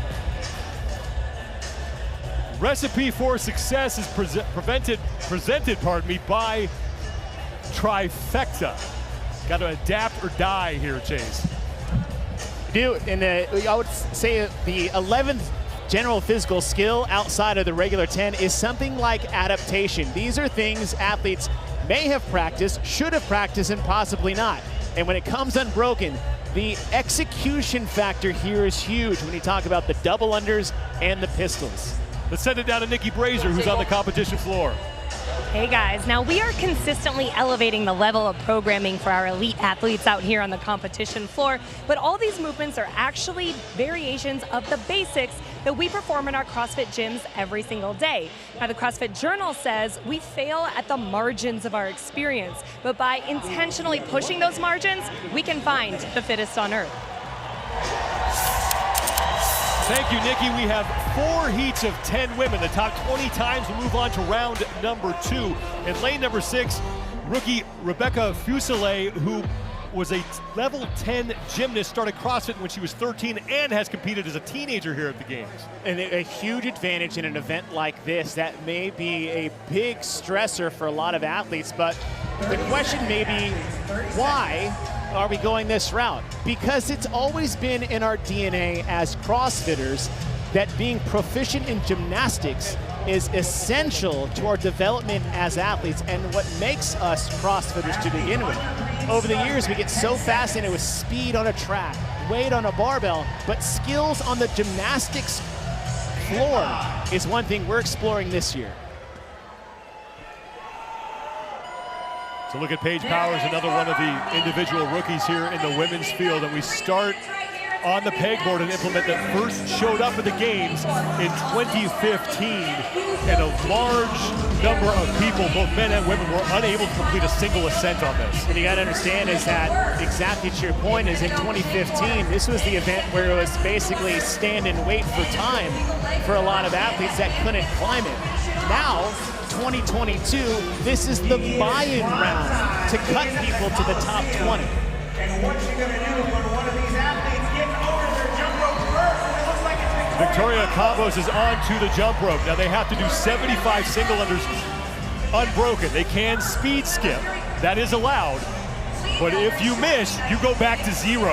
And this is where the execution error comes into play, because there's something to be said of having the basic skills of doing the basic movements. Do you want to get better at snatching a barbell? Then get the PVC pipe back in your hand. Do you want to get better at double unders? Then let's go back to single unders. Work on your foot position, your hand position. Elisa Fuliano is the first woman done with her single unders. Now they have to do 10 single leg squats on the left leg. If they move out of that box, that blue box, if that other foot comes down at any time, they start back at 0. Talked to Adrian Bosman earlier today. He said this event is a controlled freak out. Yeah, and it's exactly what it is, because there's the error of execution here. Should you go a little too fast than you're supposed to and you bounce outside of the box, start over. That heel touches the ground, start over. Elisa Fuliano is on to Oh, that she didn't even have to do it. Well, she did not have to do the pirouette, but she still did. Now here comes Rebecca Fuselier next to her. So Fuliano did not need to do the pirouette, still executed it, and now she's neck and neck with Fuselier, and now it's going to be a foot race to the finish, and Fuliano's going to get the best of Fuselier on that by half a second. Christine Kohlenbrander is going to be the next woman down. Now Paige Powers is back on her feet along with Victoria Campos as they both come across the finish line.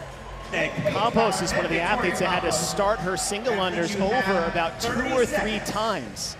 Sung Young Choi is across the finish line. The top 20 times from this first round will move on. Here we go.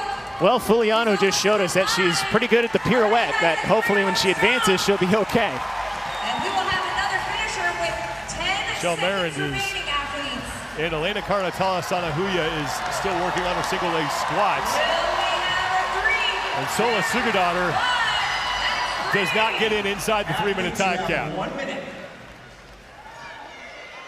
Next heat coming out on the floor, as there is Elisa Fuliano, who will have the top time with now 3 heats remaining.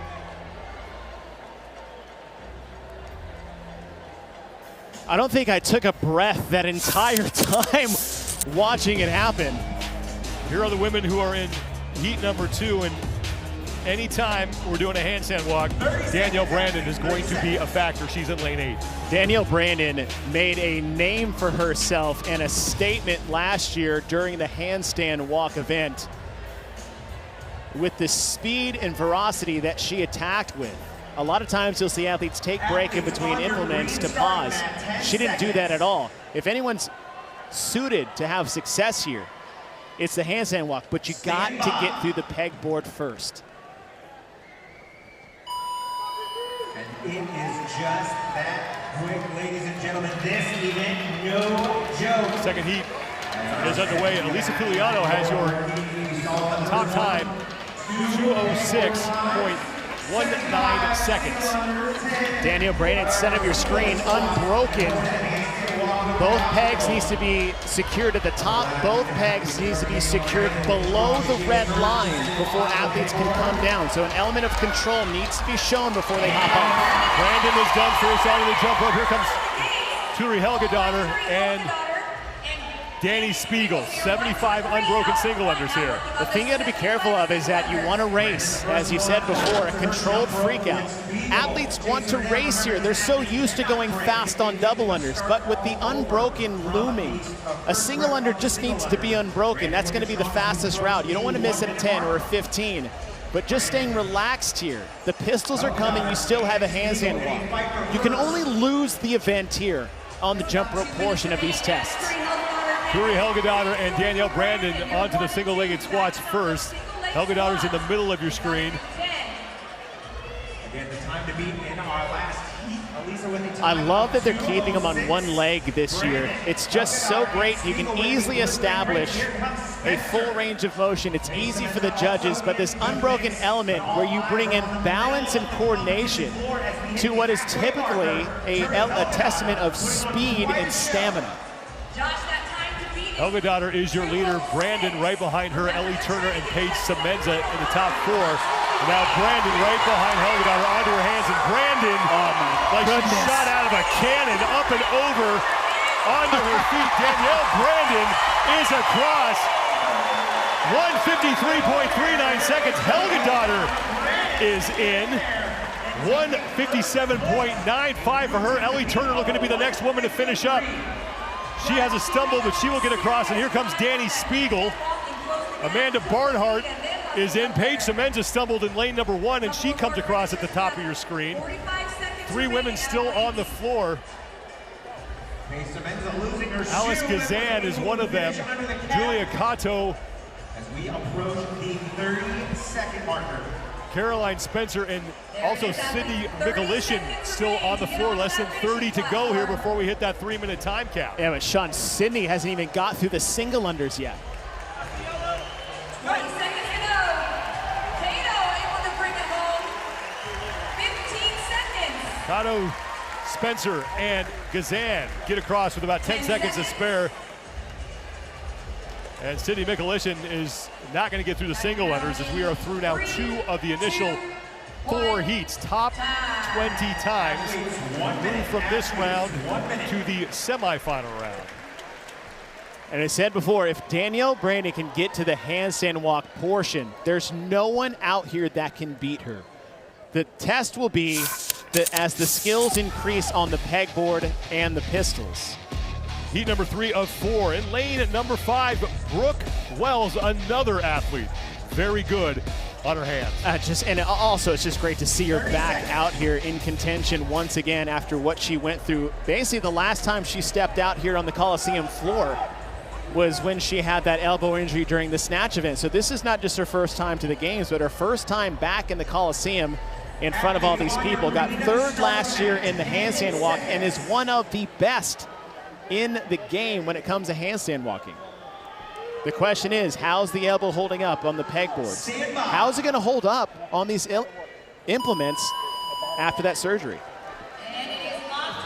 3rd heat underway, starting with the pegboard once again. Doesn't mean that they can't be passed, as we saw with Danielle Brandon setting that time to beat.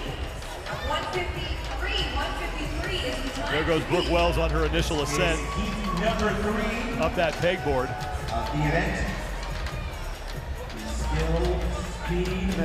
Brooke got a little stuck at the top, and she'll take a break in the middle of the floor. We see a lot of athletes going unbroken so far. Ariel Lowen, Jacqueline Dahlstrom, and Bailey Rail onto the single unders. Carolyn Prevost, who is next to Dahlstrom, just tripped. She'll start back at 0. The question might be, why do this alternating foot cadence? Because this is a warm-up movement. This is what a lot of athletes will do, either warming up for double unders or actually warming up for track events. This is a skill that some athletes will use to practice staying on the balls of your feet and alternating those feet in that cadence. Jacqueline Dahlstrom is on to the single leg squats first. They have to start on their left leg. Complete 10, then 10 on the right leg. Ariel Lowen still in 2nd place. Chrissy O'Connell onto the one-legged squat. She is in the black shorts, was at the top of your screen. Dahlstrom on the right is your leader right now. And the game you play is, how fast is too fast? Do you fall into that trap of getting outside of your comfort zone and you have one stumble outside of the box, you're on rep 7, and now you got to start all the way over? Dahlstrom is done. She'll be first onto the handstand walk. Danielle Brandon has the top time, 153.39, and remember, the top 20 times will move on. But Dahlstrom is well within that range right now, and she's going to win heat number 3 with a time of 201.46 seconds. Ariel Lowen will be next across. With a time of 2:07. Carolyn Prevost, who played collegiate hockey here in Madison, is across. Chrissy O'Connell and Bailey Rail. Now Sarah Kaya. 30 seconds. Gabby McGowan. Karen Freyova also across. Less than 30 seconds to go before we hit the time cap. Oh, wow.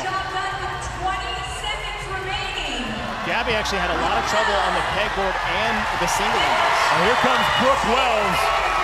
And she gets in inside the time cap. Freya Moosbrugger just got no rep on the handstand walk. And she has to go back to the beginning. Jacqueline Dahlstrom. 1 minute. And Sean, so far we haven't seen any athletes have a skills issue as far as their ability to do the actual movement. What we've seen is that the ability to do your single unders unbroken, your pistols without stepping outside the box or letting your heel touch the ground. 4th and final heat will feature 30 seconds. Tia Toomey right in the middle of the floor, but keep an eye on Mal O'Brien, who won the opening event inside the Coliseum last year. And already took a 6th place finish in the cycling event with the toes to bar and chest to bar pull-ups earlier this morning.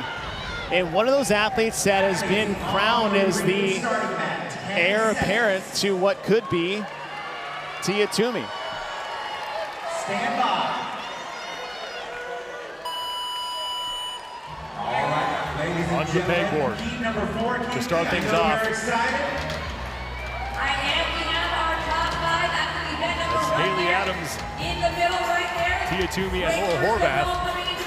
Got to the top first. I think Laura Horvath is in the early lead here. Mal O'Brien working her way up on her second climb at lane 3. Laura Horvath is already on the descent, and there's that rock climbing background coming to play for Laura Horvath. And Tia Toomey almost slipped in lane 6, but was able to save it. Laura Horvath is on to the single unders first. And here come Mal O'Brien and Tia Toomey and Emma Lawson. Haley Adams, wearing the leader's jersey after getting her first career event win, is on to the single under. 75 reps here. 75 reps unbroken. For you guys watching at home, they cannot miss. They miss at 74. They have to start all the way over, back at 0. And the weirdest part about single unders. And Toomey just tripped. No. Toomey's back to 0. Tia Toomey just tripped. And what she has to do is stay calm. It's nearly impossible to stay calm. You panic when you miss double unders, and it's not unbroken. Laura Horvath and Emma Lawson were the first two onto the pistols. They're at the top of your screen. Mal O'Brien is at the bottom. Horvath struggling with balance a little bit. Remember, if that foot comes down, wow. Now she's got to get things sorted. Emma Lawson is flying through these pistols, and you want to say balance? That's that dancer background for Lawson. Horvath is struggling badly here. Emma Lawson. Oh no, that's a hand on the line. Yeah, she's hand on the line. But Lawson has a huge lead right now. Now here comes Mal O'Brien.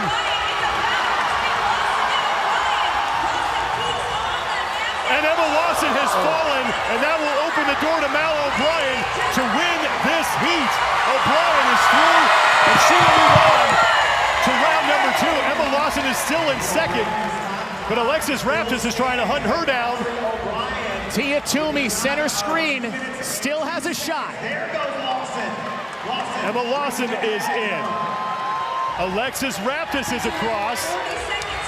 And a great comeback from Horvath as Haley Adams is going to edge her out. Now here comes Tia Toomey. Oh, man. Saunders and Garnes are in. So Lucy Campbell and Emma McQuaid Tia still Toomey on the floor. Pulled off a 6th place finish after missing on the single unders late too. It wasn't an early miss. That was a late miss for Tia. 10 seconds remaining. It's Mal O'Brien at 2:02.31 seconds. Now remember, top 20 times move on, and this was by far the fastest heat as far as the women who got across the finish line are concerned. So very likely that all 8 of the women in this heat who finished will move on. But we have to wait and see officially. But they definitely it's going to be did themselves some favors there at the end. It's going to be very close. But Tia Toomey with a rare stumble. Now has to see if she's going to advance. And the thing to understand is that these stumbles are uncharacteristic for all athletes that are taking these stumbles. The miss on Laura Horvath on pistols, the fall of Emma Lawson on the handstand walk, the miss on the single unders for Tia Toomey. If you're an athlete in the back waiting for this, you have to understand that nothing is for certain. The amount of focus and attention you are going to need when it comes to the single unders, the pistols, the handstand walk, is just as important as the execution of the movement itself. Let's go down to Nikki Brazier, who had a front row seat to all the action. Nikki? Ooh, so much intensity, guys, here on the competition floor. And, you know, the most interesting thing that I'm seeing, so many different variations and techniques on those single unders. This is not something that we oftentimes see these elite level athletes doing. And you can kind of tell who's had practice doing them recently and who hasn't. The folks that have got 2 feet on the ground, balls on their feet, they're very comfortable and they have a very quick turnaround. They are the ones who practice. And a lot of folks down here have a kind of a running man style, and you can tell that they're trying so hard not to trip up. Nobody wants to start back at 0. Let's see how things change in these upcoming heats. Take a look back at the 4 heats that we just watched as we tabulate the top 20 times to be moving on. We had a good race in heat number 1 between Elisa Fuliano and Rebecca Fuselier. Fuliano had the extra pirouette on the handstand walk and still managed to win, but Danielle Brandon, again, if you can get her on her hands, get her past the beginning part, really no one going to be able to touch her when it comes to this. Heat 3, this is where we start having the execution errors in the back part of the field, but Dahlstrom did what she needed to do, just a few seconds off Danielle Brandon's pace. Laura Horvath absolutely crushed the pegboard, was fine on the single unders, but got a little squirrely on the pistols. And there you see, that was not an error of execution, but she thought she was done and put her foot down. Emma Lawson falls and opens the door up for Mal O'Brien, which looks like the beginning part of Granite Games when she had to come out and win the first event on her hands as well. And there is Tia Toomey, who slipped on the pegboard, was able to save it, and then missed on her single under. So these are your top times that will be moving on. There are your top 10. Danielle Brandon at 153.39. That's where we saw in Heat 1. At event 3, quarterfinals, top 10 right there. Danielle Brandon with that top time. Turi Hildedotter, Jacqueline Dahlstrom. Now 11 through 20. Oh and Tia my goodness. does not move on. Laura Horvath is the last woman in at 2:23 by less than 0.2 of a second. Okay, sorry, here we go. Wow. Let's do this again.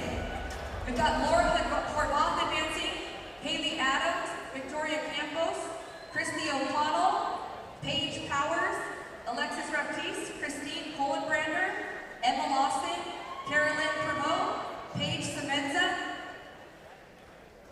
Amanda Barnhart, Danny Spiegel, Ellie Turner, Ariel Lowen, Rebecca Fuselier, Elise Fuliano, Mallory O'Brien, Jacqueline Dahlstrom, Turi Helgedotter, and Danielle Brandon. Those athletes will be advancing. Tia Toomey not moving on. And these are the training partners for Proven Fitness. Brooke Wells and Tia Toomey, a look at disbelief on their faces. Tia Toomey, over the last 3 years, has only finished outside the top 10 in a games event 3 times, and that's in 46 total events. And it came down to a single under. You know, you think back to 2014 when Rich Froning was on the cusp of winning 4, and he had that moment on during the speed clean ladder, but we thought he was out. But he made it. But he made it in. And that was the only reason he won that year, because it was so close. Had he not made it that year, who knows what would have happened.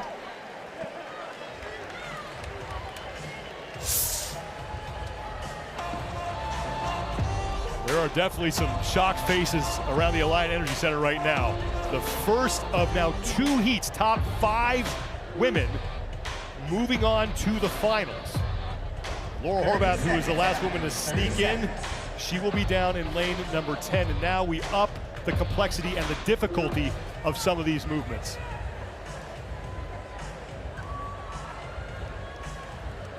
And there is Tia Toomey, who is now going to be a spectator for the rest of this event. 10 seconds, athletes on your green starting mat. 10 seconds. They're in the semifinal round. One pegboard ascent, strict. Athletes will not be allowed to use their feet to help them up the pegboard. Some women in this heat just got done working. Haley Adams is in lane number 9. She just got done in that final heat. Laura Horvath is in lane 10. The one strict ascent. And Horvath looks like she's going to be the first woman done. Our judges. Victoria Campos is the first woman done, just ahead of Horvath. Now it's the 50 double unders that need to be unbroken.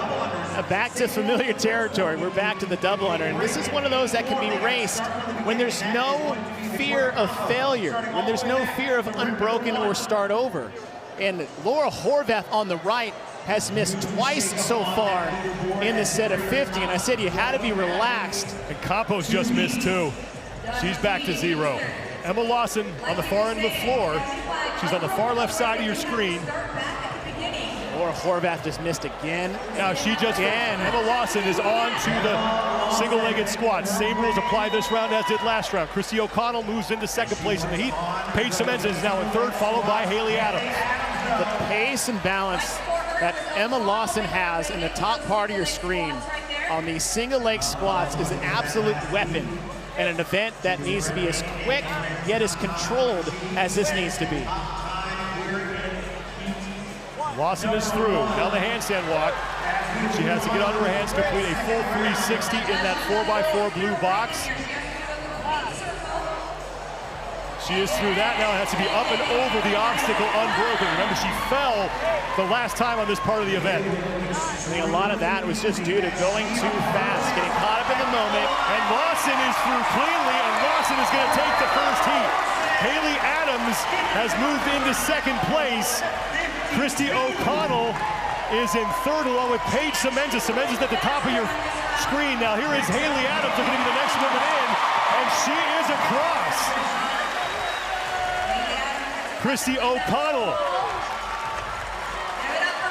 is in. Paige Semenza is down, and Semenza will come across the finish line. Carolyn Prevost right behind her. Alexis Raptis is in. Laura Horvath is now done.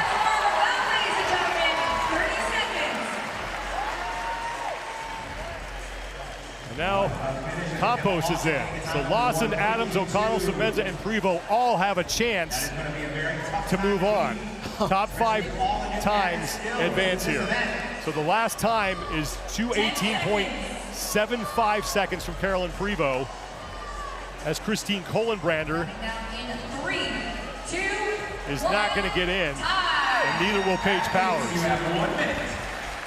Athletes, 1 minute. Airs we saw. Obviously with a strict pegboard, you've either got it or you don't.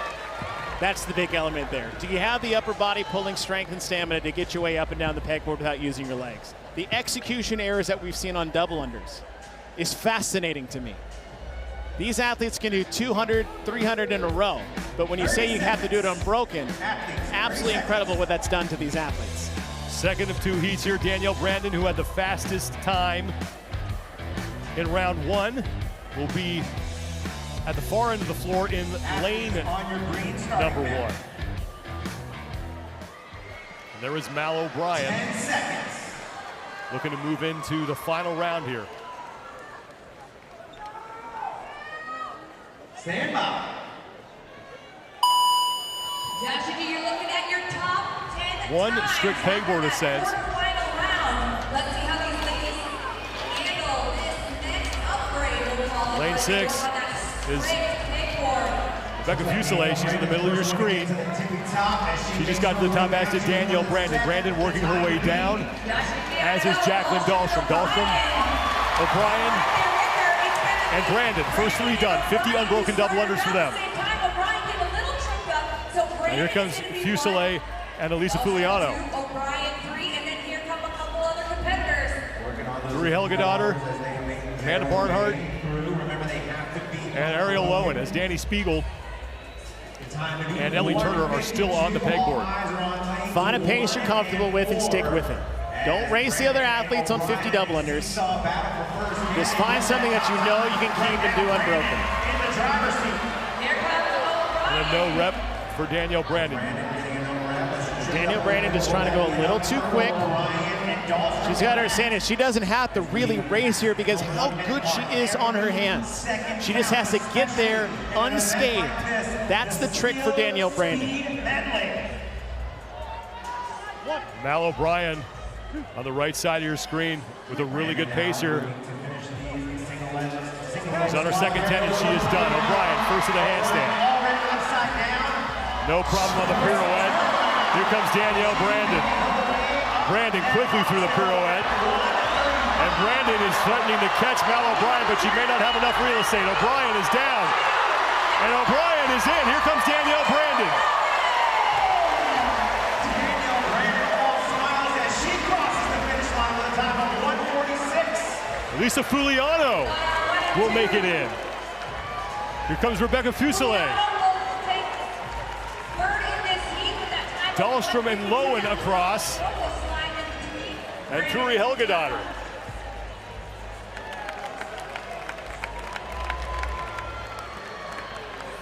So far, all of these women have beaten the 5th best time from the last heat. That was 2:18.75 as Amanda Barnhart and now Danny Spiegler across. We could see a case for the top 5 from this heat. Maybe, yeah, maybe in the top 5 overall. In the winner-take-all final, as Ellie Turner is still trying to figure out a way to get a strict climb here. 20 seconds. All right, ladies and gentlemen, let's see if she's going to give it another go. She's got a little over 10 seconds remaining. Think back to 2015 when this first showed up, we saw a lot of this. And we did. We saw it at the end of the weekend where there was really no consequences to that. But I like the move by Ellie Turner, knowing it's not going to happen. It's going to be a long, long weekend. They don't know what's coming. There's no need to blow yourself up, put yourself in a dangerous position that you're not going to be successful with anyways. I like that move by Turner. Tia Toomey unofficially is going to finish 23rd in the event. It's the 2nd worst event finish in her career. The worst was in 2015, her rookie year, when she took 31st in heavy DT. Send it down to Nikki Brazier. Games in 2015, almost none of the women out here on the competition floor could complete the 2 ascents that were required. My, how far we've come when now we're going strict, we're going legless, and no one is batting an eye almost in this top 20 heat. The NOBULL CrossFit Games. Fill up your water bottles at the Yeti hydration stations found all over. Now waiting to find out who the 5 women will be who will move on to the final heat. Winner take all.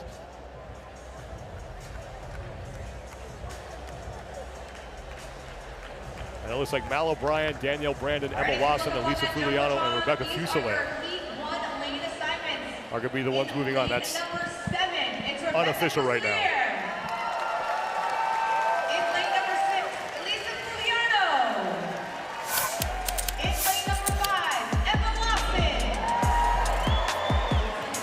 Emma Lawson in Heat 1 is pretty much all by herself in the first heat, and she's the only athlete to qualify out of the first heat. All 4 additional ones were in that 2nd heat. Now, Emma Lawson in the first part was actually ahead of Mal O'Brien on the quarterfinal area, but she ended up falling on the handstand walk. Mal O'Brien in this section was able to get her 2nd heat win, holding off Danielle Brandon, and Danielle Brandon only got there because she had a no rep on her pistols.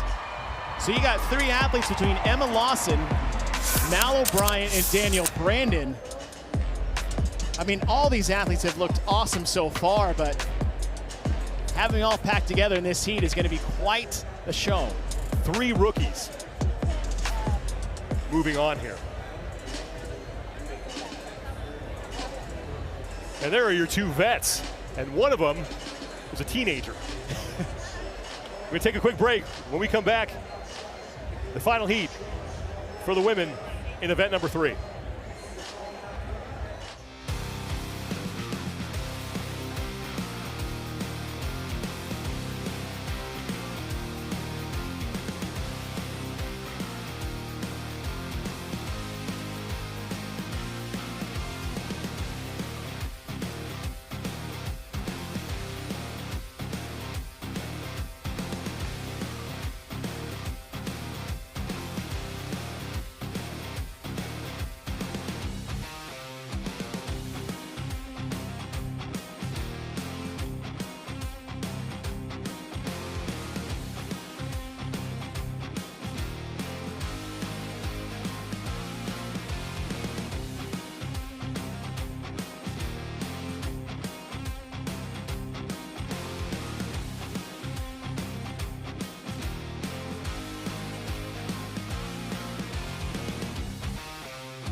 It's time for winner take all here in event number 3 for the women at the 2022 NOBULL CrossFit Games. And Mal O'Brien and Danielle Brandon both looking to lock up 100 points with the event win. Thanks for being with us, everybody, inside the Alliant Energy Center. I'm Sean Woodland with Chase Ingram, and Nikki Brazier is down on the competition floor. Event number 3 presented by Yeti. We are in the final round. Things are getting really complicated now. We still got the strict ascent on the pegboard for the athletes, and then the double crisscrossovers followed by the pistols. But this, a handstand walk from a L position into a handstand crossing the parallettes themselves. And then onto your feet and across the finish line. Couldn't be simpler. Couldn't be simpler. Adapt to the situation or fall behind the rest of the pack. Unbroken or bust. When we look at the pistols themselves, for the crisscrossovers for the double unders, they do not have to be unbroken. One change here. When you're looking at what's on the table for these athletes, for this event itself, when wall walks were introduced last year by Dave Castro, it was a warning to athletes all over the world to go back to the principles that made CrossFit 20 years ago. In 2004, Greg Glassman said, from handstands, handstand walking, and pressing to handstands, they are critical exercises in developing your athlete's potential and essential components to becoming CrossFit. You want to get better at this sport? Make sure you guys know where we came from and where it all started. There is Mal O'Brien. Next to her is Danielle Brandon. Now, Emma Lawson came into this event in 3rd place overall. Depending how she does here, the 17-year-old could be your overall leader after 2 events. the caliber of athletes, we talked about leaning on your history. She wasn't even born when this movement was created, when these articles were written by Greg Glassman. Final heat underway. 1 strict pegboard ascent. And here are your top 5 into this event.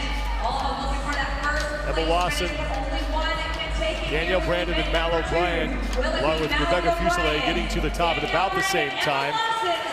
Giuliano is falling back. Danielle Brandon is done first. Now on to the jump rope. 25 double unders with the crossover. They do not need to be unbroken. Now on these double under crossovers, if they break, they can continue on. And the test here is really a test of athleticism. The ability to adapt on the fly. So you have the wherewithal as an athlete to be able to either learn this for the first time, or like we said, adapt or die. Do you have the ability to do something maybe you've never done before? And that's the weird wrinkle as far as this test concerned. The race portion of this is, as you get through the crisscross on the double unders, is basically over. Unless you're just, if you're on the jump rope dare team in elementary school, which I got cut from, I'm not going to bring that up, you probably never tried something like this before.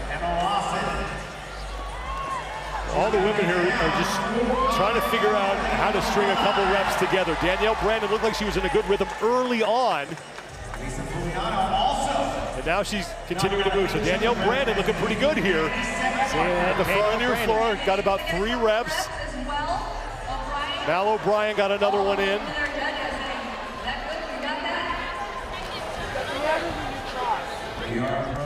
Danielle Brandon talking with her judge about how the judge is counting it. Elisa Giuliano and Emma Lawson are in front here. Lawson is on the back half of this set. Now Danielle Brandon once again with a nice rhythm here. And she is in the lead. But she's only separated by 1 rep from Emma Lawson. Over a couple hours ago, these athletes just learned about The big thing here, Sean, is raising the bar. Raising the bar for the athletes, year in, year out. We saw it in 2015 with the pegboard where no one can do it. Now we're hitting 6 strict. And Brandon is just about done. We're inside 30 seconds to go. We may not get to the handstand portion of this event. If Brandon can get to that, she can do herself a huge favor. So 15 seconds to go.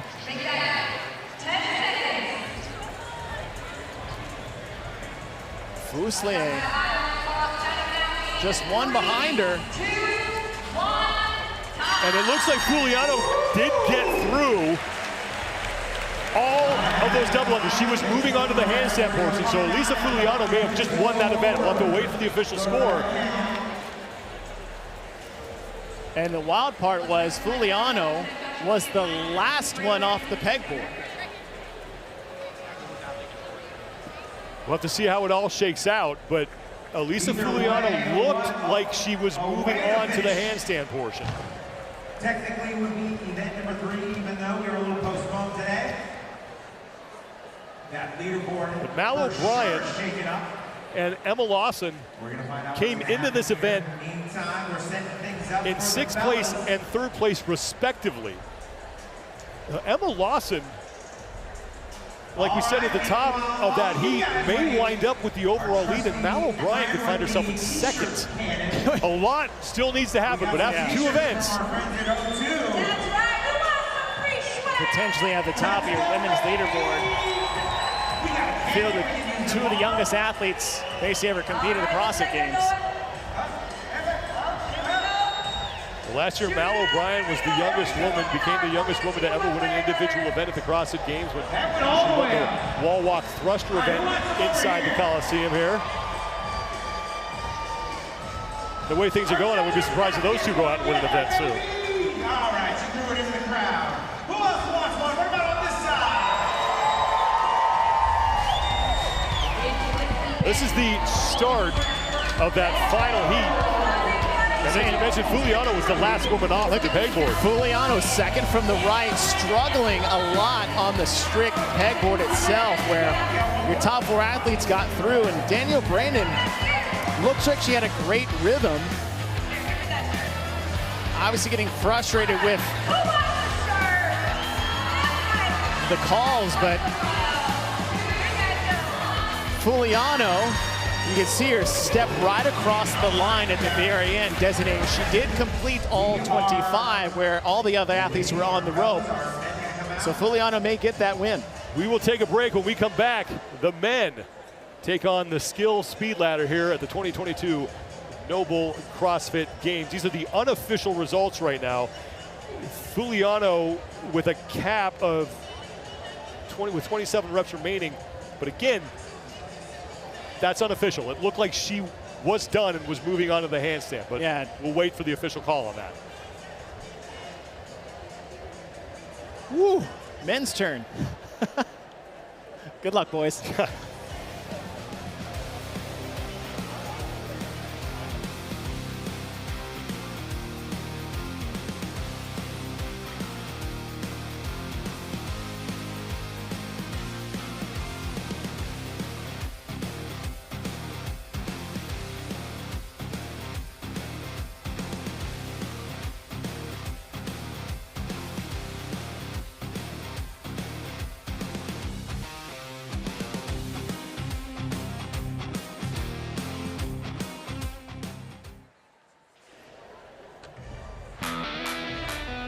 Action continues on the opening day of the 2022 NOBULL CrossFit Games from inside the Coliseum at the Alliant Energy Center in Madison, Wisconsin. I'm Sean Woodland with Chase Ingram.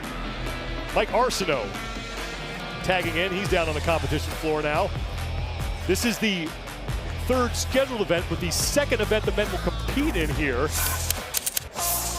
Here are your overall standings after the 1st event. Ricky Garrard wins event number 1. More on that in a second. Yona Koski finishes in 2nd. He earns 97 points. Justin Medeiros, the defending champ, sits in 3rd, followed by Jeff Adler and Spencer Panchin. There was a lot of confusion from event number 1, and it started when both Spencer Panchin and Lazar Jukic came into the North Park thinking they were done after only 4 laps. Jukic looked like he was going to go back out on the course. He didn't. Both he and Spencer finished, but they had only completed 4 laps. Then there was a lot of confusion between Yona Koski and Ricky Garrard and how Ricky caught him. And if you look in the upper left-hand corner, that's the pack right behind Yona Koski as Koski came in on his final lap. All right, so Koski was in the back of the pack. You saw the bike tires. That was Nick Matthew and Ricky Garrard, the pack that was chasing him. Here's what you gotta look. He's gonna pass this red pylon. Bam. From the time it takes him to pass the pylon, Ricky Garrard's gonna roll in with Nick Matthew on the left. That's 7 seconds behind Koski. Koski's gonna enter the arena.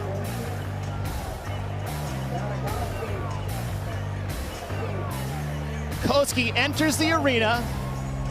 He has to run all the way across the field to his lane. He even slips. It takes him 10 seconds, and right then, that 3-second difference was what opened the door for Ricky Garrard to pass Joona Koski. Look at the distance between the two.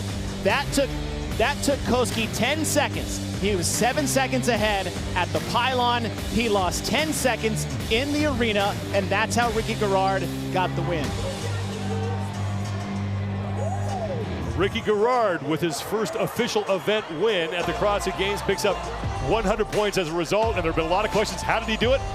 That was how. He was back there. Koski didn't see him. He was able to make up that ground on the final lap. His 5th and final lap was the fastest of all of his final laps, and he poured it on, did Ricky Garrard, and he made up some significant ground and was able to win the event. Event number 3 is the skill speed medley, and as we saw with the women, things escalate quickly. Yes, they do, but they start with just a simple little test of pegboards with your feet. Who knew that was just kind of easy now? the new casual pegboard. And then 75 single unders into the pistols on the left and right leg. It must be unbroken. Single unders and pistols must be unbroken, as well as the handstand walk. Recipe for success, presented by Trifecta. Did anything change after watching the women? It's got to. I mean, almost a little bit more pressure when it comes to that, and it's adapt or die. Learn how to do this on the fly. You've never have, what have you been doing, but you've never had. It's time for you to adapt here on the field. Let's bring in Mike Arsenault down on the floor. Well, Sean, it is dry here inside the Coliseum. The relief provided by Mother Nature, the extra rest could be beneficial to these athletes. Even though we've seen the pegboard before, this is the first time they'll be doing strict reps, which means their soles of their feet cannot touch the wall. Another wrinkle, typically all implements that are tested in each event are available to the athletes in the warm-up area. Not the case with the pegboards. These athletes will be attacking this cold. 30 seconds, athletes. First of 4 heats, top 20 men moving on. Tudor Magda, a rookie in lane number 9. You get this kid on his hands. Yes. He can move faster on his hands than I think I can on my feet. I really didn't understand how fast he was until I saw him at the semifinals and the speed at which he has on his hands, and that is a huge weapon because some of the toughest skills tested outside of the unbrokenness is the handstand walk part.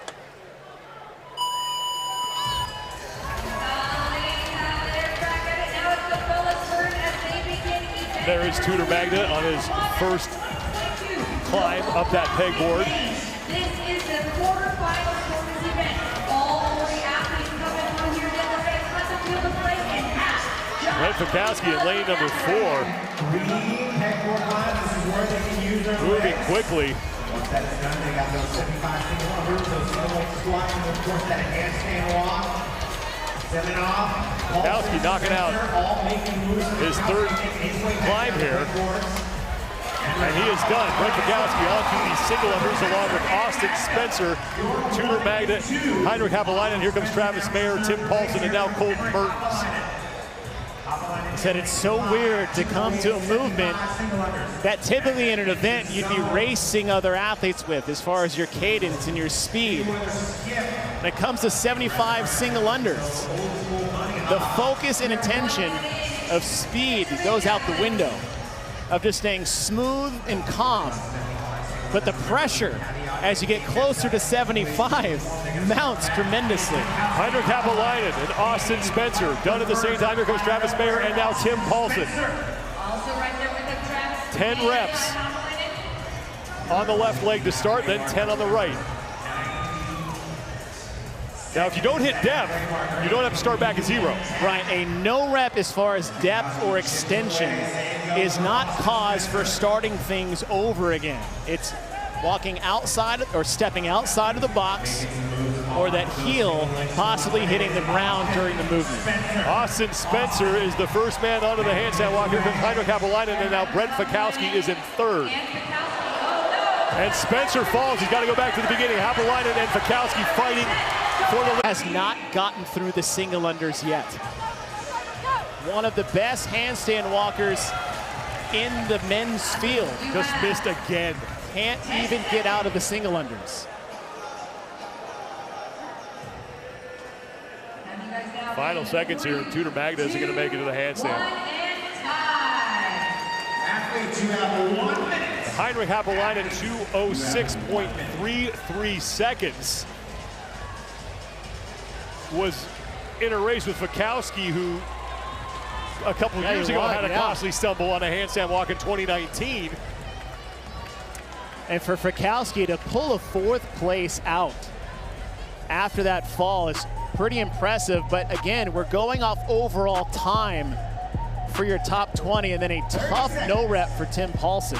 Second of 4 heats, Guy Mayeros. The thing with Guy is that he's so known, obviously, for his strength and his speed, but he's a very underrated handstand walker. For him, and like we've seen for everybody, there's elements in this test that are having a massive factor, different than anything they've been tested with before. Mayeros 7th overall last year. In his second individual appearance at the CrossFit Games, he won 3 events. And he stumbles right off the bat. Guy Mayeros was about halfway up the board and fell off, and that's a product of going too fast. There isn't really a race on the pegboard other than just being smooth and up and down, unbroken. And Guy Mayeros just came out of the peg again. He was able to stay up there, so Guy stumbled twice. Most athletes are on their 3rd pegboard. Guy just finished his 1st. Sam Quant in lane 8 is going to be the next man to the jump rope behind Nick Matthew, who is in lane number 1. The Quant is 2nd. Here come Cole Sager, Enrico Zanoni, Guy Mayeros, Now what's interesting with Matthew is that he's actually jumping twice on 1 foot. Now I'm not sure how that's going to get counted because he's bouncing. Look, 2 jump, 1, 2, 1, 2. I don't know how that got counted for a 75 because it's got to be what you can bounce on 1 leg. Really, that's all that matters. As long as it's 1 pass the rope, you can do it all on 1 leg if you want to. Guy Mayeros is in 2nd now behind Nick Matthew. Cole Sager and Sam Quant fighting for 3rd. And Guillaume Briand is in 4th. Enrico Zanoni and Keelan Henry are also under the single leg squats. Yeah, see Matthew, you can bounce as much as you want. You can use 1 foot, you can alternate. So he's going for 2 bounces on each foot. We haven't seen that technique yet, which threw me off a little bit, but that's good to go. And now Matthew is through his 21-legged squats. He's onto the handstand walk. Here comes Guy Mayeros in 2nd. Guy Mayeros is up on the ramp, trying to catch Nick Matthew. Matthew is done. Matthew a somersault, and he is in. Guy Mayeros is on his feet. Here comes Guy, and now it's neck and neck between Zanoni and Sager. Sager wins that race, and here comes Sam Quant, looking to lock up 5th place in the heat. Sam Quant, who finished 2nd overall in 2020. Guillaume Briand is in. And you look at these times, I think these times were still faster. Less than 30 seconds, athletes. We saw Fikowski got Henry 4th. Keelan Henry stumbled and immediately grabbed his right hamstring.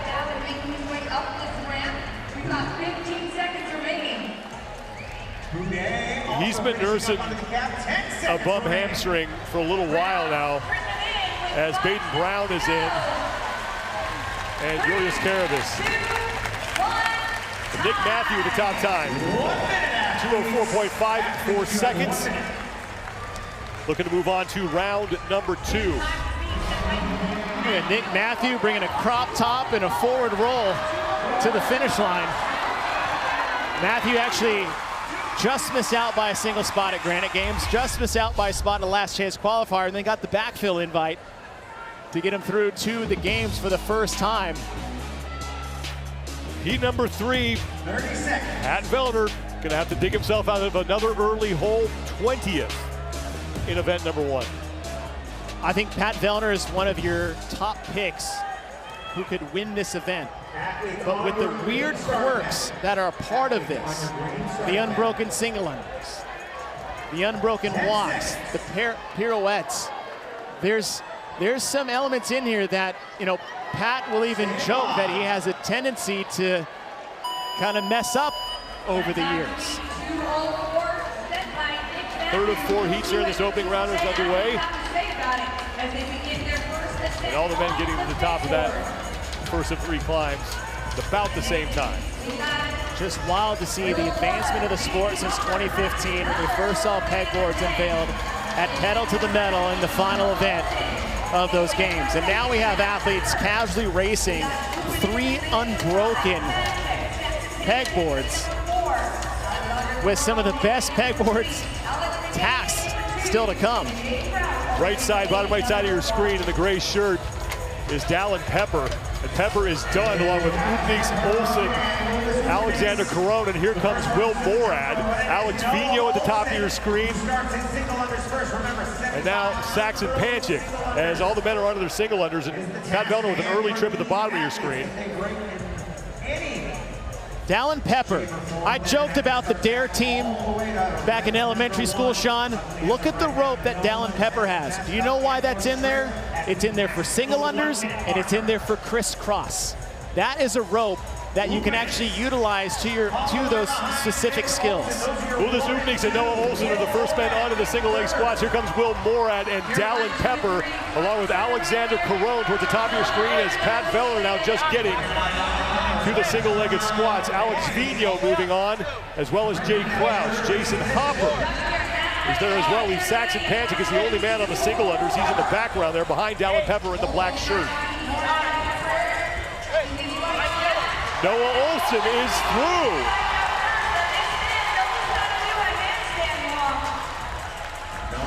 Uldis Ubnix is onto his hands. These are the only 2 men on this portion of the event, and Noah Olsen is going to take heat number 3. Uldis Ubnix looking to lock up a second place finish, and he just got hit with a no rep. Dallin Pepper is now in the lead here. Pepper is across. Pat Vellner is going to take 3rd, just ahead of Will Morad. A slower heat than the previous one. The previous heat, your top 5 were faster than the first place. Jay Crouch this one. Uldis Ubnix, pardon me, chaser across the finish line. And now Alexander Caron is in. Jason Hopper is across. It's Saxon Panchik and Alex Vigneault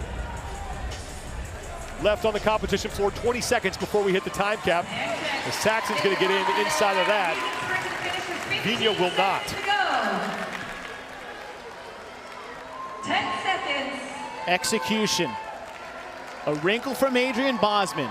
High stakes, high risk, high reward. But on the flip side, massive, massive penalties on not being able to execute the movements themselves with the elements of unbroken. So, all right, Noah Olsen got across, but look at Uldis Ubnix. Watch him cross the line. Both hands must be clear. No, I know what it was. His hand stepped outside the lane. As far as the handstand walks, you have to stay in the white. If the fingers touch the black, it's a no rep. 1 heat remains. Overall leader Ricky Gerard will be in lane number 5. Bjorgvin Carl Gudmundsson will be in lane number 2. Just one of the most consistent male athletes we have seen ever in the sport. I think he's so unappreciated, even though we do talk about him a lot. The greatest European male athlete to ever grace the sport, and as you said, Sean, one of the greatest ever. He's so strong, so conditioned. He has little holes whatsoever in his game, and gymnastics is one of those strengths. 3 pegboard ascents to start off. And Jonakoski in lane 6 is out to an early lead with Lazar Jukic in lane 10. A lot of the pegboard is about being smooth. You don't want to fumble around with the peg, trying to get into the hole. You don't want to get it stuck, trying to pull it out too soon. Just a very smooth, methodical pacing. The only issues we've seen with people so far is almost coming off of the pegboard itself, but getting those pegs stuck. Jukic and Koski are through. Krennikov, Adler, Bjorn Carl Gudmundsson, and now Justin Medeiros is onto the rope. And Ricky Garrard using the same rope that Dallin Pepper did. The same style, at least. Well, what that does is it actually adds more weight to the rope, Sean. And when you add more weight to the rope, you can feel the rope a little bit better. You don't want a weighted rope for double unders, but what this allows an athlete to do is they can feel that single pass. It's a lot easier to manipulate, and it's a lot easier to control. Yona Koski and Roman Krennikov, the first two men to the single-legged squats. Jeff Adler and Bjorn Carl Gudmundsson are there as well, as is Justin Medeiros, and now Ricky Garrard in the white jersey towards the left side of your screen. Krennikov got one no rep just for extension through the top. Again, you can get a no rep and continue on. Roman Krennikov, who has qualified for the CrossFit Games every year since 2018, finally getting to compete here in person. And also earlier this week met his newborn son for the first time as Yona Koski is onto the handstand portion. And here come Garrard and Medeiros right behind him. They are dead even. They're on the left side of your screen. Koski is in. Medeiros is slightly ahead of Garrard here. Medeiros is through. He's going to take second. Garrard is across in third. And now Lazar Jukic will beat Roman Krennikov in. And here comes Jeff Adler.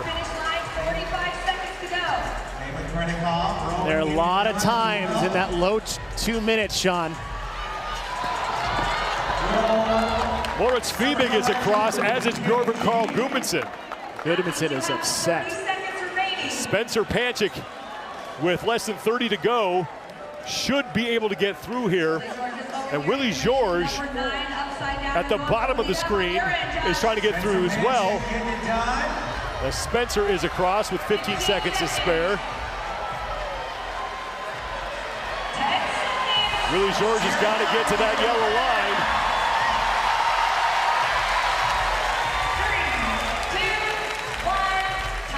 And he will make it. But Yona Koski takes heat number 4, and now we figure out the top 20 times that will move on to round number 2.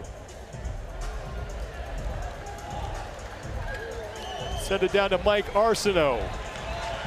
Well, guys, the shorter the event, the more important strategy becomes because seconds matter. And Chase, you already alluded to the different ropes that Dallin Pepper and Ricky Garrard used. That heavier beaded rope on round 1. They'll bring it back in round number 3. Interestingly enough, we have the crossover, of course, coming up in round 3, something that has never been utilized before in a CrossFit competition. No one was practicing it in the warm-up area. The prevailing sentiment was you're not really going to learn it in such a limited amount of time. Plus, to get to round 3, you've guaranteed yourself a top 5 position. Anything after that is gravy, so they worried about the other movements rather than worrying about that crossover too early in this event. I don't know, did you watch the women's final? It seems to matter a bit on that one. Let's take a look back over the first 4 heats here as we had a tight race between Heinrich Kapelainen and Brent Fikowski, and Fikowski falls late on that handstand walk, and that allowed Heinrich Kapelainen to take the win. And Fikowski got 4th in the heat, but I don't know if his time was fast enough to make the top 20. Heat 2, Nick Matthew.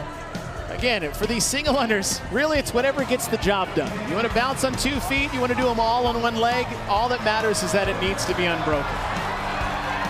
Nick Matthew takes heat number 2, and then heat number 3 belonged to that man, Noah Olson. And Noah Olson actually made up a lot of his time on the pistols. And obviously we all know how well Noah Olson can walk on his hands over these obstacles.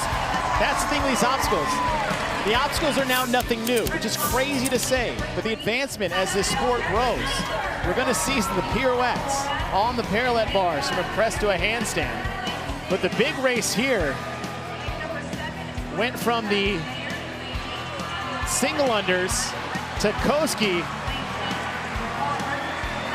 Was definitely not coasting at the end of this one. So Koski gets the win in 4, but now it just is The thing I love is that they're just taking the top 20 fastest times. And here they are, Noah Olson at 1:59.65 seconds. He is your top time. Justin Medeiros will move on, as will Ricky Garrard. Oh, wow. Is through. Velder will make it. Brent Fikowski just sneaking in. Only 6/100ths of a second ahead of Colton Mertens. So Mertens the last man into that field of 20. So there's Noah Olson. You see on the right side, Pepper, who had that beaded rope earlier, is switching it out for his normal rope that he's going to use for the double unders on this. Brent Fikowski in the black shirt back there, you mentioned back in 2019, had a very costly fall on a handstand walk that probably got him cut earlier than people thought he would be. But he survives this one and moves on to round 2. Only the top 5 times move on to the final round. We'll take a quick break. When we come back, the semifinal round of event 3 for the men.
We are set for the second of 3 rounds here in event number 3, the second event that the men are doing here on day number 1 of the 2022 NOBULL CrossFit Games. Semi-final round, the pegboard reps go down, but now they are strict. We have the double unders and the pirouette on the handstand walk. All right, look at the strict pegboard. Look at pull-ups in general, kipping pull-ups, weighted pull-ups. How often do you train strict? If it's not, you should. The same thing is now being put into play with these strict pegboards. Double unders are double unders, pistols are pistols, but the pirouette into the handstand walk is another advancement on the challenges that athletes should be facing during the off season. Adapt or die goes exactly along with that. Can you adapt on the fly? Are they worried about the press to handstand, or are they gonna skip past the crisscross and the double unders? Unbroken or bust is the element that we've seen trip up people in a major way so far in this event. Recipe for Success presented by Trifecta. The start list for the first of 2 heats here in round number 2. Brent Fikowski, who flirted with disaster in the first round, he will be down in lane number 9. Definitely not the start Brent has wanted. His place finishing in event number 1 is fall in the first round. Might be the wake-up call he needs to get back to the Brent Fikowski we know he is. And you have one of the tallest athletes right next to the shortest athlete in the field, Brent Fikowski, right next to Colton Mertens. The two of them separated by just 6/100ths of a second in round 1.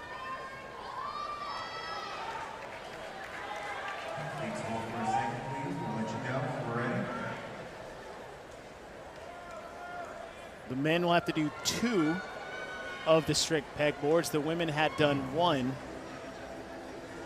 And the big test here is just that upper body strength and stamina.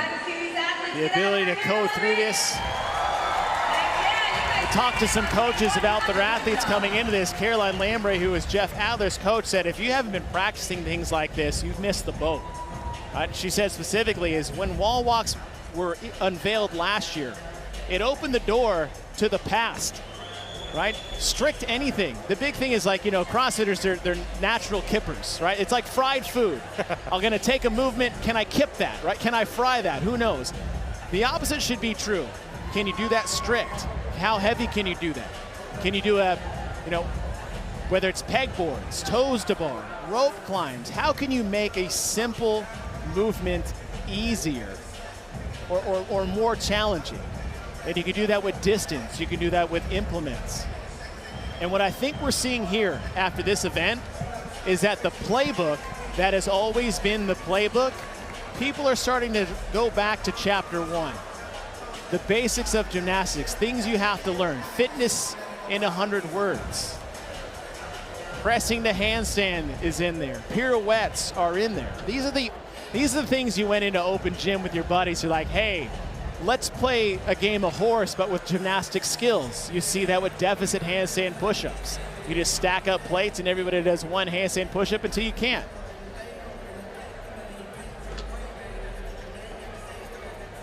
There's a delay right now because there's a discrepancy about a time from one of the athletes from the prior heats. They're getting that sorted out, but this is the group of men that will be out for the first heat. We're not going to change that. There's Justin Medeiros, who will be in the next heat.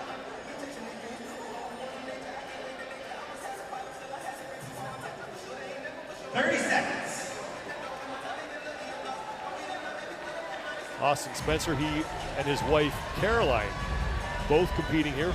5th time a married couple has competed together at the CrossFit Games.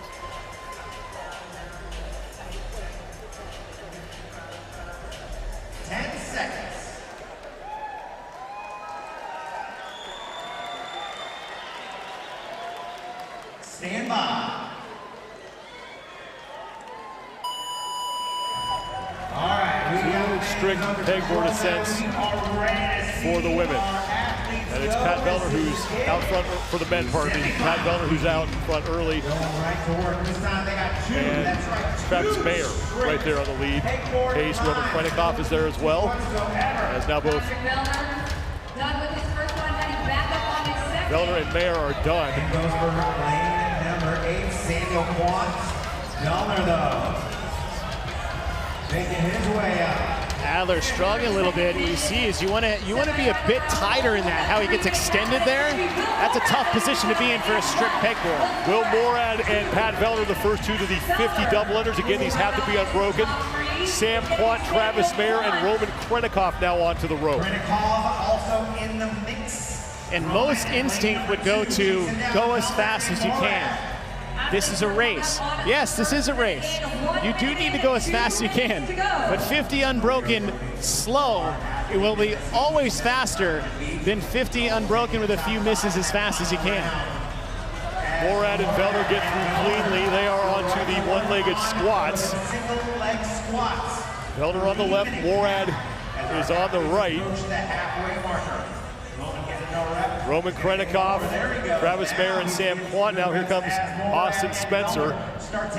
Brent Fikowski is going to have to finish at least in the top 5 here if he wants any shot of moving on. Fikowski towards the bottom of your screen. Remember, if they get a no rep for putting their foot down, losing their balance, they start back at 0. Here comes Colton Mertens as the last man onto the one-legged squats. Vellner is through. And Vellner onto the handstand walk. He's got to complete the pirouette now in the box. That is no problem for him. Here comes Will Morad. Sam Quant has moved into 3rd. And Travis Mayer is in 4th. But it's going to be Pat Vellner who's going to win this first semifinal heat. Will Morad will take 2nd. Sam Quant fell. And that leaves Roman Krenikoff and Austin Spencer fighting for 3rd. Here comes Roman. Spencer is done.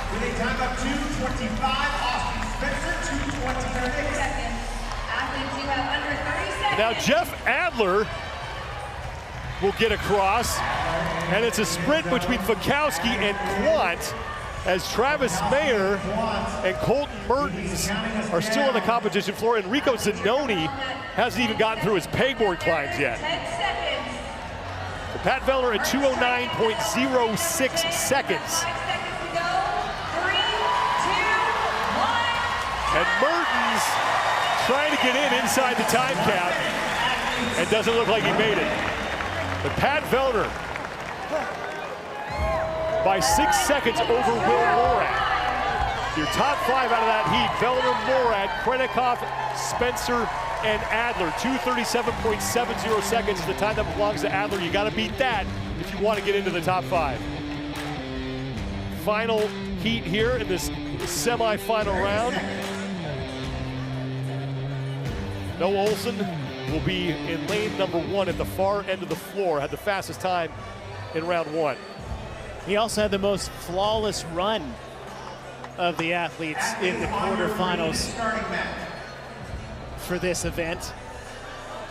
10 seconds, athletes on your green start. The thing for Noah is that if you can get that confidence going, you can get him in front of the crowd. That's a big thing for Noah Olsen when it comes to competition. Here we go, ladies and gentlemen. All eyes are on 2 strict pegboard climbs here. And so far, it really hasn't been a problem for the majority of the athletes.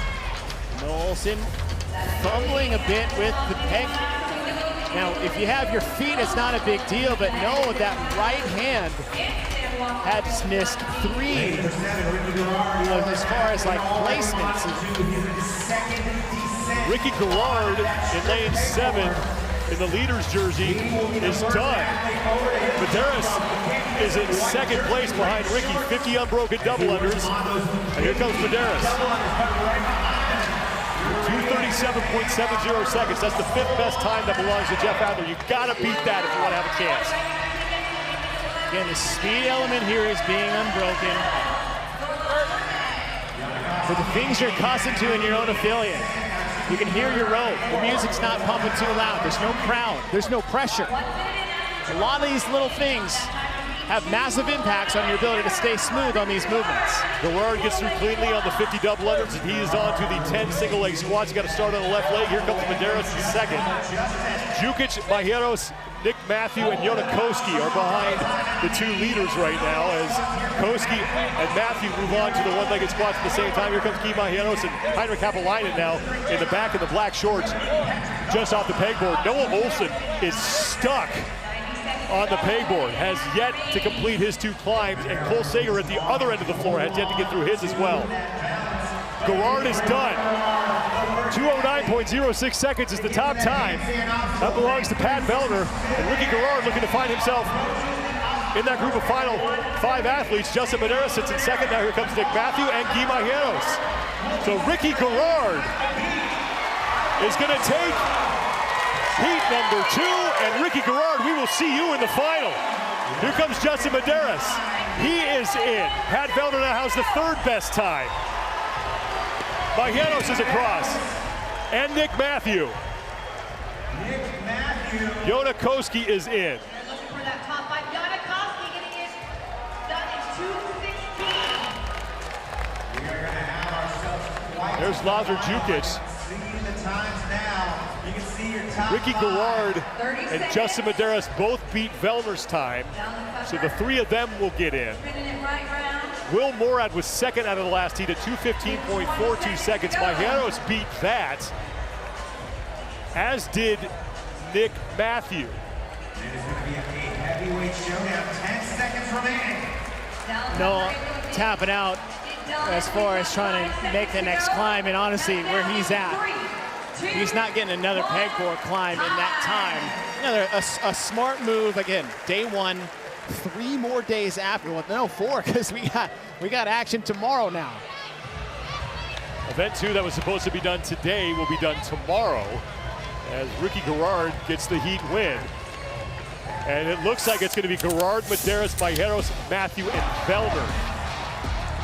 Pat Vellner has some of the best upper body pulling strength and endurance in the field, and when you get him on his hands, he gets to lean into that gymnastics background and that ability to just move his body in space. Again, one of those key elements of the core methodology that is CrossFit. Noah Olsen saying that mistakes, first peg, second attempt, that just ended up breaking him. But Ricky Garrard, we talked about pressure getting to him. We know about the nerves that he had before Torium Pro. The win that he took in event 1, the nerves seem to be gone. And with Ricky Garrard when there was expectations of, you know, how was he going to be received by the fans? How was he going to handle being back in the spotlight for the first time in nearly 5 years? This is a lot of momentum for Ricky Garrard so far. While we await the official announcement of the 5 men who move on, let's go down to Mike Arsenault. Of the sport with the pegboard in this event, and younger athletes taking the stage as older athletes end their competitive careers. There's still a lot of firepower, however, in the athlete warm-up area, as 3 former champions are coaching athletes. And at one point, within 20 feet, I saw Sam Briggs, Matt Frazier, and Ben Smith. So the history of the CrossFit Games is still very represented, well represented in the coaching ranks. Thanks, Mike. So it is going to be Garrard, Medeiros, Vellner, Mahieros, and Nick Matthew. As Matthew beats out Will Morad by 3 seconds to get inside the top 5.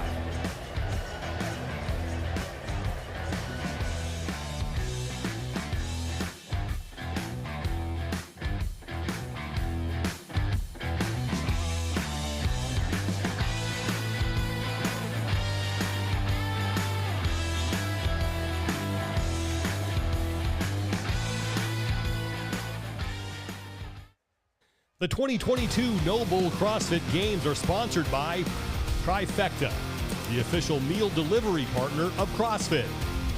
NOBULL, no excuses, no shortcuts, no gimmicks, no tomorrows. NOBULL. U.S. Army, what's your warrior? Thorne, the official supplement partner of CrossFit. And RP Strength, the official nutrition coaching platform of the 2022 NOBULL CrossFit Games.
We are down to the final 5. Winner take all here in event number 3 for the men.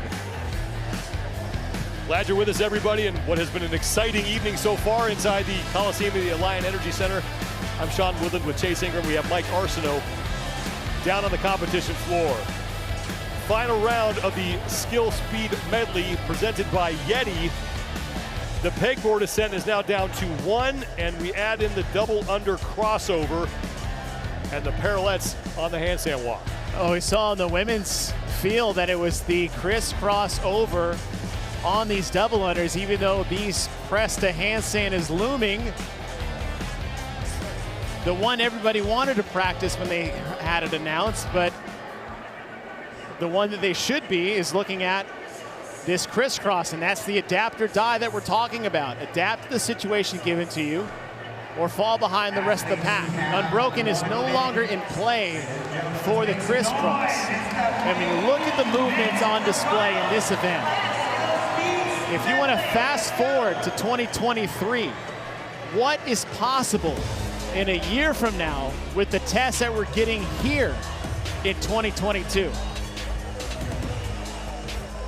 There's Ricky Garrard, who was practicing that crossover during the break with a rope that he would traditionally use for double unders, but then when he switched it out, well, because that one he used for the single unders. He couldn't get a single one in practice with his other rope, so he's bringing that one back out here. There's Justin Medeiros, who is in 3rd place overall after the first event. Next to him, Pat Vellner, who finished 20th in event number 1, and Nick Matthew. Guimayeros also with that segmented rope. Stand by.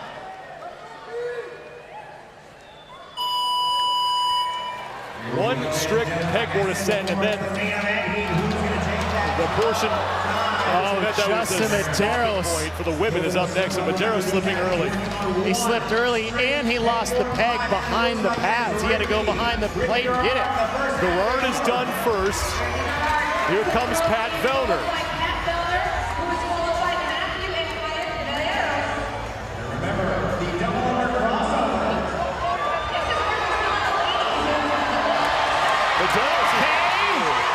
Okay, Nick Matthew.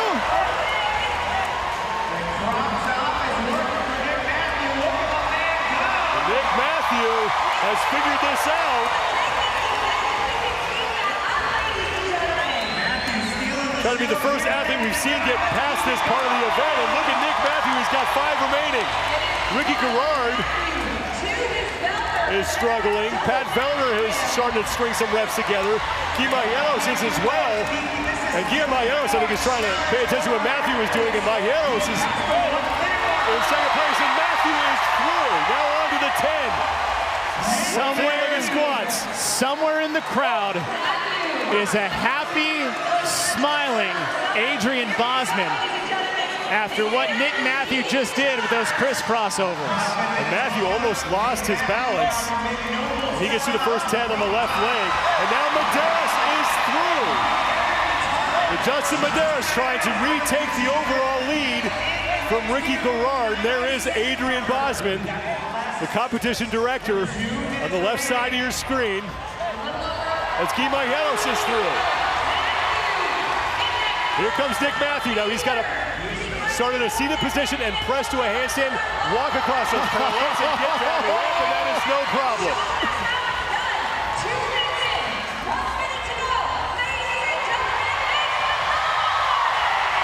And Nick Matthew has got to get across the yellow line, and Nick Matthew is going to win event number 3.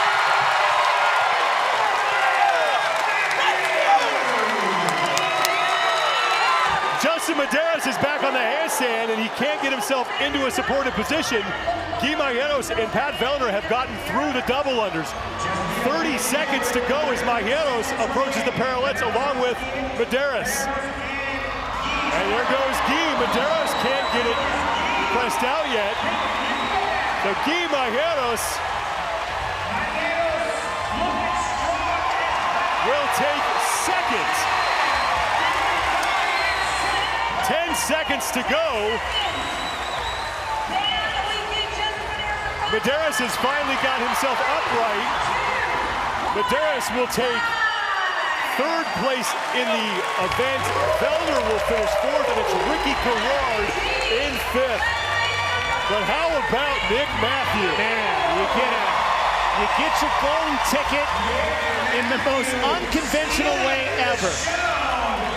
And Nick Matthew has been a handful of points outside the top 5 at semifinals 2 years in a row.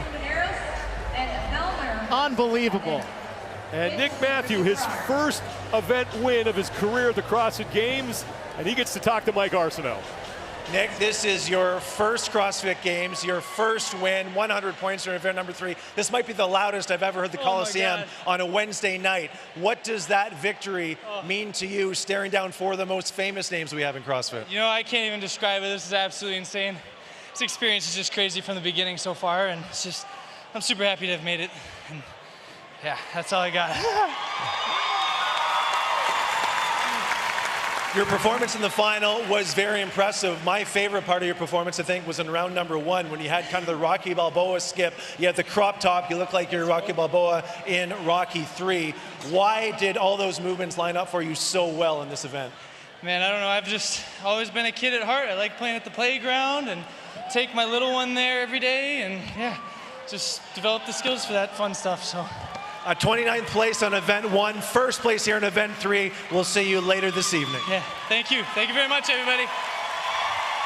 So you're telling me what we do outside the box has an influence on what we do inside the box and now the competition floor. Well, Justin Medeiros, he loses his peg right there, had to go get it, and that put him behind early, but Nick Matthew. Nick Matthew, look at, you want to know how it's done? That's how it's done. That's how it's supposed to look, and that's why it was programmed here at the CrossFit Games. It's not gimmicky when you see someone tackle it like that. And think back to what Dave Castro said when the pegboard first showed up in 2015. My job is not to showcase the athletes, it is to challenge them.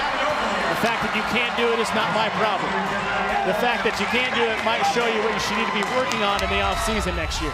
Nick Matthew, 2:14.28 seconds. He and Guy Majeros, the only two men to finish the final heat. First career event win for Matthew, as that does it for event number 3 for the individuals. We're gonna take a break. When we return, team action continues. Stay with us, everybody, at the 2022 NOBULL CrossFit Games.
sure to check out the on-site CrossFit affiliate and affiliate. Take a class led by CrossFit Center staff. Learn about affiliate best practices and of course grab some items from the retail store. That's the CrossFit affiliate and their pavilion.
For the first time at the 2022 NOBULL CrossFit Games, we are inside the Coliseum here at the Alliant Energy Center for team competition.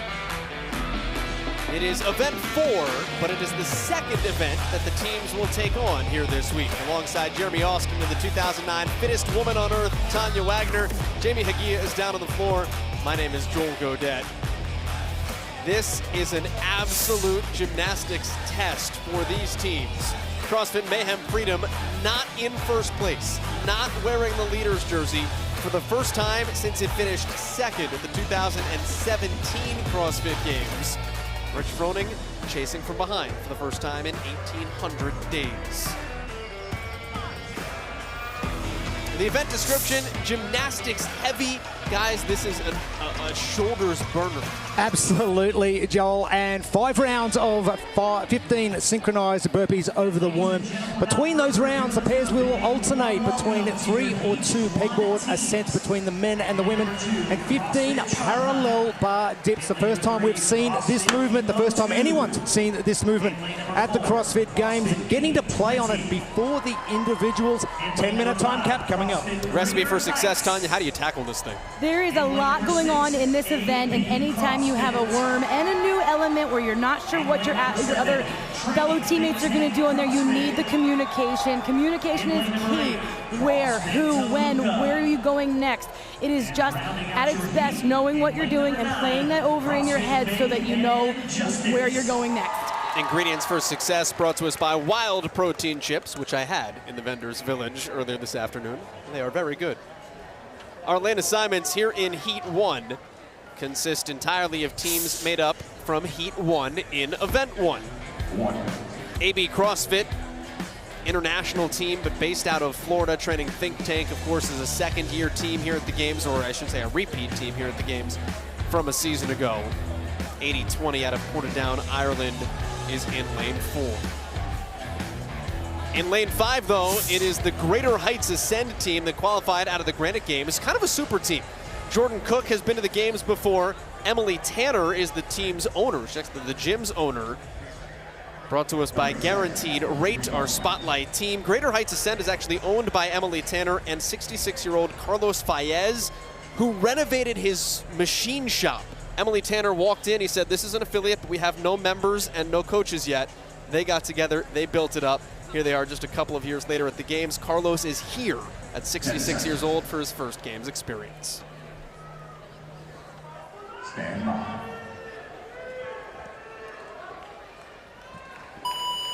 Under the lights at the Coliseum, this event starts with these burpees over the worm. It may seem easy now, but just wait until you're doing the final round after all this work. There's just a lot of communication here needed with the athletes jumping. They can jump laterally, but you don't have that same awareness as when you're on the same side of the worm, and you can see how tight these athletes are to the lane. So it's really important that they walk and keep their worm close in the middle of their lane. Tanya, absolutely, and the bottom of the movement, really imperative that they get that sequencing done, and all teams currently sitting at the bottom just for a split second. Make sure they collect themselves, make sure they're going through the range of movement required. No reps here is going to be crucial. You do have to get the entirety of that chest down on the ground for these reps to count. It's loud in here, so it is hard to hear for the athletes down on the floor to hear that up or time, but communication and hearing that go is going to be important as they're fatigued. And now we're already seeing AB CrossFit figuring out male athlete 1 and female athlete 1 need to go to their respective places, leaving the other 2 athletes to hold the worm. This event is so demanding. Even when you're not doing work, you're holding the worm doing work. Tanya, and the first time we've seen the progression of gymnastics from the early days of CrossFit and mastering the basics. Holding the worm, there is penalties. If the worm does touch the ground or does drop, the team will incur a 5 burpee penalty. The traverse required 8 reps at one end, 7 the other. And again, penalties, if you do need to break them up, no problems here whatsoever. Yvonne Verdun for AB CrossFit.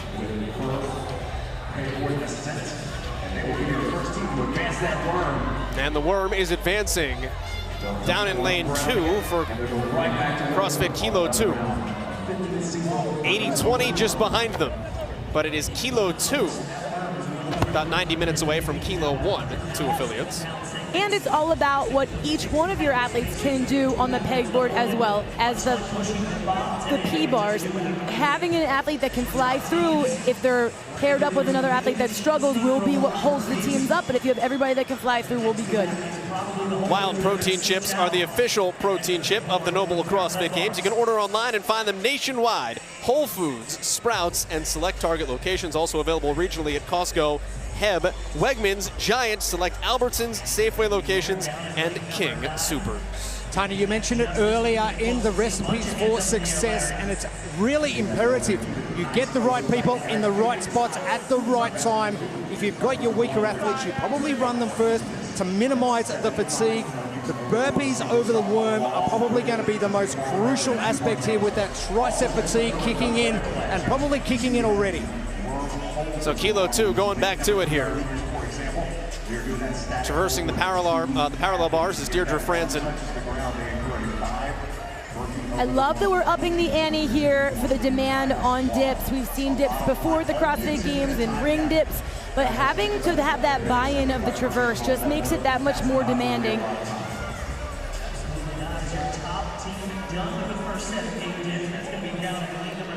A lot of pulling strength, a lot of pressing strength required at either end of the Coliseum. Athletes having a fairly easy day today with a couple of the events. Now this is important to notice as well, as you see Austin Nedeljkov come back to the worm. When each athlete is done with their respective movement, they can return to the worm, take some of the burden off of the 2 athletes that are holding. So if it takes longer on the P-bars or on the pegboards, there is some relief mixed in there. And now you can see as Deirdre Franzen returns, that worm will advance here for Kilo 2. Haphazardly or otherwise. Back to the burpees, 15 of them synchronized over the worm. It is Kilo 2 though, all out in front by themselves at the moment. We are nearing the halfway point of what is a 10-minute time-capped event. Greater Heights Ascend is who we highlighted off the top. Again, a super team, Emily Tanner, Jordan Cook, both on that Games team in 2019. Joined by Kelly Baker, who was on the Parallax team with Kelsey Keel back in 2016. They've been here before. Also making their first appearance on the legacy of the Mayhem squads. They advance their worm as well. And now you'll start to see the separation, right? You're going to see teams that will run into some struggles here gymnastically, and you will visually see on the floor as the worms advance and or lag behind.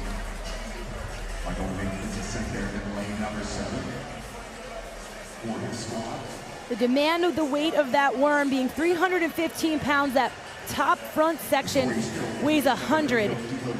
The section that the ladies have resting on their shoulders here, 70 pounds. So there's just a lot of weight. You just need to kind of stabilize your body, get in a good position. Deirdre Franzen is in a tough spot right now, with the 100-pound section hanging out in front of her. It feels like an eternity waiting for your teammates to get back. And just look at the sweat dripping off of her nose and the nose of Ben Kettleson. Difference of height in your team members playing an important role. The worms dripping as much as the sweat over the front and the back of these athletes. Some choosing to dangle it off their back and their front, some to choosing to let it dip in the middle. I tell you what, it's not a very easy task holding this worm with 2 people. Which one do you do? Do you hold it in the middle like Kilo 2 has gone for here, or do you try to hold up those 100-pound sections and let it set? I prefer a lot of weight on my shoulders, so I'd be doing exactly that rather than having the weight on my legs with the dip in the middle. Ali Zerke here for Kilo 2, getting ready to hop back up on the P-bars. That's the girlfriend of Colton Mertens, who has also qualified on the individual side in the men's competition. It's really important that you wait like she did, because you need to traverse, and that's so demanding, but you need these to be unbroken. And because she had to break that up, I stand corrected. That looks like that was her last rep that she wasn't able to complete of her first set of 8. She walked back, completed that one set, or that one rep, and now she will traverse back for her final 7. 7 minutes in, 3 minutes left to go. 10-minute time cap here. There are teams, a lot of them, that are not going to be able to finish. That is okay. This is the test right now. Adrienne Bosman wanted to test gymnastics in a strong way with these teams, whether they finish or not. There's no place to hide. AB CrossFit going to work. Jeremy, look at the way that Justice is trying to hang on here. We got shoelaces in this at the bottom, anything, and the judge making sure that not one thread of that worm is touching the competition floor, and what a struggle.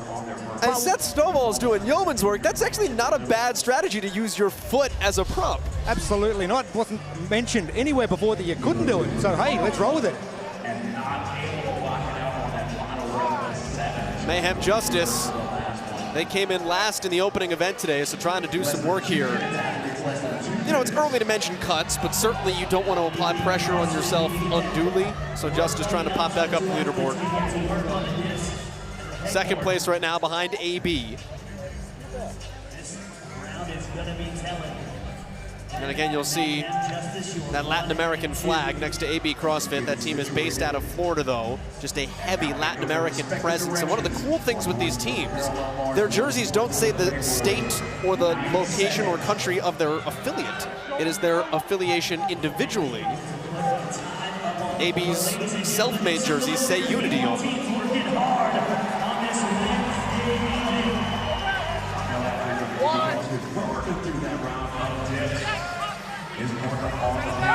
AB onto their final P-bar dips. Then they'll have one more round of 15 synchronized burpees. Only problem is there's only a minute left to go. So they are fighting the time cap here as well. And they're fighting those P-bar dips. He needs to hold on, get that shoulder below the elbow. That's Mario Santanella. Lyra Sanchez is on the left side of your screen, finishing. So both of the AB athletes have returned to the worm. 15 more synchronized burpees. Now you're not gonna be able to do that in 30 seconds, but get what you can get here. You can't get more time, you can do more work. 20 seconds left to go before the cap, and AB CrossFit trying to establish the baseline marker. And this is where you have to be careful. Look at the synchronicity here. No time to waste, they are flying. This is poetry in motion. Can they get another rep with 2 seconds? They can. And that is time. Ladies and gentlemen, big round of applause. AB CrossFit just put on a burpee over the worm clinic in the final 30 seconds of Heat 1. He's got 3 more heats of athletes coming up, folks.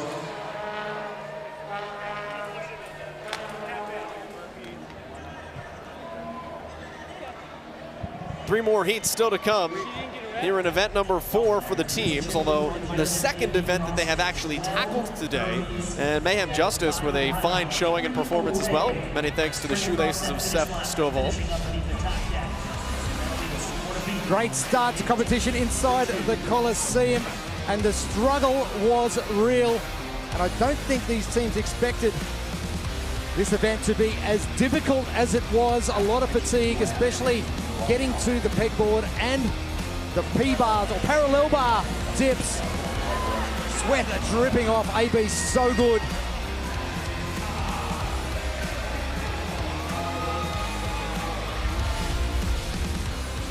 Cap +4 is the time to beat. So 11 burpees over the worm on the final round is the number we're looking to beat as we move into heat number 2. Take a timeout, reset the teams for you, and get set for heat number 2 here inside the Coliseum, the Alliant Energy Center, and the 2022 NOBULL CrossFit Games.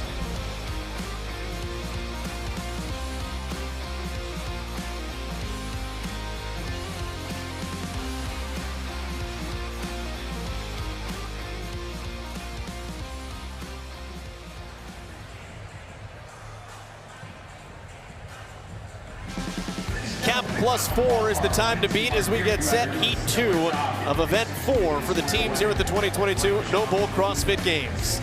Inside the Coliseum, underneath the lights at the Alliant Energy Center in Madison, Wisconsin. My name is Joel Gadet. Jeremy Austin, Tanya Wagner is the champion of these games on the women's side back in 2009. Jamie Hagia has competed at these games as well. She is our reporter down on the floor. Standings through one event, CrossFit Oslo Navy Blue, second last year at the games. They're in first after one event. CrossFit Mayhem Freedom, Rich Froning trying to pick up his 10th championship, be it team or individual. They are in second place, 3 points back. The event description, guys, this is a gymnastics burner. True story, that, Joel. Event number 4, we have jumped from 1 to 4, but 5 rounds of 15 synchronized burpees over the worm. In between that, pairs will split. One will go down to the pegboard and do some ascents, either 3 for men or 2 for women. And 15 parallel or P-bar dips, reversing in between, 8 at one end, 7 at the other, and penalties if you do not get those complete, and also if you do drop the worm. Did not have a worm drop penalty in the first heat. Ingredients for success brought to us by Wild. There's a 10-minute time cap. No team in the first heat was able to complete this event, and in order for this team to, or anyone here to do it, they have to have the communication and the teamwork to know where to be, when, and to move quickly. Lane assignments, CrossFit Milford finished second as a team back in 2015. They will be in lane 1. That is at the top of your screen when we begin. CrossFit West Chase in lane 3 is a repeat performer from these games a year ago. As is Rhapsody in lane 7, standing right next to Move Fast, Lift Heavy in lane 8. This team that Christian Harris put together literally through a combine. He and Will Carter had 35 people come up to the affiliate, and they had tryouts. Nicole Soto and Winter Rodriguez finding their way to the CrossFit Games. We expect them to do well and work together well and move themselves up the leaderboard after this event. 10-minute time cap here. As Tanya said, no one finished in Heat 1. Probably the athletes in Heat 2 have sat there and had a look at the pacing on the burpees, and I think they found that they need to go a little bit quicker. KT doing very well in heat number 1, the last round to get as many as they did, but I think they needed to move a little bit quicker. And it's funny because we saw people pace the burpees, and part of it is you need the synchronicity. You need to make sure you move as a unit, but then under duress. You saw in 30 seconds AB CrossFit knock out 11 of them, so maybe push yourself further than you think you can. Already a first little hiccup there for West Chase Red. All 4 athletes must come up and pick up that worm before the 2 athletes can go on. This is one of those events you need to play in your head prior to getting out there, knowing where you need to be, what place you're gonna grab the worm, how you're gonna move and hold that. On the team side, the pegboard, they are allowed to use their feet here. Ladies are doing 2 ascents of the pegboard. The men do 3. Different than what we saw on the individual side, where they were strict earlier this afternoon. We're not able to use your feet, just had to pull up with your shoulders. Interesting strategy from all teams on the floor, all sending their males first to get the dips done. All the females doing the pegboard first. Why's that? They have to do that. Though one male athlete will go first to it. It is the order that was set up ahead of time, but you will choose, like you mentioned in the previous heat, Jeremy, maybe sending your athlete that is not as proficient first, so that that fatigue of the worm and all the burpees doesn't play a factor when coming back to it if they have to do it later in the event. This is Move Fast, Lift Heavy that has moved out first. Bottom of screen, they are officially in lane 8. 15 synchronized burpees. Christian Harris is this team's captain. He's in front with the black headband. Will Carter is behind him. Winter Rodriguez, who hates winter, is from Miami originally. Ironic, she is the athlete in the back. Nicole Soto in the front. They've been joined just next to them by Nordic, repeat team from last year's games. Nordic original bunch out of Stockholm, Sweden, qualified out of strength and depth. Hand is in the air, middle of the field for purple, Oslo Purple Red. Just off screen right, it looks like we hit our first struggles with 2150 stuck at the pegboard at the moment. And the struggle at the front, trying to maintain position and a comfortable position at that. And that's the first time I've seen that position from Purple Red with that back rack position with both hands, stopping it from falling backwards. Well, and that's why this event is so punishing. If you have a struggling athlete or somebody on your team that is holding up the works, it makes it that much more demanding for your athletes to stand there. They're working hard to keep that worm off the floor. I like that element in this event. And Purple Red's run into a little bit of a wall here with Marion Johnson. So she's taking her time. It is precious time, but you cannot fail pegboard ascents. It just barrels down on you. They get harder and harder if you keep failing and failing, so rest as needed. Ragnhild Same just trying to hang on to that 100-pound section in front. They're allowed to shift, they are allowed to move, they just can't change positions. Nicole Soto returning to the worm, so move fast, lift heavy will now advance and go back on to 15 synchronized burpees. Team that maybe is in a heat that they don't want to be in. They're, I think, eyeing, let's jump to the back end of competition heading into day 2 if they can get themselves into heat 3 or 4 tomorrow. Chris Harris looking very comfortable at the front of the worm and moving that down. He didn't seem to be struggling too much. The others a little bit more fatigue, but their pace seems to have picked up a little bit from the start of the event. As you mentioned, only 10 minutes and not a whole lot of time to get all this work done. We're almost at the halfway point. Just have to imagine it's a relief. Will Carter and Chris Harris were on that team that was disqualified last year after a positive test following semifinals, so they have waited a year to get back to the CrossFit Games after finding 2 new teammates. You're like an unleashed dog at that point. You've just been waiting for this opportunity.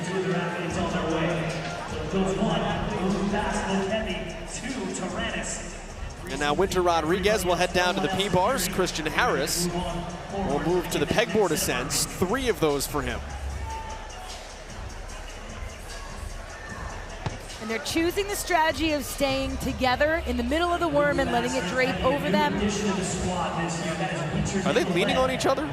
They are, they're touching, making that be a little bit more of a support. I'm surprised after watching Seth Stovall rest the worm on his foot for Mayhem Justice in Heat 1. If anybody else saw it, if the message is going to get relayed, if other people are going to try it. Use your entire length of your body and rest it on your foot and then lean against someone else. It's easy. Here I am standing up here.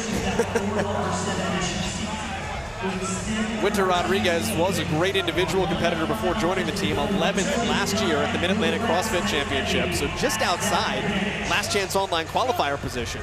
Good pieces added to the puzzle for Christian Harris, and now she can help take some of the load off of Will Harris here. Excuse me, off of Will Carter. Christian Harris in the background, finishing up with his pegboard ascents. Move fast, lift heavy, making great time.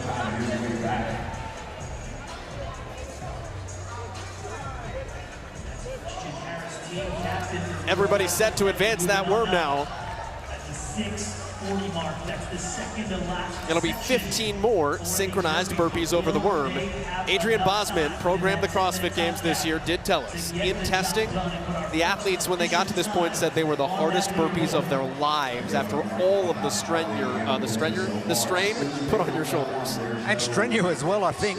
But tricep fatigue, massive, especially when you're doing positioning on the P-bars with those dips, and you're pretty much doing exactly the same movement, but you're moving your entire body weights off the floor and having to lift it up. Christian Harris looking like he's having no trouble with either. Darren Tate, great team to watch coming into this heat. Was move fast, lift heavy. They have not let us down. Christian Harris, a former football player at Long Island Post. Got some good shoulders on that frame.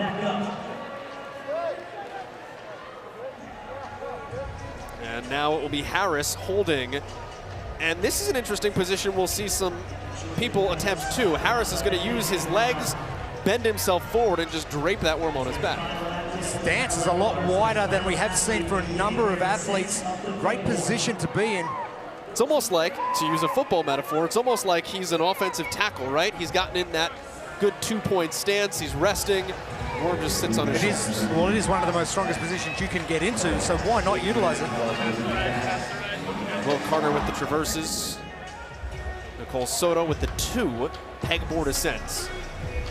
We're seeing a lot of proficiency in those pegboard ascents. Last year, Joel, we saw some athletes on the team side still struggling. So the athletes on the team side making their gains here on the pegboards, and we're seeing no trouble at all on the P-bars as well with the new element. So gymnastics abilities are improving across the board here on the team side. 90 seconds left. Soto wants some noise. Move fast, lift heavy's feeling it.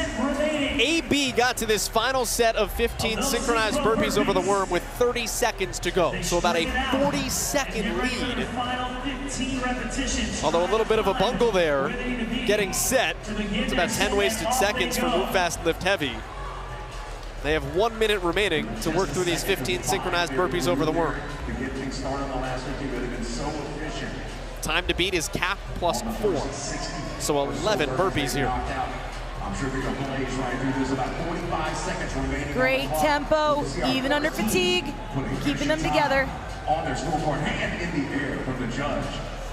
Move fast, lift heavy, keep your eyes. The vibe and the communication here from Move Fast, Lift Heavy is incredible.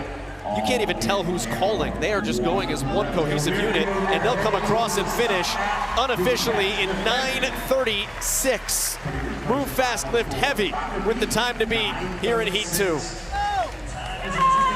Joel, you did mention them trying to jump up heats, and no doubt with that time we are going to see them in a higher heat coming into tomorrow. Yeah, they're going to beat people. They're going to beat a lot of people. Teams are not going to finish. And almost everybody does not finish. It is solely Move Fast, Lift Heavy that finishes event 4, Heat 2. And only one other team who got to their final burpees as well, so that is huge for them. Fittest teacher in the world, Will Carter, Christian Harris, Winter Rodriguez, Nicole Soto.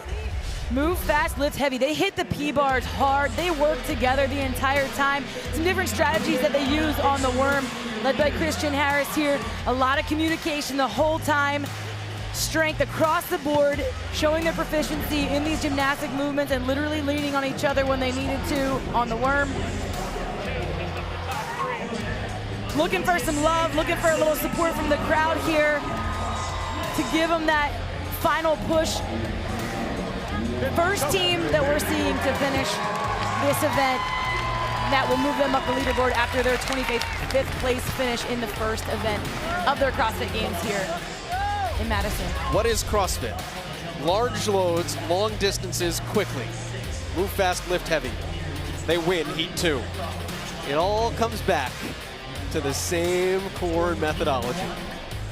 9:36.97 is the time to beat. Tyrannus actually is in second place now too, cap plus 2. And that drops cap plus 4 AB CrossFit into third. These are the overall standings as we get set for Heat 3. Again, Oslo Navy Blue upending Mayhem Freedom in the opening event is the story. It was Mayhem that won initially the first 6 events at last year's games. Later, a scoring adjustment turned it into the first 5. But it is Oslo Navy Blue that will wear a leader's jersey when we eventually get to Heat 4 here inside the Coliseum. Event number description 4. brought to us by Wild. Jumping a couple of events which we will see tomorrow, but 5 rounds of 15 synchronized burpees over the worm. In between that, we're going to send our pairs either end of the Coliseum. 3 or 2 pegboard ascents, 3 for the men, 2 for the women, and 15 parallel or P-bar dips, traversing along and making sure they get 8 reps done on one end, traversing back, getting 7 reps on the other before they come to the middle and progress that worm down the competition floor. And that is a lot of burpees that these athletes have. So there has to be a lot of communication when it comes to the burpees, when it comes to where they need to be, which athlete is going to break off and go over to the pegboard, go over to the parallel bars. So The name of the game for this and that recipe for success, the ingredient for success is going to be communication. Teams competing here in Heat 3. Square in the middle of the floor in lane 5, Kolesnikov team, KT CrossFit. Qualified last year, unable to make it to the games because of travel issues, so good for them to be able to compete here. OBA out of Philadelphia is in lane 7.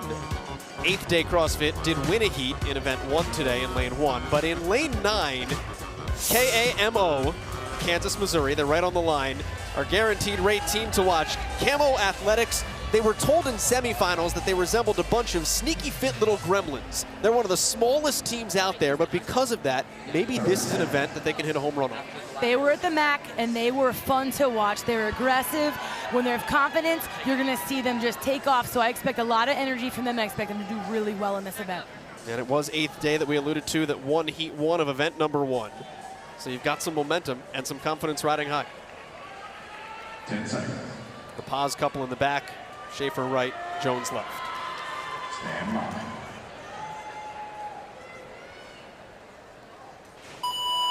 It's going to start on the worm. 15 synchronized burpees over the worm. A variety of tests that these teams are going to see throughout the week. The first event today was a very long event, a little different pacing, but this one has to be fast right from the get-go if you want to finish, and they need to move quickly together, synchronize, and that's what they're doing. Tanya, you mentioned the length or duration of event number 1 and getting that heart rate under control for pretty much the entire time frame. This is going to jack it up really quick, and maybe trying to control that throughout the sub 10 minutes that they've got in front of them is probably a little bit more difficult, especially as they have to work pretty hard with that worm in the middle while they're pretty much doing nothing, if that makes sense. Well, EXF already made a mistake here. Moses Botello left to go down to traverse the parallel bars before the worm was elevated in the air. The owner of CrossFit EXF in Queensland, Australia. I must say they live about 20 minutes north of where I am in Australia. And Bryony and Christy in particular, very good gymnastically. You mentioned Moses. Moses gymnastically is exceptional. My only concern is the size of Henry Carlisle. Henry's about 6'4". He's a very big human. We'll have to wait and see how that happens. But Moses on his way back on the traverse already on his second set of dips. Former middle blocker holding up that worm in the back there at 6'4". Christy Bishop, right of screen. A lot of regional individual experience. And gymnastically very good.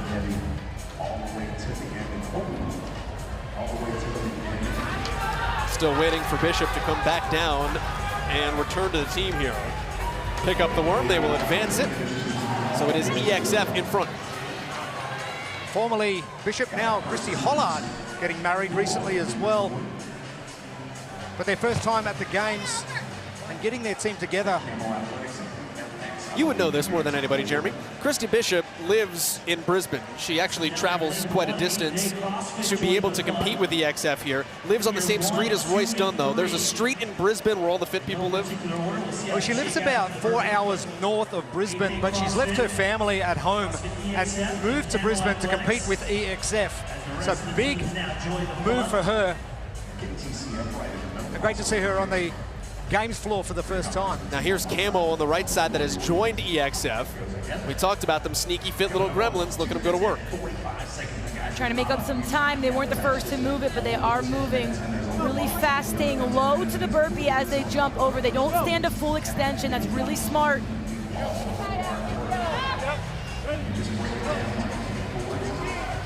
Worm up in the air for 8th Day, left of screen.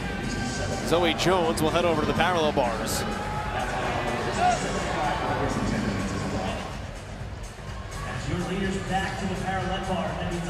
EXF still leading from the front. And watch the different traverses. You can see just baby steps trying to move your way down the parallel bars from one end to the other.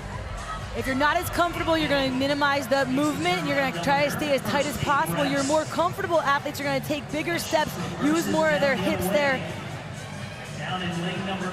I'm still waiting for somebody. Gymnastics folks will get me on this. Someone's going to do a bobsar and just swing from one side to the other. They need their hands to to come in front of those red marks before they can start their dips. And how about the timing? Jones and Paz ending together. Beautiful. Great pairing. Some of that little error there on communication where they need to be, but that was a great strategy to put those two athletes together.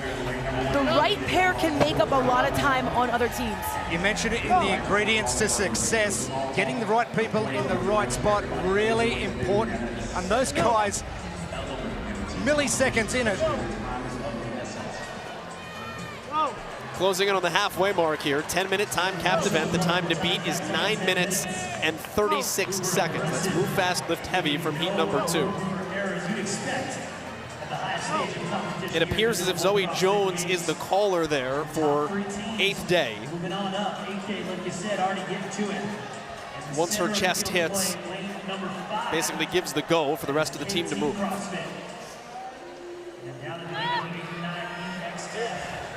There's EXF in the black. Moses Patella giving Justin Medeiros a run for best mullet at the games this year.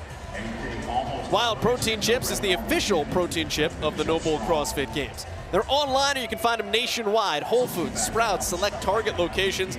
Also available regionally at Costco, Heb, Wegmans, Giant, select Albertsons and Safeway locations, and at King Soopers. It is Wild Protein Chips. Michael Paz just contemplating life there. Ryan Schaefer working his way through the pegboard. If you remember when the pegboard first made an appearance at the CrossFit Games in 2015, basically no one could do it. But Tanya, it's such an interesting benchmark of fitness now as the game has progressed.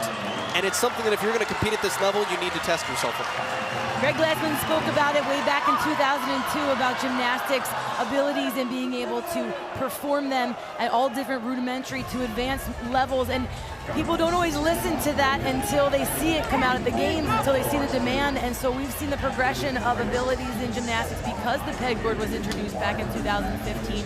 And every time we see a new apparatus, we see new things, it takes a few years for the athletes to catch up or catch on. And now I think seeing these elements like the bike earlier with the teams, and we're seeing more of the components that we saw on the individual side of competition sneak and bleed over into the team side. I think we're gonna have a lot more teams paying attention to all of the past movements, and as well as they should. Michael Paz yelling down to his wife Heather, who is finishing with her final dip. 8th day will advance the worm again, leading the pack. Not that everybody at their affiliated home is going to be doing pegboards all the time, but is there an applicable, this is what you should be doing in your affiliate to mimic this?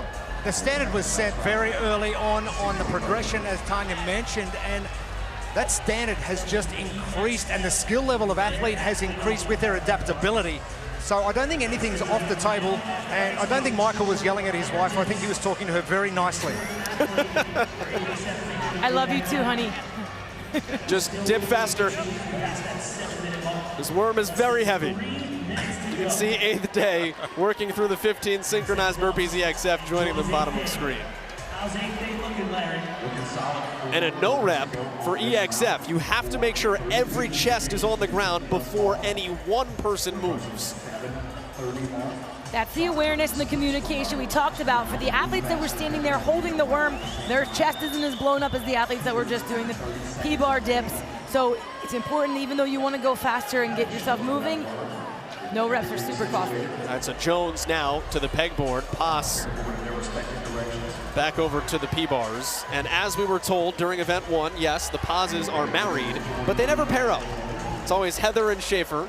And then Michael always teams up with Zoe Jones when they break off into pairs. They just suit each other well that way. Maybe it's better for their marriage that way. Look at the dip cycle rate, though, for Michael Paz. He's having a fair break at the end of the 8 reps. Now he's got to traverse and get back and do 7, but he is actually probably timing himself of Zoe down the far end. So that's the game, though, right? He knows how much time he has based on how well Zoe Jones is doing, but if he gets back to the worm sooner, he can help take some of the weight off of his 2 teammates there. But if he goes too fast and fails a rep or needs to break, that's costly. So you don't need to push yourself there. The worm hold isn't as crucial as him making sure he gets those last 7 reps unbroken. And there's the sport, right? So Paz is back. Here comes Jones. They timed it up beautifully. And on to their final 15 worm burpees. Time to beat 9:36. You've got 50 seconds to go to get in ahead of Move Fast, Lift Heavy. And at this pace, they should do that. Can't afford no reps. Don't want to slow down. 9 minutes on the clock. They're going for a rep about every 3 seconds. If you listen carefully, you can hear the go.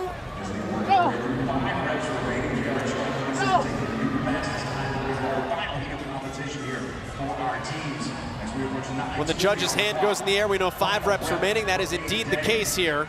8th Day CrossFit finishes. 8th Day CrossFit with its second heat win of the CrossFit Games. They put themselves in the driver's seat. 9:28 is the time to beat. You can't ask for much more than your heat best. 2 consecutive years this team has been the exact same team, competing second time here at the Games, but there's a lot of competition history at the semifinal and regional level for that team. 5 seconds left here. Nobody else is going to finish, but again, get what you can get because only 2 teams have finished. Time cap here in Heat 3. It is 8th Day CrossFit. They're not messing around. And honestly, that's where experience comes into play. They've been here before. They know what they're up against. Their timing was nearly perfect the entire way through. We saw early on, it was EXT and Camo that had their little race there at the burpees, but it was really once Zoe Jones made her move on the P-bars that they took the lead, and that was the point and the turning point where once they took this lead, they didn't look back. A lot of great communication, a lot of great awareness that we saw from this team. Seeing where their other athlete was, when they needed to rest, when they needed to move, great communication, great cohesive work. Fantastic finish for 8th Day CrossFit. 9:28, time to beat 9:36 from Move Fast Lift Heavy is now in second place. Then you've got the 9+4 for AB and the 9+2 for Tyrannus that filter into this from prior heats. So it'll be Camo in, I believe, 5th. Camo and DXF, 2 teams we highlighted off the top, in a tie for 5th once you mix all of the heat leaderboards together.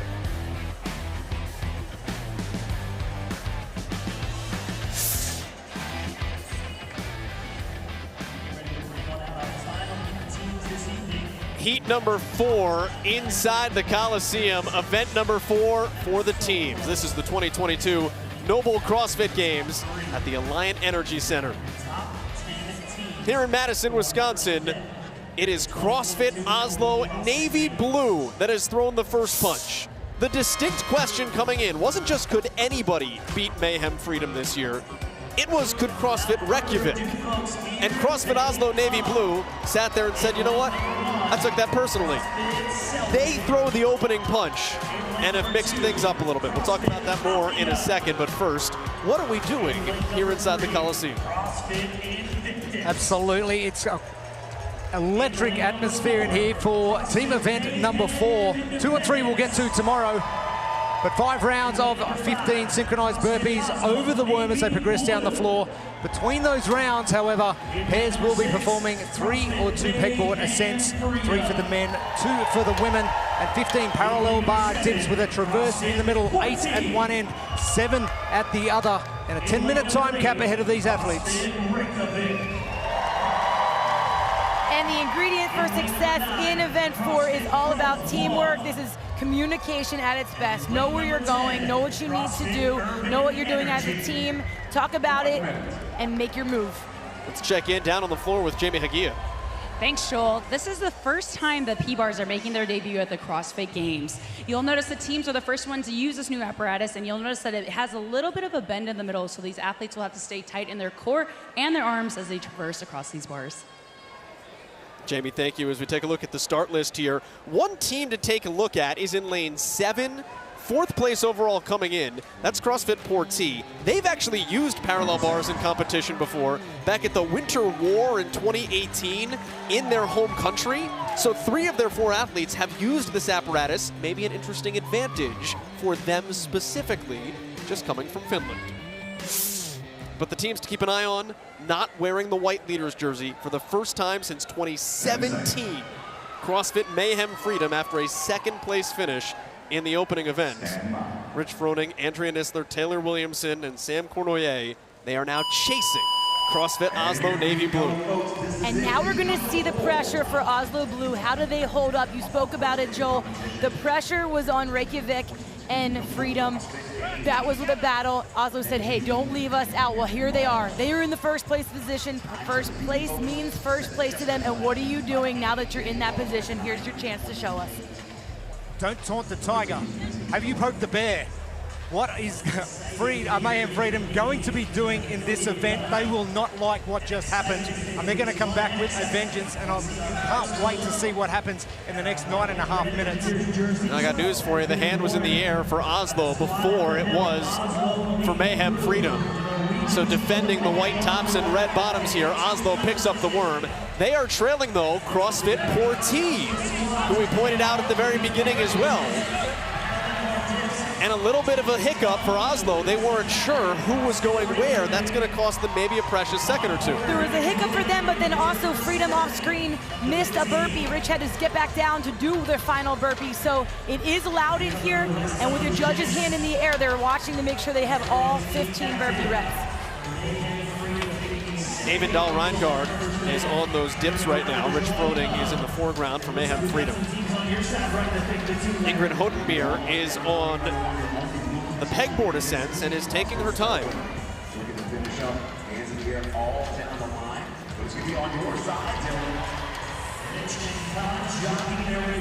Rich Froning smashed those dips.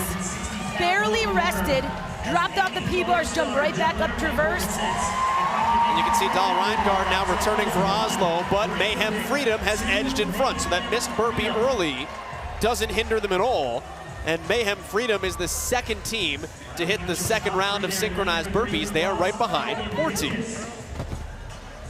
Down to the ground, beginning their burpees. They're making their 13th consecutive CrossFit Games appearance. Obviously, with some different players side by side, first and second place overall through one event. And don't leave out to the far left of your screen, we have Mayhem Independence. That's typically who Mayhem Freedom is working out next to. They know the speed, they work out next to each other. Independence came in just seconds behind Freedom in the first event earlier today, and they're looking to make a push as well. And they sit there nipping at the heels of Freedom, and that's only going to push Freedom even farther. One of 4 affiliates all time that has sent multiple teams to the games. Mayhem has 3 for the first time ever here in 2022. Andrea Nisler down to the P-bar. Samuel Cournoyer is now on the pegboard ascent. It's Mayhem and Portee going head-to-head here, and then you can see Leanna Richter coming behind. Reykjavik is also making a move. Con Porter and Annie Thorisdottir bearing the brunt of the worm. And it was actually Lauren Fisher who got to the P-bars first, and she is ahead of Andrea Nisler. But Nisler just finished her bars. Keep going. Kip, that's what Con Porter is saying. Trying to help her. Now, we were wondering earlier about Lauren Fisher's shoulder. She was staying really tight, and she's just working her way slowly and cautiously. This is a ton of demand on the shoulders, and we wondered how her shoulder was going to hold up with this.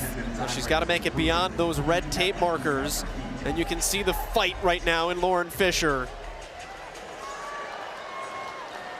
This is going to be the tough event for Lauren Fisher, and she's got to go back and retraverse the bars again. And if you saw the blonde ponytail just behind her, that was Nisler finishing up and heading back to the worm. Mayhem is now in the lead again.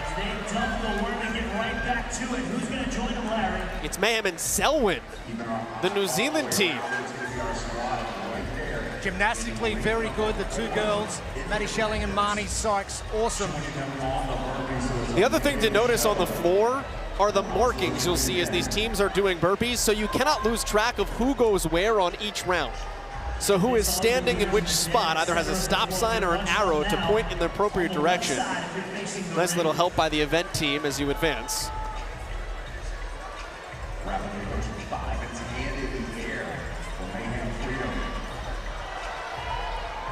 Wild Protein Chips is the official protein chip of the NOBULL CrossFit Games, online or nationwide at Whole Foods, Sprouts, select Target locations, also available regionally at Costco, Heb, Wegmans, Giant, and select Albertsons/Safeway and King Soopers. We are halfway through this 10-minute time cap, and Taylor Williamson is taking her sweet time to get down there and chalk up her hands. This is a menacing approach. If I'm the P-Bars, I'm afraid that Taylor Williamson's about to get on top there. She is in control, and so is Rich Froning on the pegboard. It doesn't seem like a struggle at all for either. Now, to man on that shoulder girdle positioning on those dips, imperative. Rich Froning up and down that pegboard like Spider-Man.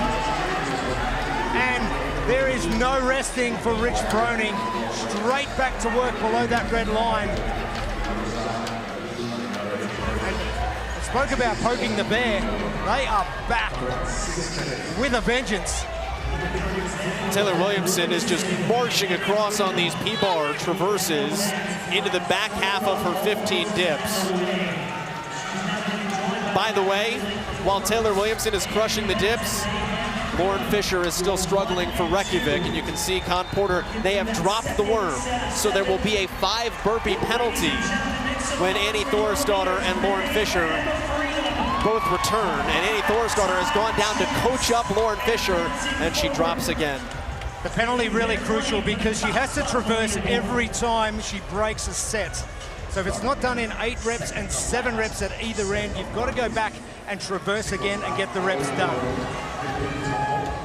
So Fisher will chalk up and get ready going back to the beginning of the P-bar. She will have to traverse and march back, which I think right now is the hardest thing for her. It's when she finishes the traverse that it's becoming the issue to then start the dips. In the meantime, Mayhem Freedom is still your leader. Mayhem Independence has come up on their heels. Their captain's Angelo DeCicco. I said before the games, Angelo, what's your goal? He said, we want to finish second, which no one says, but oh, captain, my captain. They're here to get Rich Froning his 10th championship and then put 2, maybe 3 teams from their affiliate on the podium. 3 minutes left to go. Only 2 teams have finished at all in this event. 9:28's the time to beat. Sam Cournoyer is doing this like he's been a gymnast his whole life. He could do this in his sleep. He looks so smooth. It's almost overextending at the top. The strength of that push at the top. Yeah, that's ridiculous. We don't penalize for overextend. Like show it. Show your control. Time to beat 9:28. You can see Andrea Nisler off in the distance working on the pegboard. Cournoyer is going to finish first, so he'll get back to Rich Froning and Taylor Williamson to provide some relief holding that worm.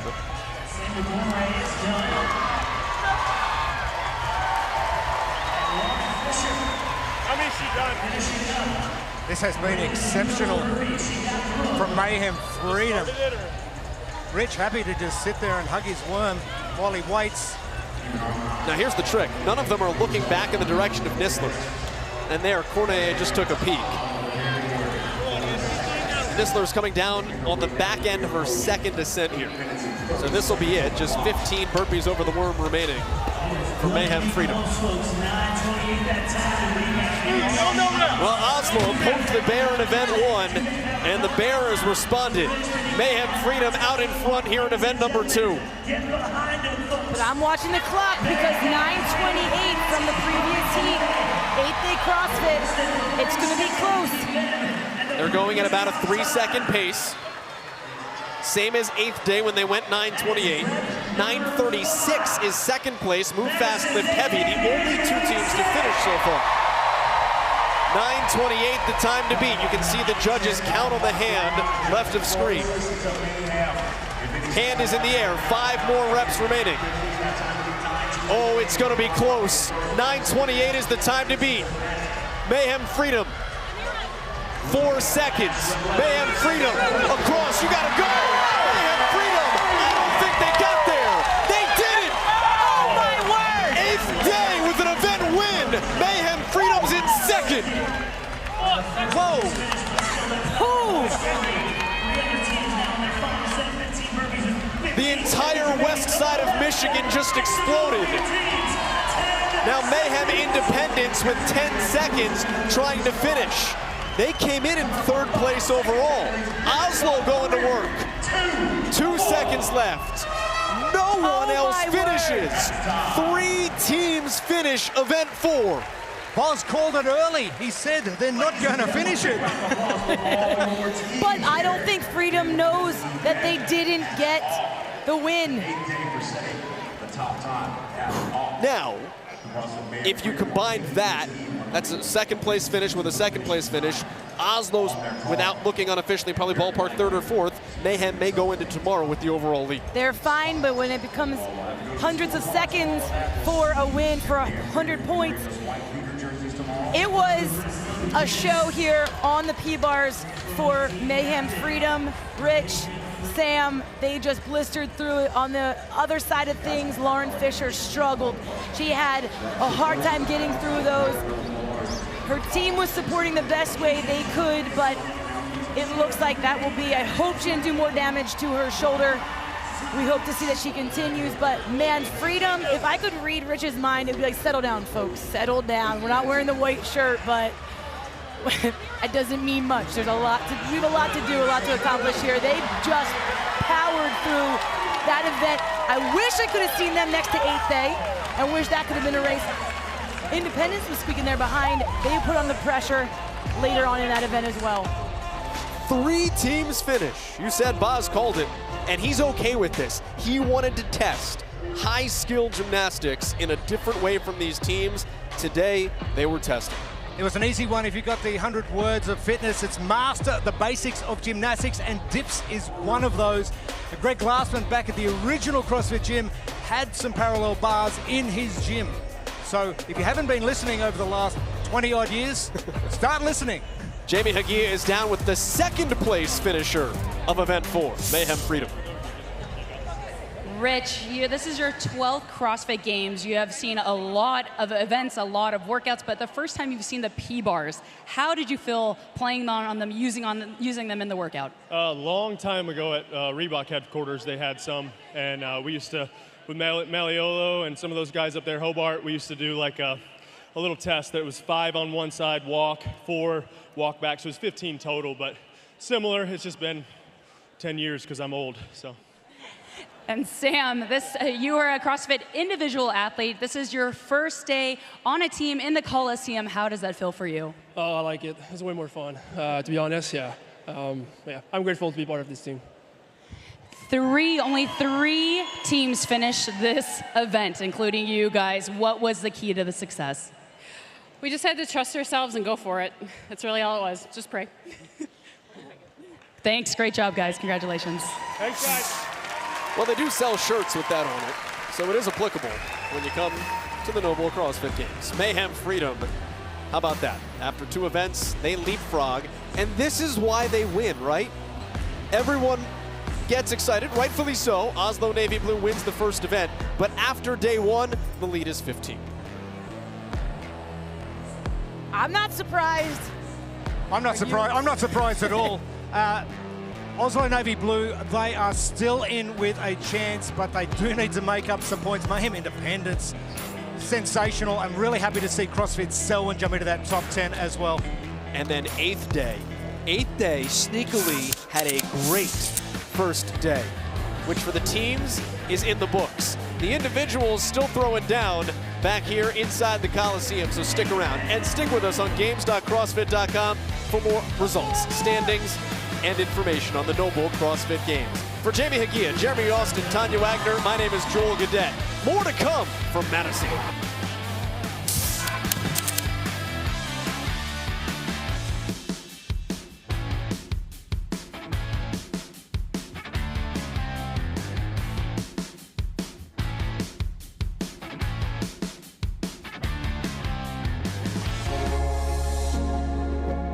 A CrossFit affiliate is a place. It could be in a park, it could be in a brick and mortar. What they would find is a community that they can instantly bond with, great people, great coaches, people who really want to see them succeed through their hard work. CrossFit affiliates are owned by thousands of small business owners who are part of their communities in every different corner of the world. It's literally the ownership are the people that are in the community. So they're people that might have started, lost 100 pounds, recognize that, hey, there are other people that need this and I want to be the providing source for that. So the CrossFit affiliate gives people a sense of belonging. It's that camaraderie. It might feel a little bit intimidating at first, but when you understand that everyone within those four walls wants you to do the best, it's very addictive and it's very beneficial and positive to you.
You don't get to do what you love if you're in pain.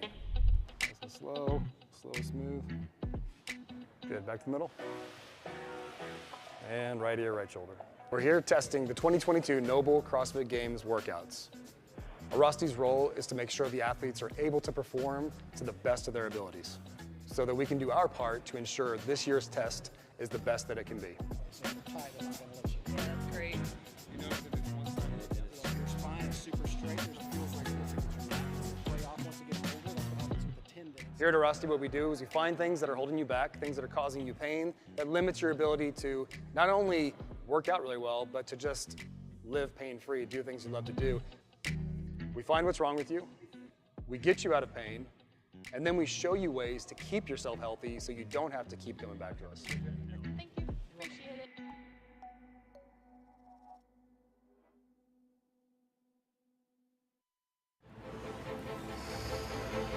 Before you were a beast, life was boring. And so were your sunglasses.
What makes a good coach? Well, we have the definition of effective coaching, but at the heart of great coaching, first thing is you have to care. What we try to teach everyone coming into the level one is regardless of the ability level of who walks into your gym, that person deserves a cue.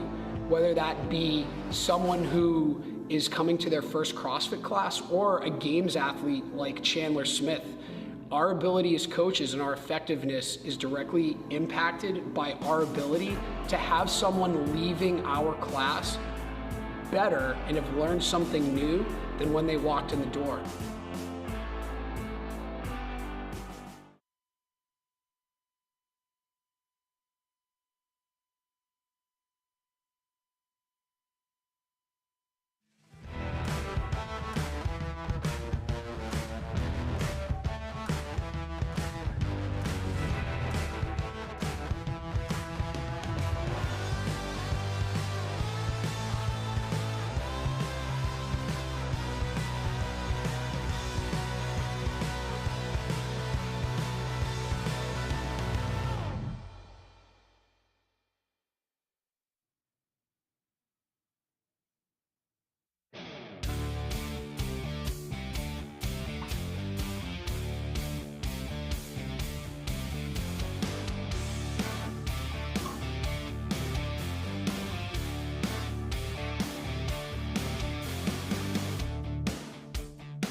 Check 1 2 1 2. Check 1 2. Check 1 2 1 2. Check 1 2. Check 1 2. Check. Color guy doing colorful things.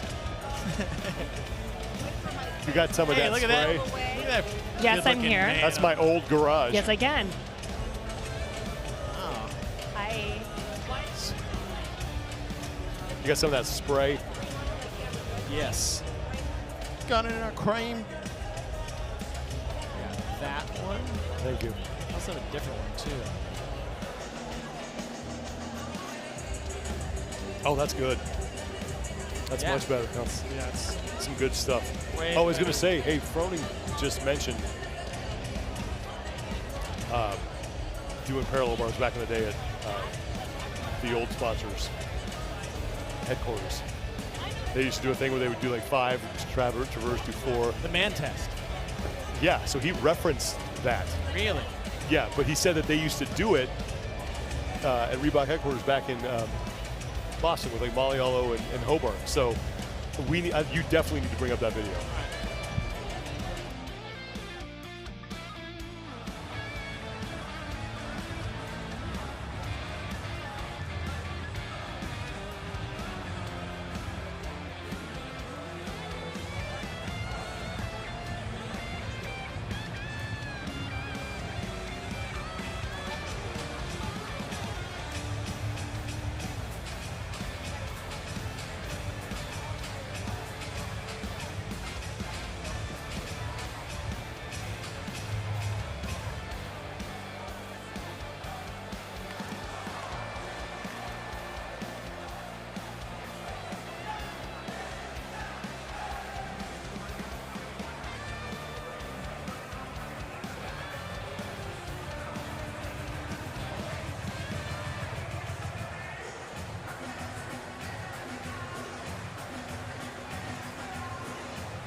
individual action coming to a close on the opening day of competition at the 2022 NOBULL CrossFit Games from inside the Coliseum at the Alliant Energy Center in Madison, Wisconsin. Thanks for staying with us today, everybody. I'm Sean Woodland with Chase Ingram. Nikki Brazier is down on the competition floor. Event number 4 will be the third event of the day for the individuals. And benchmarks are always fun. Why don't we throw one of those in there? And make it a little bit worse as we add 2 sets of 9 at the tail end of Elizabeth. We saw this programmed in 2012 in the final, but this is the real version. We're getting below parallel 63 times tonight. In lane number 3 is Alex. Squat cleans, yes. Those members asking me on the whiteboard, they are squat cleans today. And if you knew, you know, because if you look at the parallel bars on the other side of the competition floor, this is nothing new if you have been a part of this community in the last 20 years. Let's send it down to Nikki Brazier. Well, benchmark workouts are the absolute foundation of CrossFit. We love the opportunity to test and then retest these elegant pieces of programming, and we like to kick it up a notch for the elite athletes as well. And over the course of our game's history, we have seen 11 traditional benchmarks programmed and another 14 variations tonight. This is number 15. First of 4 heats for the women. Caroline Spencer will be in lane number 4. Got you. She and her husband, Austin, competing together here. The 5th married couple in Games history to compete together at the CrossFit Games. Caroline Spencer, one of those being able to qualify for a second year, as you said. They've been putting off their honeymoon until after the Games. They got married right before the semifinal season started. Here we go, the set of 21. Yes, they're squat cleans. Yes, they're squat cleans. All you guys that watched the CrossFit Games final in 2012, you got duped. There's never been power cleans involved when you talk about Elizabeth, the benchmark workout, 21:15.9, but we are at the CrossFit Games, so we're gonna tack another 9 and 9 at the end. Athletes will advance the barbell every 7 reps. Caroline Spencer is out early along with Sydney Mikulishin, Christine Kohlenbrander, and Sol Sigurdardottir in front early in the set of 21. Sydney Mikulishin is on her final set of 7. There's Caroline Spencer on her final set of 7. Everyone we talk to that has demoed this on the demo team has expressed that there's not a lot of time to waste in an event like this. So going touch and go on the cleans in set 3 sets of 7 is almost a must if you're going to get at least underneath the time cap at minimum. At best, if you want to get yourself back up closer in those later heats. Sydney Mikulishin on the bottom left-hand side of your screen is first to the parallel bars, and Caroline Spencer behind her. Now Christine Kohlenbrander making her way to the parallel bars, and we were talking about this earlier, a lot of you heard it, but this is nothing new. No, it is not. In fact, 10 years ago, you can even find this on YouTube. You have Jace Khalifa explaining this test that they had called the man test. The problem is 10 years later, I'm pretty sure all of these athletes can do them better than the guys that were taking this test. And what it was a traverse back and forth across the parallel bars. 5 down to 1 on each end, and you had to walk backwards. And this was a decade ago. If you ask Greg Glasson back in the day, there was a pair of these in his gym, and he would say there should be a pair of these in every gym around the world. And that was 20 years ago. You can scour the journal and find a lot of other references to this movement. And here, my point is, like, we're used to the rings. The rings are objectively more difficult than this. However, the traverse is a big twist to the dip portion of this event. Have to complete all 7 reps as Christine Kohlenbrander goes back to the barbell for her set of 15. If you come off the parallel bars in the middle of a set, you have to walk back, as you see Sydney Mikulishin doing on the left side of your screen, traverse back and begin the set again. And Christine Kohlenbrander, the only woman on her set of 15 squat cleans. Kohlenbrenner definitely known for her max strength. Decent power output as well. Not so much the upper body pulling endurance, but definitely showing she has the pressing stamina in that first set of 21.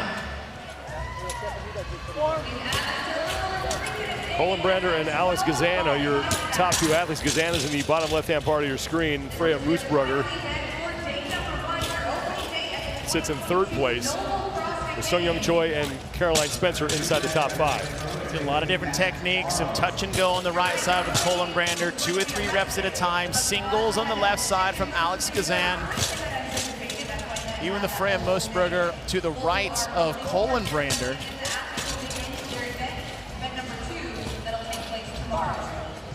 Not necessarily a wrong or right way to do it, because you got athletes that singles is the fastest that they can go. Whereas they ripped off, say, a set of 7, set of 5, 7-3 unbroken, it would actually end up making them slower on the backside. Kohlenbrenner is done and heading back to the parallel bars for her set of 15 dips. Wild Protein Chips, the official protein chip of the NOBULL CrossFit Games. Order online or find them nationwide at Whole Foods, Sprouts, and select Target locations. They're also available regionally at Costco, H-E-B, Wegmans, Giant, select Albertsons, Safeway locations, and King Soopers. Kohlenbrenner looks very good on these dips. Now the question is it worth resting a bit more in hopes to get this unbroken with the traverse, as you see Kohlenbrenner on the left side of your screen? It doesn't have to be unbroken. We saw that in the previous event where unbroken was a key element of that test. But they do have to go back to the starting point if they are to break any of these sets of 5. So at minimum, the sets of 5 need to be unbroken. If not, they have to go back and do the traverse. And this traverse is much more taxing than it appears on screen.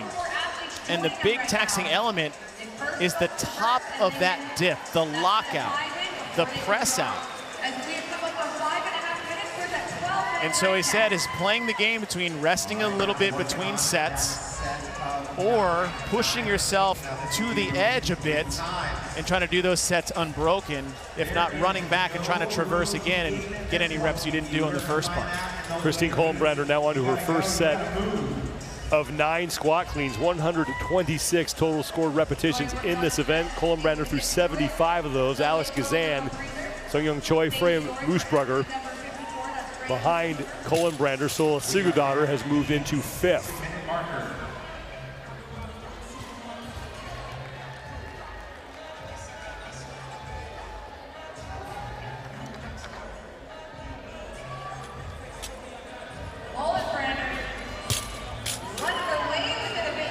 A 12-minute time cap in this event, and we were talking to Adrian Bosman earlier today going through this event, and he said that the time cap forces the athletes to go faster than they may want to go to finish the event.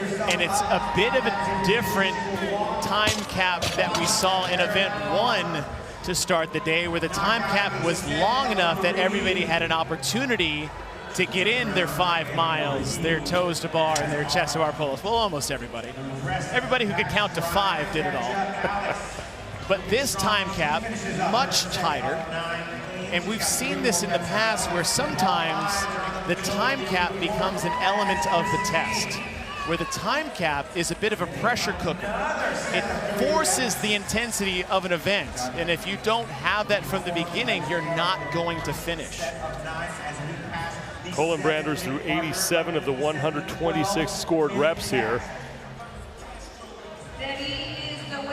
Now on to her final set of 3 in this first of 3 rounds of 9.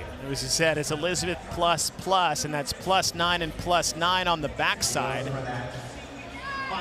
And it's interesting to think is that you look at 21-15, 9-9-9, but when you break it apart like this, it's a weird like 21-15, 27. Just those 9 rounds go so quick, so you don't really have as much break between the bar and the parallettes as you did earlier in the event. Christine Kohlenbrenner all by herself in first place. Freya Moosbrugger, on the right side of your screen, just finished up her first set of 9 squat cleans. Less than 4 minutes to go before we hit the time cap. She's got that R next to her name. That R means that they are in their rookie appearance here at the 2022 NOBULL CrossFit Games. It's the first time they've made their way to Madison, Wisconsin. So whenever you see those R's on the leaderboard, that's what it's letting you know that they are a rookie. We've seen all day long rookies stealing some shows. Final set of 3 for Colin Brander on this middle set of 9, and now she moves back to the parallel bars. 99 of those 126 scored repetitions. Making her way back to the parallel bars for another set of 9 dips. Colin Brander, the only woman in the second round of 9. Everyone else is in the first one. Let's go ahead and get behind all these athletes. You guys put your hands together. Let's give them a boost. Let's give them a cheer.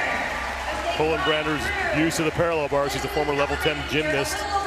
Qualified out of the Syndicate Crown. She finished 5th earlier this year in Knoxville during the semifinals. Where their bar is at, who's got that barbell farthest down the line?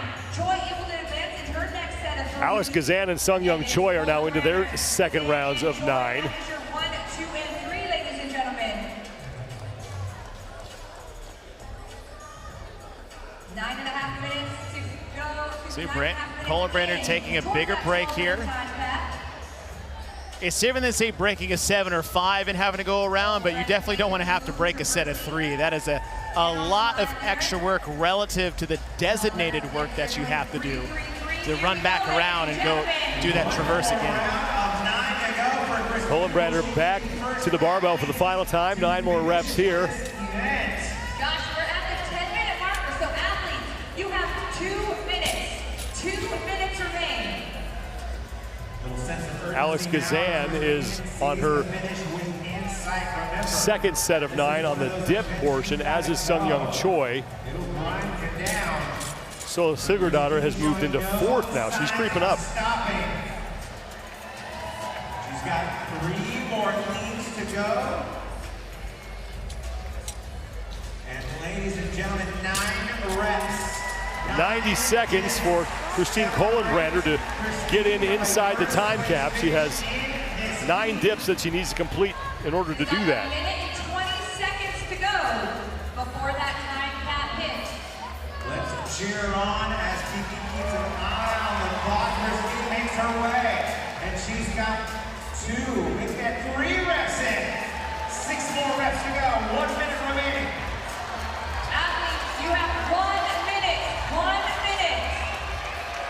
Alex Gazan is now moving back to the barbell for the final time to start her last set of 9. Making her way back to the other end of those parallel bars. Colin-Brander on her second set of 3 here. And 3. Able to get through those, and now 3 final reps, 45 seconds before we hit the time cap. 4 reps to go. Come on, Madison, make some noise for her. Christine Gonna make sure she's ready to go. making her way across those parallettes.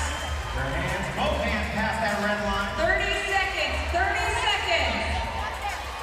Colin-Brander's done it, and she will finish and take heat 1.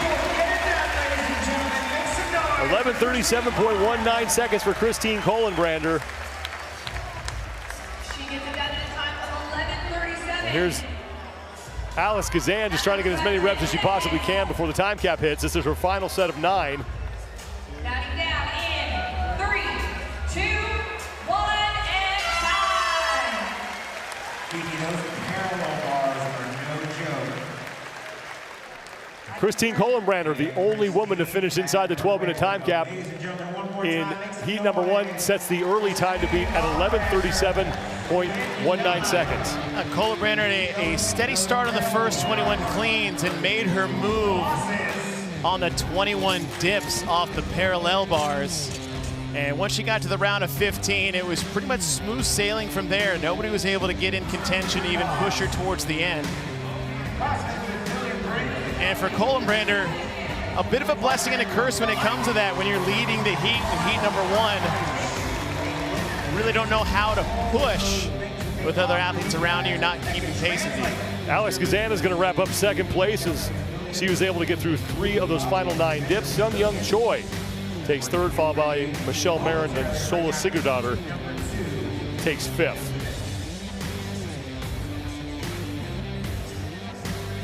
First of 3 heats done.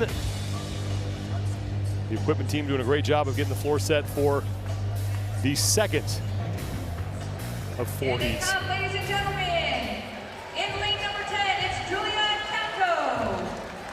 In lane number 9, we have Paige Powers. In lane number 8, Ellie Turner. In lane number 7, Danny Spiegel. Look at the Coliseum here at the Alliant Energy Center. First time that we're inside this facility. Started earlier in the evening with the skill speed medley.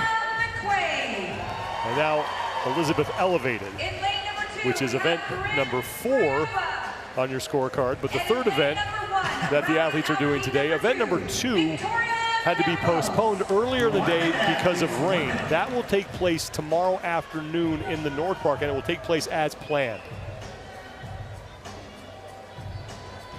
Lane assignments for the second of these 4 heats. Lane number 3 is Emma McQuaid. Emma McQuaid had a great campaign last year. 30 seconds. And yes, squat cleans, even though I know when I say that every Olympic lifter is ripping their ears off. But yes, if you knew, you know, this is nothing new. If you've known where we have been, though it is a new implement we've never seen at the games, these parallel bars will be one of those things to tackle for a lot of these athletes. Emma McQuaid making her 4th career individual appearance here at the CrossFit Games. Best career finish was last year when she took 12th overall. Right, number 2 is up.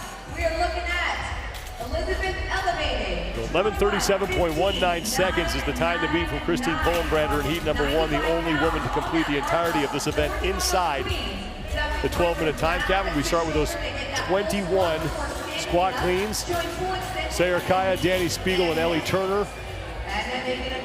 Out front, Karen Freyova and Lucy Campbell up there as well, as is now Emma McQuaid. So every woman through her first 7 set, they advance the barbell every 7 repetitions.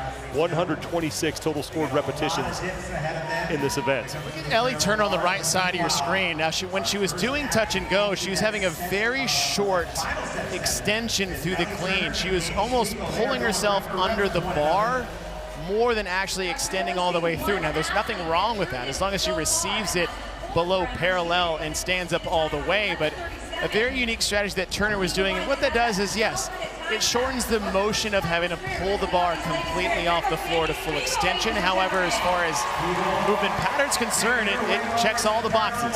Danny Spiegel is first done with her initial set of 21. Ellie Turner right behind her, and Sarah Kaya is in third. Kaya towards the top of your screen, working towards the parallel bars. Now for Danny Spiegel, she's one of the stronger athletes in the field. She's great inverted on her hands in a pressing motion, but high volume ring muscle ups, high volume ring dips have always had a tendency to throw her off. Now with these parallel bars, they're easier to do when you just do them in a row. Harder to do when you add the traverse. So I'll be curious to see how does Danny Spiegel navigate these dips with these traverses. Ellie Turner, closest to the camera on the black top, has overtaken Spiegel for the lead here.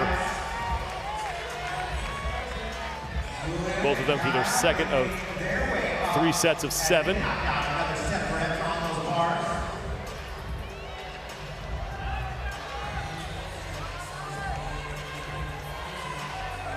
Comes Ellie Turner as Danny Spiegel gets to work on her third and final set of 7. Then she'll head back to the 95-pound barbell and do 15 squat cleans.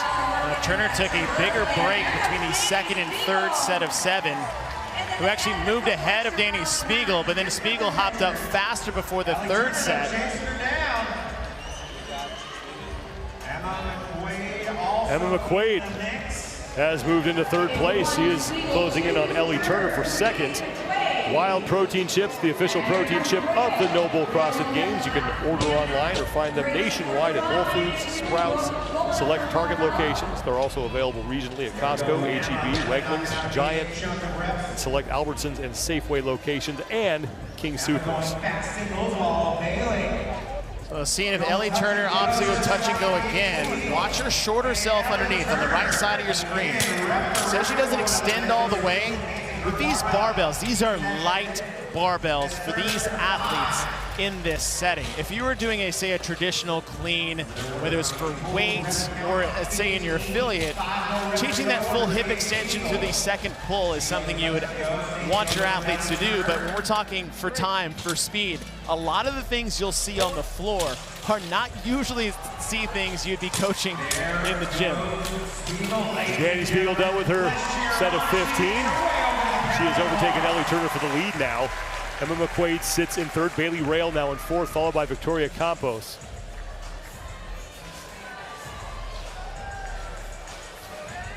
On her last set of 7, the last 2 reps, Danny had to be a bit more deliberate with her lockout, so she was slowing down just a little bit.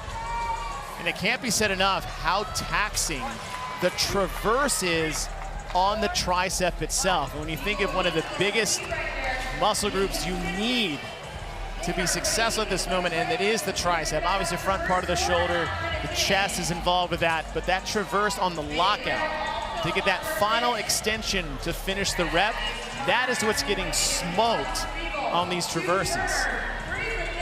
Spiegel on her second set of 5. Ellie Turner is in second place. Bailey Rail and Emma McQuaid are also back to the parallel bars for the second time. 126 scored repetitions in this event. Danny Spiegel is through 67, as is Emma McQuaid now. Now Bailey Rail starting to gain ground on the leaders. As we approach the 5-minute marker, keep you set. Time to beat 11:37. Right now, Danny Spiegel put on a clinic. There is Bailey Rail. The new time to beat. Second individual appearance at the CrossFit Games. He competed twice on a team in 2017 and 2018 with CrossFit 417. Last year as an individual, finished 18th overall. And trying to keep the pressure on McQuaid and Spiegel. Her partner on that team, Kristen Colbrand, who has the time to beat at 11:37.19 seconds. She did that in heat number 1, the only athlete to finish this event inside that 12-minute time cap. A little bit of a shuffle up there, Josh. Danny Spiegel heard you, and now she went touch and go on those final sets. Emma looking over her shoulder. Emma and Danny starting at the same time. Emma strikes first. She gets 1 rep in. There goes Danny. There is Emma McQuaid, who currently sits in second place.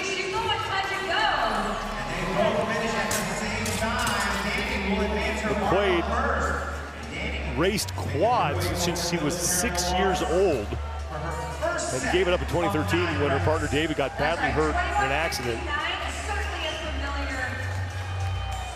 She is even with Danny Spiegel for the lead in this heat. Emma McQuaid getting to work first on her first of 3 sets of 9.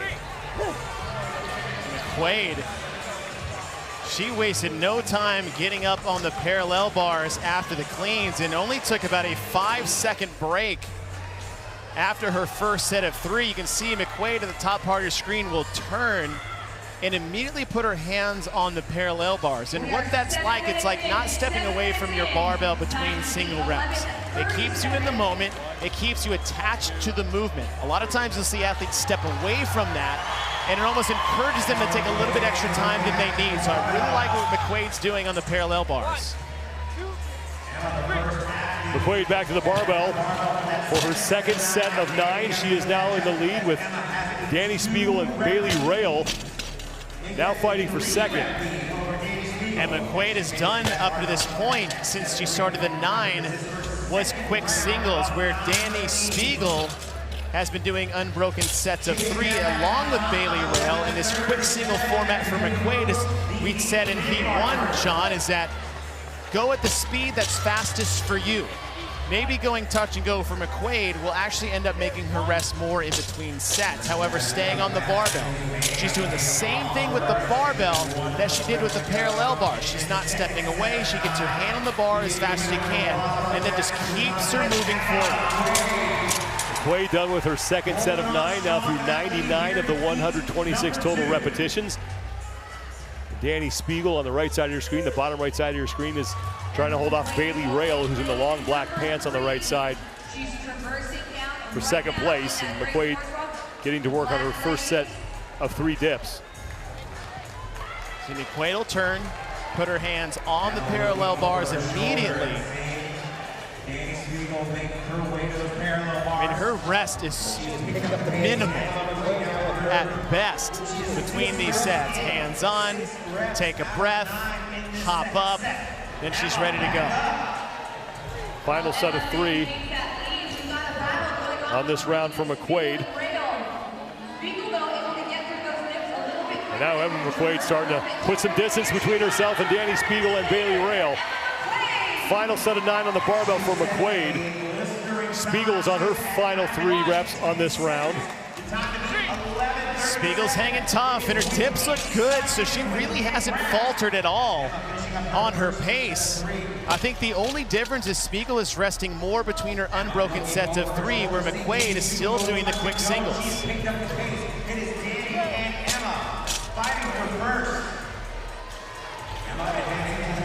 McQuaid into her final set of 3 on this last set of 9, then it's back to the parallel bars for the final time.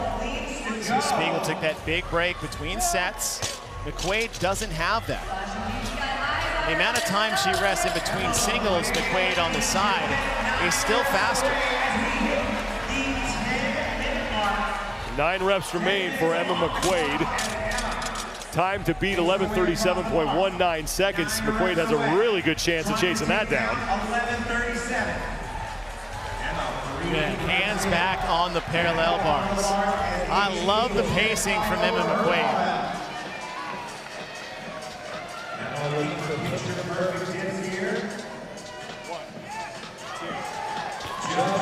6 down, 3 to go for McQuaid.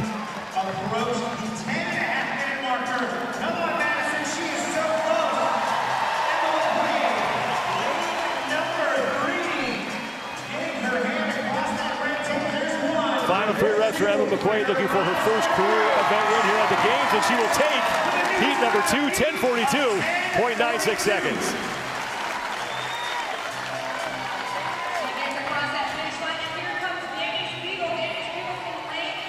Danny Spiegel with 3 reps remaining. Bailey Rail also with 3 reps remaining. Danny Spiegel is in. Here's Bailey Rail looking to lock up 3rd place in the heat. And 3rd place right now in the event is Christine Kohlenbrander, now has the 4th best time. 11:14.72 for Bailey Rail. 40 seconds to go before we hit the time cap. That's Victoria Campos down in lane number 1. 30 seconds remaining. She has 9 dips remaining. Ellie Turner is in 2nd place right now on the floor. She has 1 final clean, and then she'll get back to the parallel bars as well. So final 15 seconds here. Campos trying to pile up as many reps as she possibly can here before we hit that time cap. 5 seconds to go. 3, 2, 1, and time. Now 4 women have finished after 2 heats, and Emma McQuaid has the new top time at 10:42.96 seconds. Ellie Turner and Danny Spiegel were your early 2 back and forth. Spiegel, as I said, got ahead of the pack, doing big sets of unbroken reps, 7s, 5s, and 3s.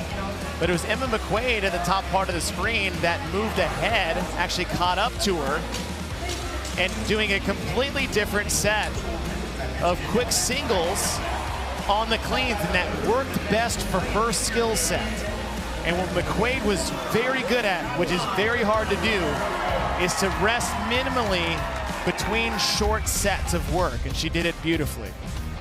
3 more women get across the finish line inside the 12-minute time cap. Danny Spiegel and Bailey Rail, the other 2 in that heat, and they join Christine Kohlenbrander as the only 4 women now to finish event number 4 inside the 12-minute time cap. Heat 3 coming up next.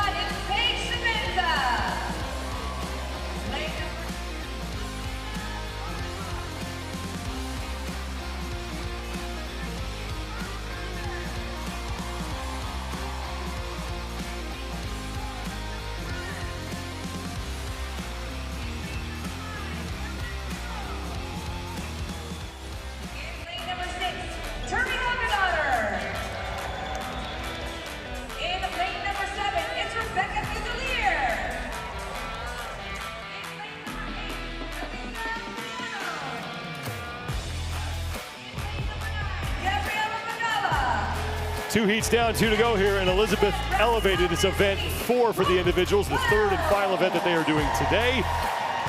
Chase, are they power or squat? These are squat cleans, Sean. Squat cleans, as Elizabeth should be and always has been. But we're adding 2 extra sets of 9 on the back end, as if Elizabeth couldn't be hard enough. Here we are. 3rd of 4 heats.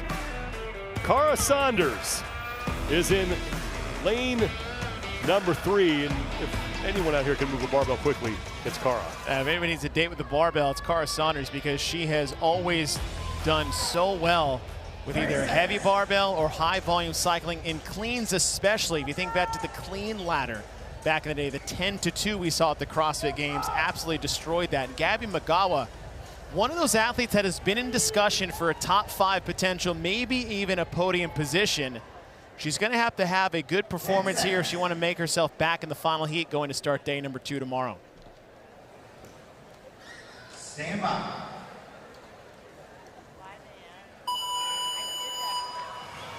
Third of 4 heats has begun. 10:42.9 at 6 seconds is the time from Emma McQuaid. That is currently the top mark. All athletes opting for touch and go, and I think as we make our way through these later heats, Sean, a lot of times the only speed is go, and I think Elizabeth elevated is going to turn into that.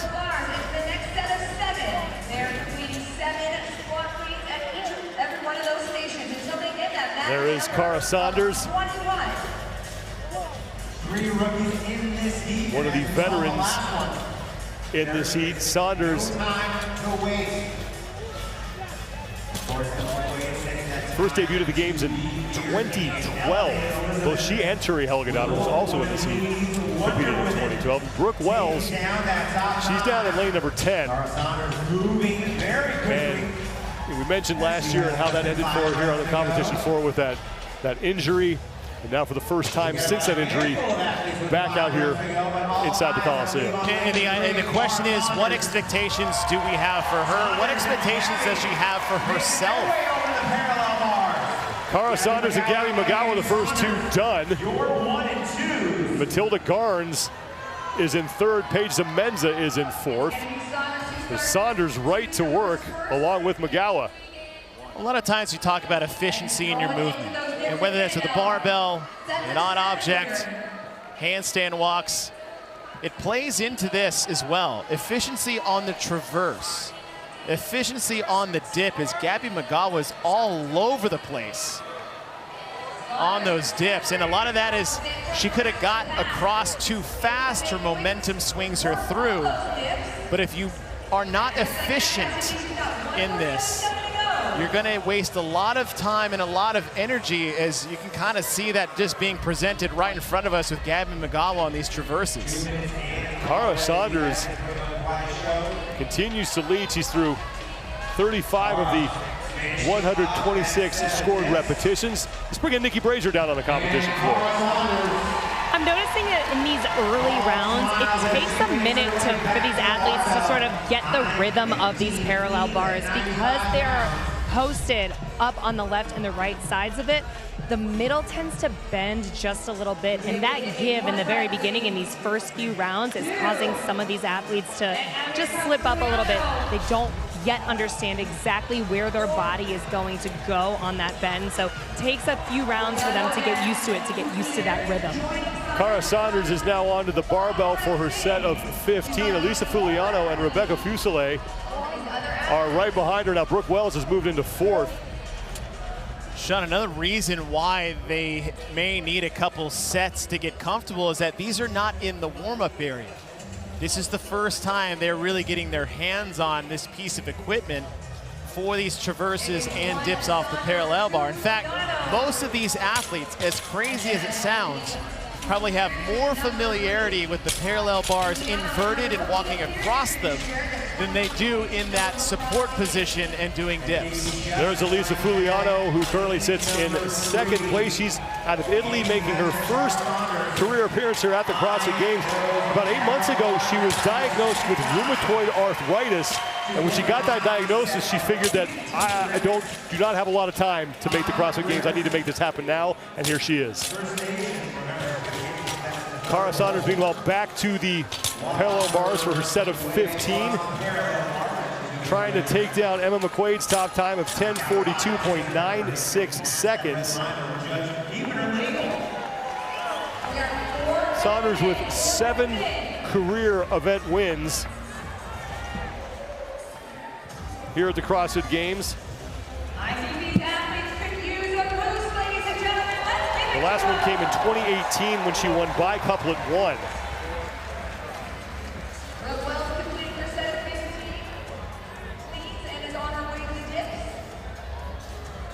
2015 was the year that she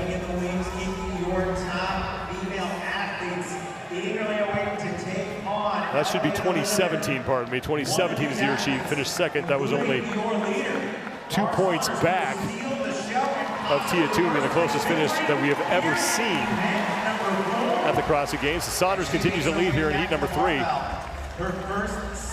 More than halfway done. 72 reps of the 126 total down for her. Lisa Fuliano sits in 2nd. It's Paige Semenza now who is moving to 3rd ahead of Brooke Wells. Cara still doing unbroken sets as we move from 21-15 to 9.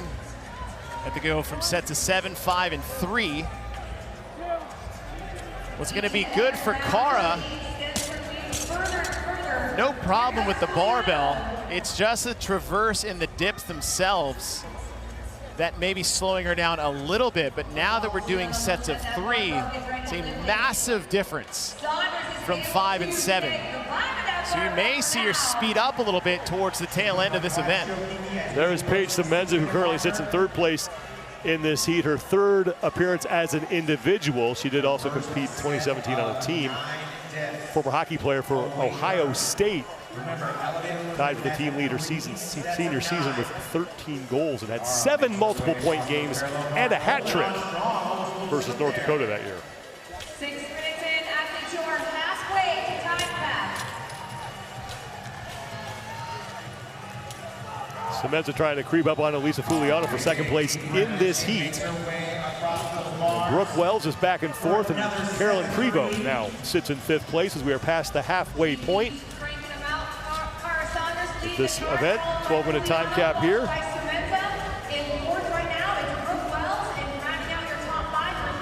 Wild Protein Chips, the official protein chip of the NOBULL CrossFit Games. You can order online or find them nationwide at Whole Foods, Sprouts, and select Target locations. They're also available regionally at Costco, H-E-B, Wegmans, Giant, select Albertsons, Safeway locations, and King Soopers.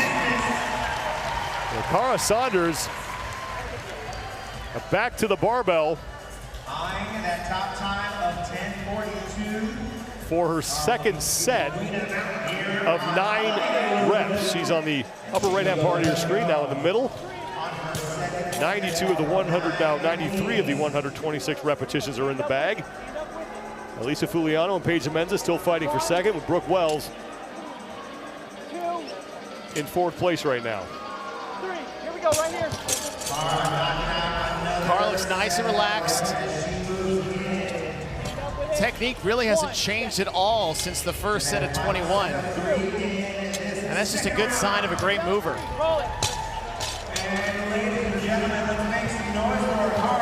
Back to the parallel bars for Cara Saunders. Another set of 9, or second of 3 sets of 9 that she needs to complete. As we approach the 8-minute mark.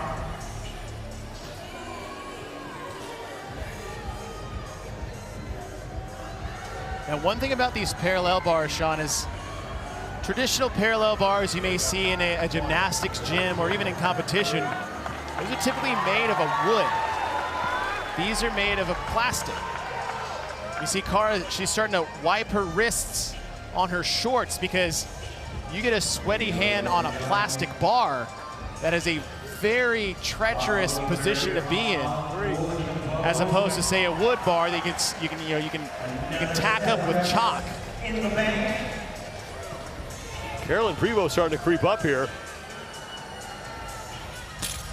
She's the other collegiate hockey player in this heat and has won 11 national championships in 4 different sports. 2 of them came right here in Madison. She was a member of the University of Wisconsin women's hockey team. And in 2011, November 18th and 19th, she became the 17th player in program history to record 100 career points. Cara Saunders is working through her final set of 9 squat cleans, now getting hit with a no rep, and just takes a look at her judge to get clarification and continues to work. And that's usually what we'll see, and we actually saw this in the complex and semifinals for that strength test. Standing up all the way with the bar before you bring that bar back down. Judges are much more keened in on that, especially after semis. Saunders has 9 dips remaining. Emma McQuaid has the top time of 10:42.96 seconds. So Saunders has plenty of time to track that down. Now Elisa Fuliano has moved into 2nd ahead of Caroline Prevost. Brooke Wells in 4th and Paige Zemenza back in 5th. Cara's got to be careful, make sure he clears that red tape before she starts her dips. 3 remain for Saunders. 15th place overall coming into this event. Still plenty of events remain, but she would love to get herself inside the top 10 to close out day number 1. Saunders, final 3 reps, and Cara Saunders takes heat 3.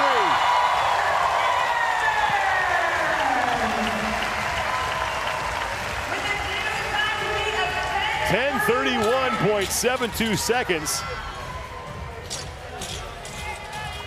Elisa Fuliano now with 9 dips remaining and a little more than a minute in which to complete them. Caroline Prevost on the left side of your screen, starting her final set of 9. Less than a minute to go.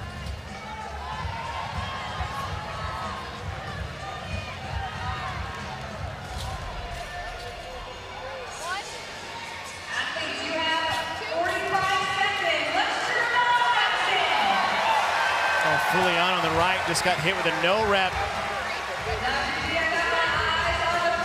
The final 3 reps for Fuliano. And she had to work, not only did she have to do an extra rep, but she had to work extra for that last lockout. Prevost got a no rep and hopped down, so she's got to start the traverse again to close out this last set of 3. She has 1 rep remaining right here. There goes Fuliano on the right side. Prevost's got to get to the end of the bars and complete her reps. Fuliano is done, and she's going to sneak inside that 12-minute time cap. Prevost may have gotten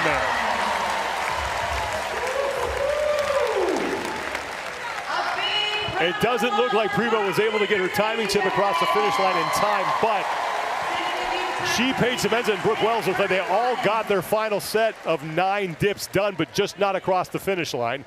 But Cara Saunders is your new event leader with 1 heat remaining at 10:31.72 seconds.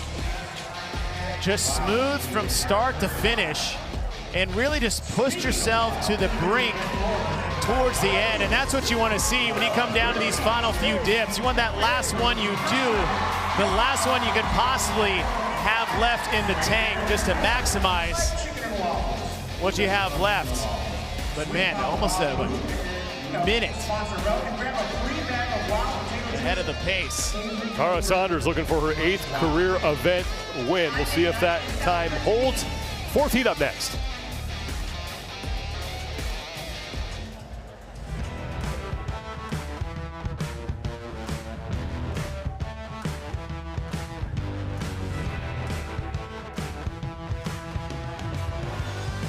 Inside the Coliseum at the Alliant Energy Center in Madison, Wisconsin. I'm Sean Woodland with Chase Ingram. Nikki Brazier's got us covered down on the competition floor. Glad you're with us, everybody, as we take a look at the overall standings after 2 events. And these darn kids, Chase. Emma Lawson, the youngest leader at the CrossFit Games in history with 188 points. Haley Adams sits in 2nd. And it's 18-year-old Mal O'Brien in 3rd, with Alexis Raptis and Laurel Horvath rounding out the top 5. Tia Toomey sits in 9th.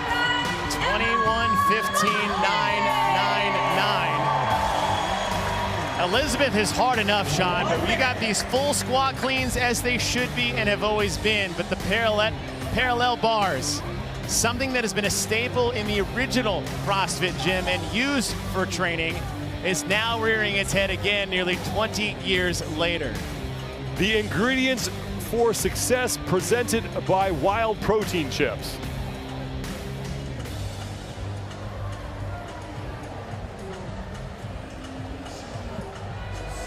Seconds.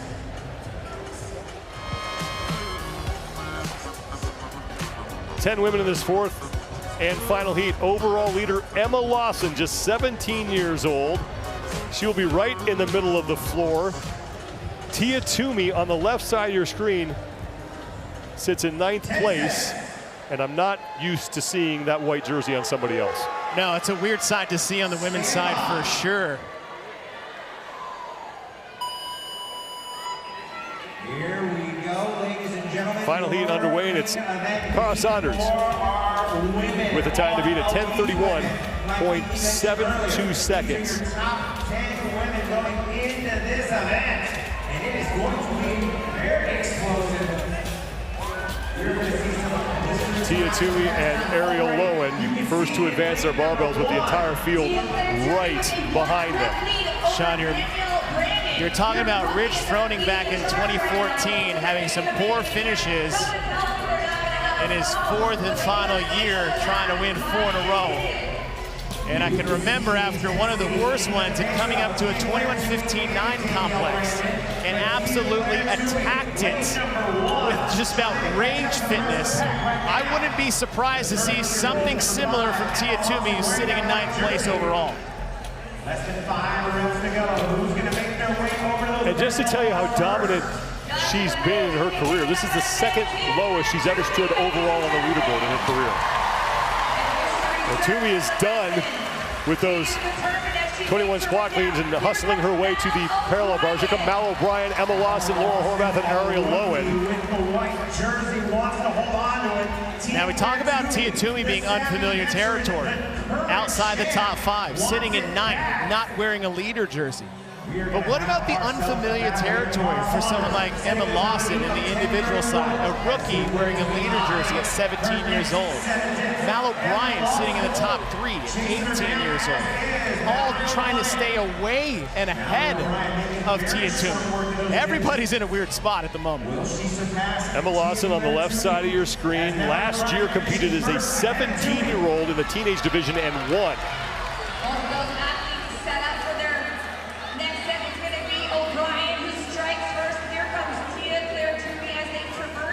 Now, looks like O'Brien on the right has actually already caught up to Tia. Tia's all the way in lane number 1, and O'Brien was behind her coming into the parallel bar, so she has moved in front. Mal O'Brien and Tia Toomey in the lead now, and they head back to the barbell for their set of 15. And here comes Ariel Lowen. Tia, top part of your screen, picks up the bar first. Got Tia's background, one of the best athletes in the sport of CrossFit. qualifying for the Olympics in weightlifting. Can move a barbell well and move a barbell fast. She's one of the stronger, if not strongest, in the field. Christy O'Connell and Alexis Raptis are behind the lead three, as is Emma Watson. Now Haley Adams just got back to the barbell, and Laura Horvath. One thing I like to see from Mal O'Brien on the right side of your screen is that she is not afraid to go for it. She has aggressive pacing at times, yet she still has the fittest man in history, Matt Fraser, in her corner. And as cerebral as Matt is, he is a great asset for Mal O'Brien. Tia Toomey's parents are here. Her entire family is here. In fact, her sisters also made the trip over. The first time that they have gotten to see her compete in person. Tia got to the parallel bars first at the round of 21. Had to take some breaks and open the door for Mal O'Brien. Mal O'Brien is just getting the parallel bars behind Lowen. Tia's taking a pretty big break. And Tia's parents are right behind lane 5. That's usually where she's working because she's in the lead. And Tia slowing down a bit on these traverses. She is ahead of Ariel Lowen, who's on the left. Lowen is catching up. They were well behind Tia once Tia had got to the parallel bars. There's Mal O'Brien on the left side of your screen. She sits in third place behind Toomey and Lowen. Christy O'Connell and Alexis Raptis still inside the top 5. Tia Claire on the right. Now the thing that these traverses do, as we said earlier, they disrupt and interfere with the lockout of the dip. That last inch or two to lock the arms out. So that's going to add up. It's going to take its toll after 63. And it'll be 21 total traverses if they can go unbroken. Tia Toomey and Ariel Lowen back to the barbell at the same time, past the 5-minute mark. Cara Saunders with the time to beat, 10:31.72 seconds. Tia's big advantage in the 21 and 15 was actually her cycle rate on the barbell. That tends to dissipate as we get towards the shorter round. She can't make up as much time on the barbell. Now when we get to the parallel bar shot, the one thing that doesn't change in this event is the distance of the traverse on the parallel bars, which seems to be one of the movements that is actually slowing her down and is the only movement that is not getting easier. Ariel Lowen gets right to work on those parallel bars, so she is now ahead of Tia Toomey. They're on their first set of 9. They have 3 rounds of 9 that they need to complete. Look at the smaller sets by Ariel Lowen in the back. What that allows her to do is spend less time in that active press down position as she walks her way across. Toomey has much bigger strides, but it has more tension in the shoulders. Look at those strides. Big steps, big grip, a lot of shoulders. Ariel Lowen to the left, quick chop, quick, quick, quick, quick, quick. That's a lot less tension on the shoulders. Final set of 3 here in round number 1 of 9. Ariel Lowen is done, and now Ariel Lowen is in the lead. She's never finished higher than 6th in an event at the CrossFit Games. As you take one more look at the technique that Lowen was employing on the parallel bars. Very short, choppy steps. Look at her shoulders, too. You want to see someone who's in control? Her shoulders are pressed down. She's in an engaged position. Otherwise, what you want to look for that athletes don't have the same level of stability is their shoulders will jam up into their ears. Lowen on her second set of 9. And now Mal O'Brien has moved into second, ahead of Tia Toomey, who's now in a battle for 3rd with Christy O'Connell. Ariel Lowen last year in her rookie debut. Great performance overall at the end of the weekend. She's no stranger to the competition. She has been in this game for a long time. The only break she took was to have a child. Came back because her coach told her to. She almost gave up the game. Danielle Brandon on the right side is creeping up a little bit. She has now cracked the top 5. Ariel Lowen through 102 of the 126 total scored repetitions. And meanwhile, two of the women who are towards the top of the overall standings, Haley Adams and Emma Lawson, are now just getting back to the barbell for the second time in these 3 sets of 9. Wild Protein Chips, the official protein chip of the NOBULL CrossFit Games. You can order online or find them nationwide at Whole Foods, Sprouts, and select Target locations. They're also available regionally at Costco, H-E-B, Wegmans, Giant, select Albertsons, Safeway locations, and King Soopers. Ariel Lowen is attacking these final 3 sets of 9. And if you're wondering where it came from, she qualified out of the last chance qualifier where she won 3 of the 4 with some of the best in the field. And what I love that I'm seeing from a lot of these athletes is that it almost feels like they now have light at the end of the Tia tunnel. That if you can see Superman bleed, that's blood in the water for the Sharks.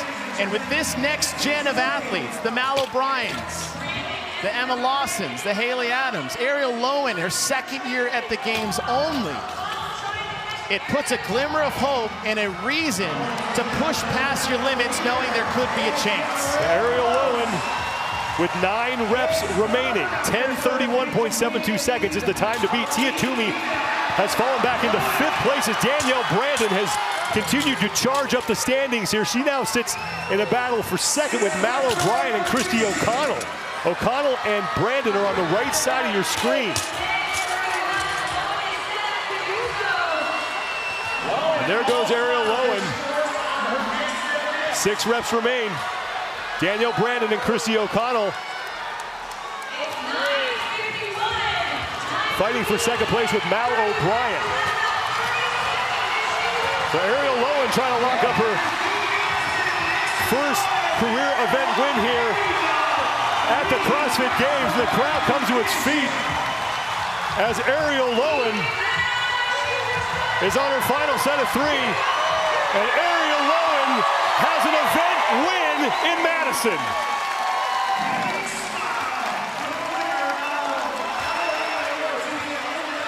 Christy O'Connell, Danielle Brandon, and Mal O'Brien fighting for 2nd.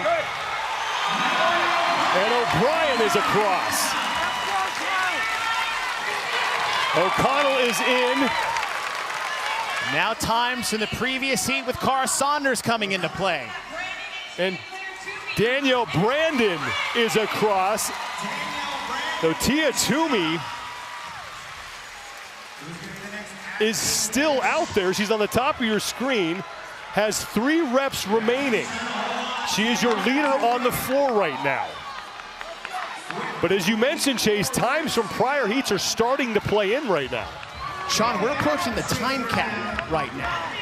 I don't think I've mentioned the word time cap and Tia Toomey ever. 3 reps remain for Toomey, and she is in.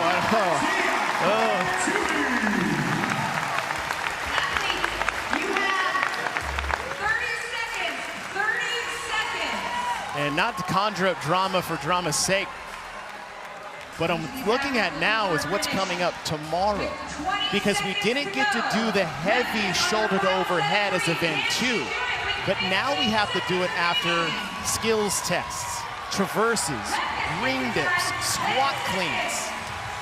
And Emma Lawson is in danger of getting capped here. She's going to try to sneak across, and she may have done it. Right now, it's showing that Lawson did not get her timing chip across the finish line, but she did get all the work done. Haley Adams got capped, as did Laurel Horvath and Jacqueline Dahlstrom. Female athletes are elite women. One more time, put your hands together for your... But Tia Toomey having a very unTia-like first day. Our said come out hot and do some rage fitness. I retract said statement because that didn't work out like we thought it was going to. In fact, I don't think that worked out as anyone thought it was going to, as Ariel Lowen comes out, wins 3 of the 4 last chance qualifier events, and takes it to the 5-time champ, Tia Claire Toomey, and getting an event win here at the CrossFit Games. Ariel Lowen with her first career event win at the CrossFit Games. Cara Saunders is going to finish in second, followed by Mal O'Brien, who looks to take the leader's jersey from Emma Lawson. Tia Toomey down in 9th place in the event. Nikki Brazier is with Ariel Lowen. Ariel, I think the smile on your face in the end really said it all. What was going through your mind when you looked left and right and realized that you were in the lead in that event? I was a little bit in shock. And then my motto just for this whole weekend is Proverbs 21:31. The horse prepares for the day of battle, but the victory rests with the Lord. So I trained my butt off, and hallelujah. Now this was, I mean, we're all familiar with dips. That's a basic movement, but adding that traverse really seemed like a game changer. How did it affect you in this event? It actually was what I look forward to the most. Really? Growing up gymnast, taught gymnastics for many years, so this was just like smiling. I was at my home gym, showing the girls what to do. It was fun. Now you said it when you first walked up to me. This is mom strength right here, for sure. And I think a lot of people might have a difficult time coming back from having a baby, from entering motherhood. How do you use it to your advantage? I think you can overcome anything with the Lord and the right mindset, but it's taught me that CrossFit's amazing, but there's more to life. And seeing my daughter here, and she's here supporting me, it just means the world. And this is just icing on the cake. Nice. Well, congratulations. Thank you.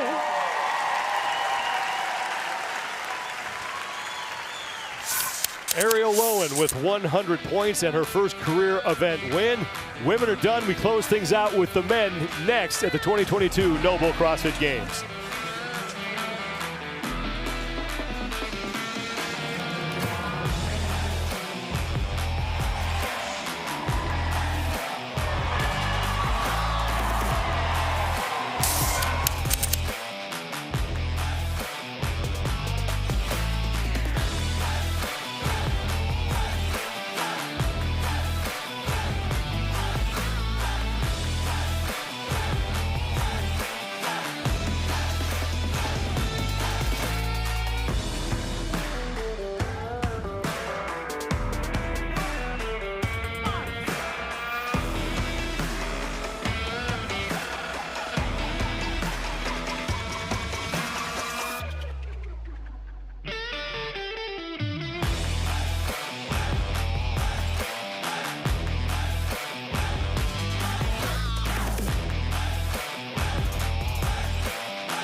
Closing out day number 1 here at the 2022 NOBULL CrossFit Games. The women are done with event 4. The men up next here at the Coliseum, the Alliant Energy Center in Madison, Wisconsin. Thanks for staying with us, everybody, on this Wednesday evening. I'm Sean Woodland with Chase Ingram.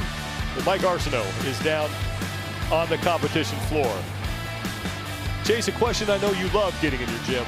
Is it squat or power? Oh, Sean, it's my favorite question in the world. 21:15.999, elevated Elizabeth. When I think of 21:15.9 benchmark girl workouts, this is one of the toughest ones there are. And these traverses on the dip bar is showing to be a very formidable movement that some of these athletes may not be ready for. Ingredients for success, presented by Wire. Said yes, these are squat cleans as they always should have been when we talk about the benchmark workout Elizabeth, and anytime it's on my whiteboard and I don't write power, it is squat. Thank you for asking, and if you knew, you know. The parallel bars has been a staple of the original CrossFit gym and has been encouraged to be in other CrossFit gyms itself. We've seen tests in YouTube videos, so this is nothing new. It's just new at the games. Let's bring in Mike Arso, who's down on the competition floor. Just building on that point, Chase, yes, this is the first time parallel bars have made an appearance in a CrossFit Games competition. So you might be thinking, well, they're a new implement, anything but. Annie Sakamoto, a member of our Games broadcasting team, was a member of the original CrossFit affiliate back in 2004, and they used parallel bars daily as they were unparalleled in developing overall strength. So from the original affiliate back in 2004 to the first appearance in the Games 18 years later. Unparalleled. I see what you did there, Mike. First of 4 heats for the men. 4 rookies in the field. Arthur Semenoff, Austin Spencer, Tudor Magda, and Cole Griesaber, all making their first individual appearances here at the CrossFit Games.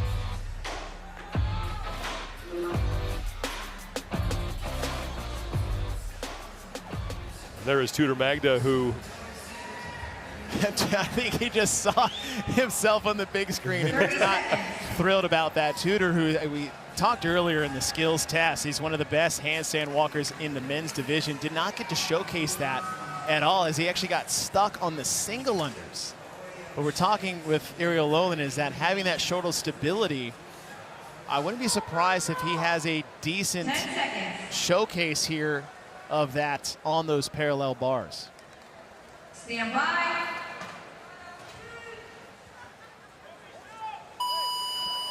Heat number 1 of 4 is underway. We start with those 21 squat cleans, athletes advancing the barbell every 7 repetitions. And then it's down to the parallel bars. 21 dips. Semenoff on the right part of the screen. He's dealing with basically dual hamstring issues. He's being very conservative with that, still gutting it out. Seeing athletes do that over the years is you work so hard to get here, the last thing you wanted to do is have something outside of your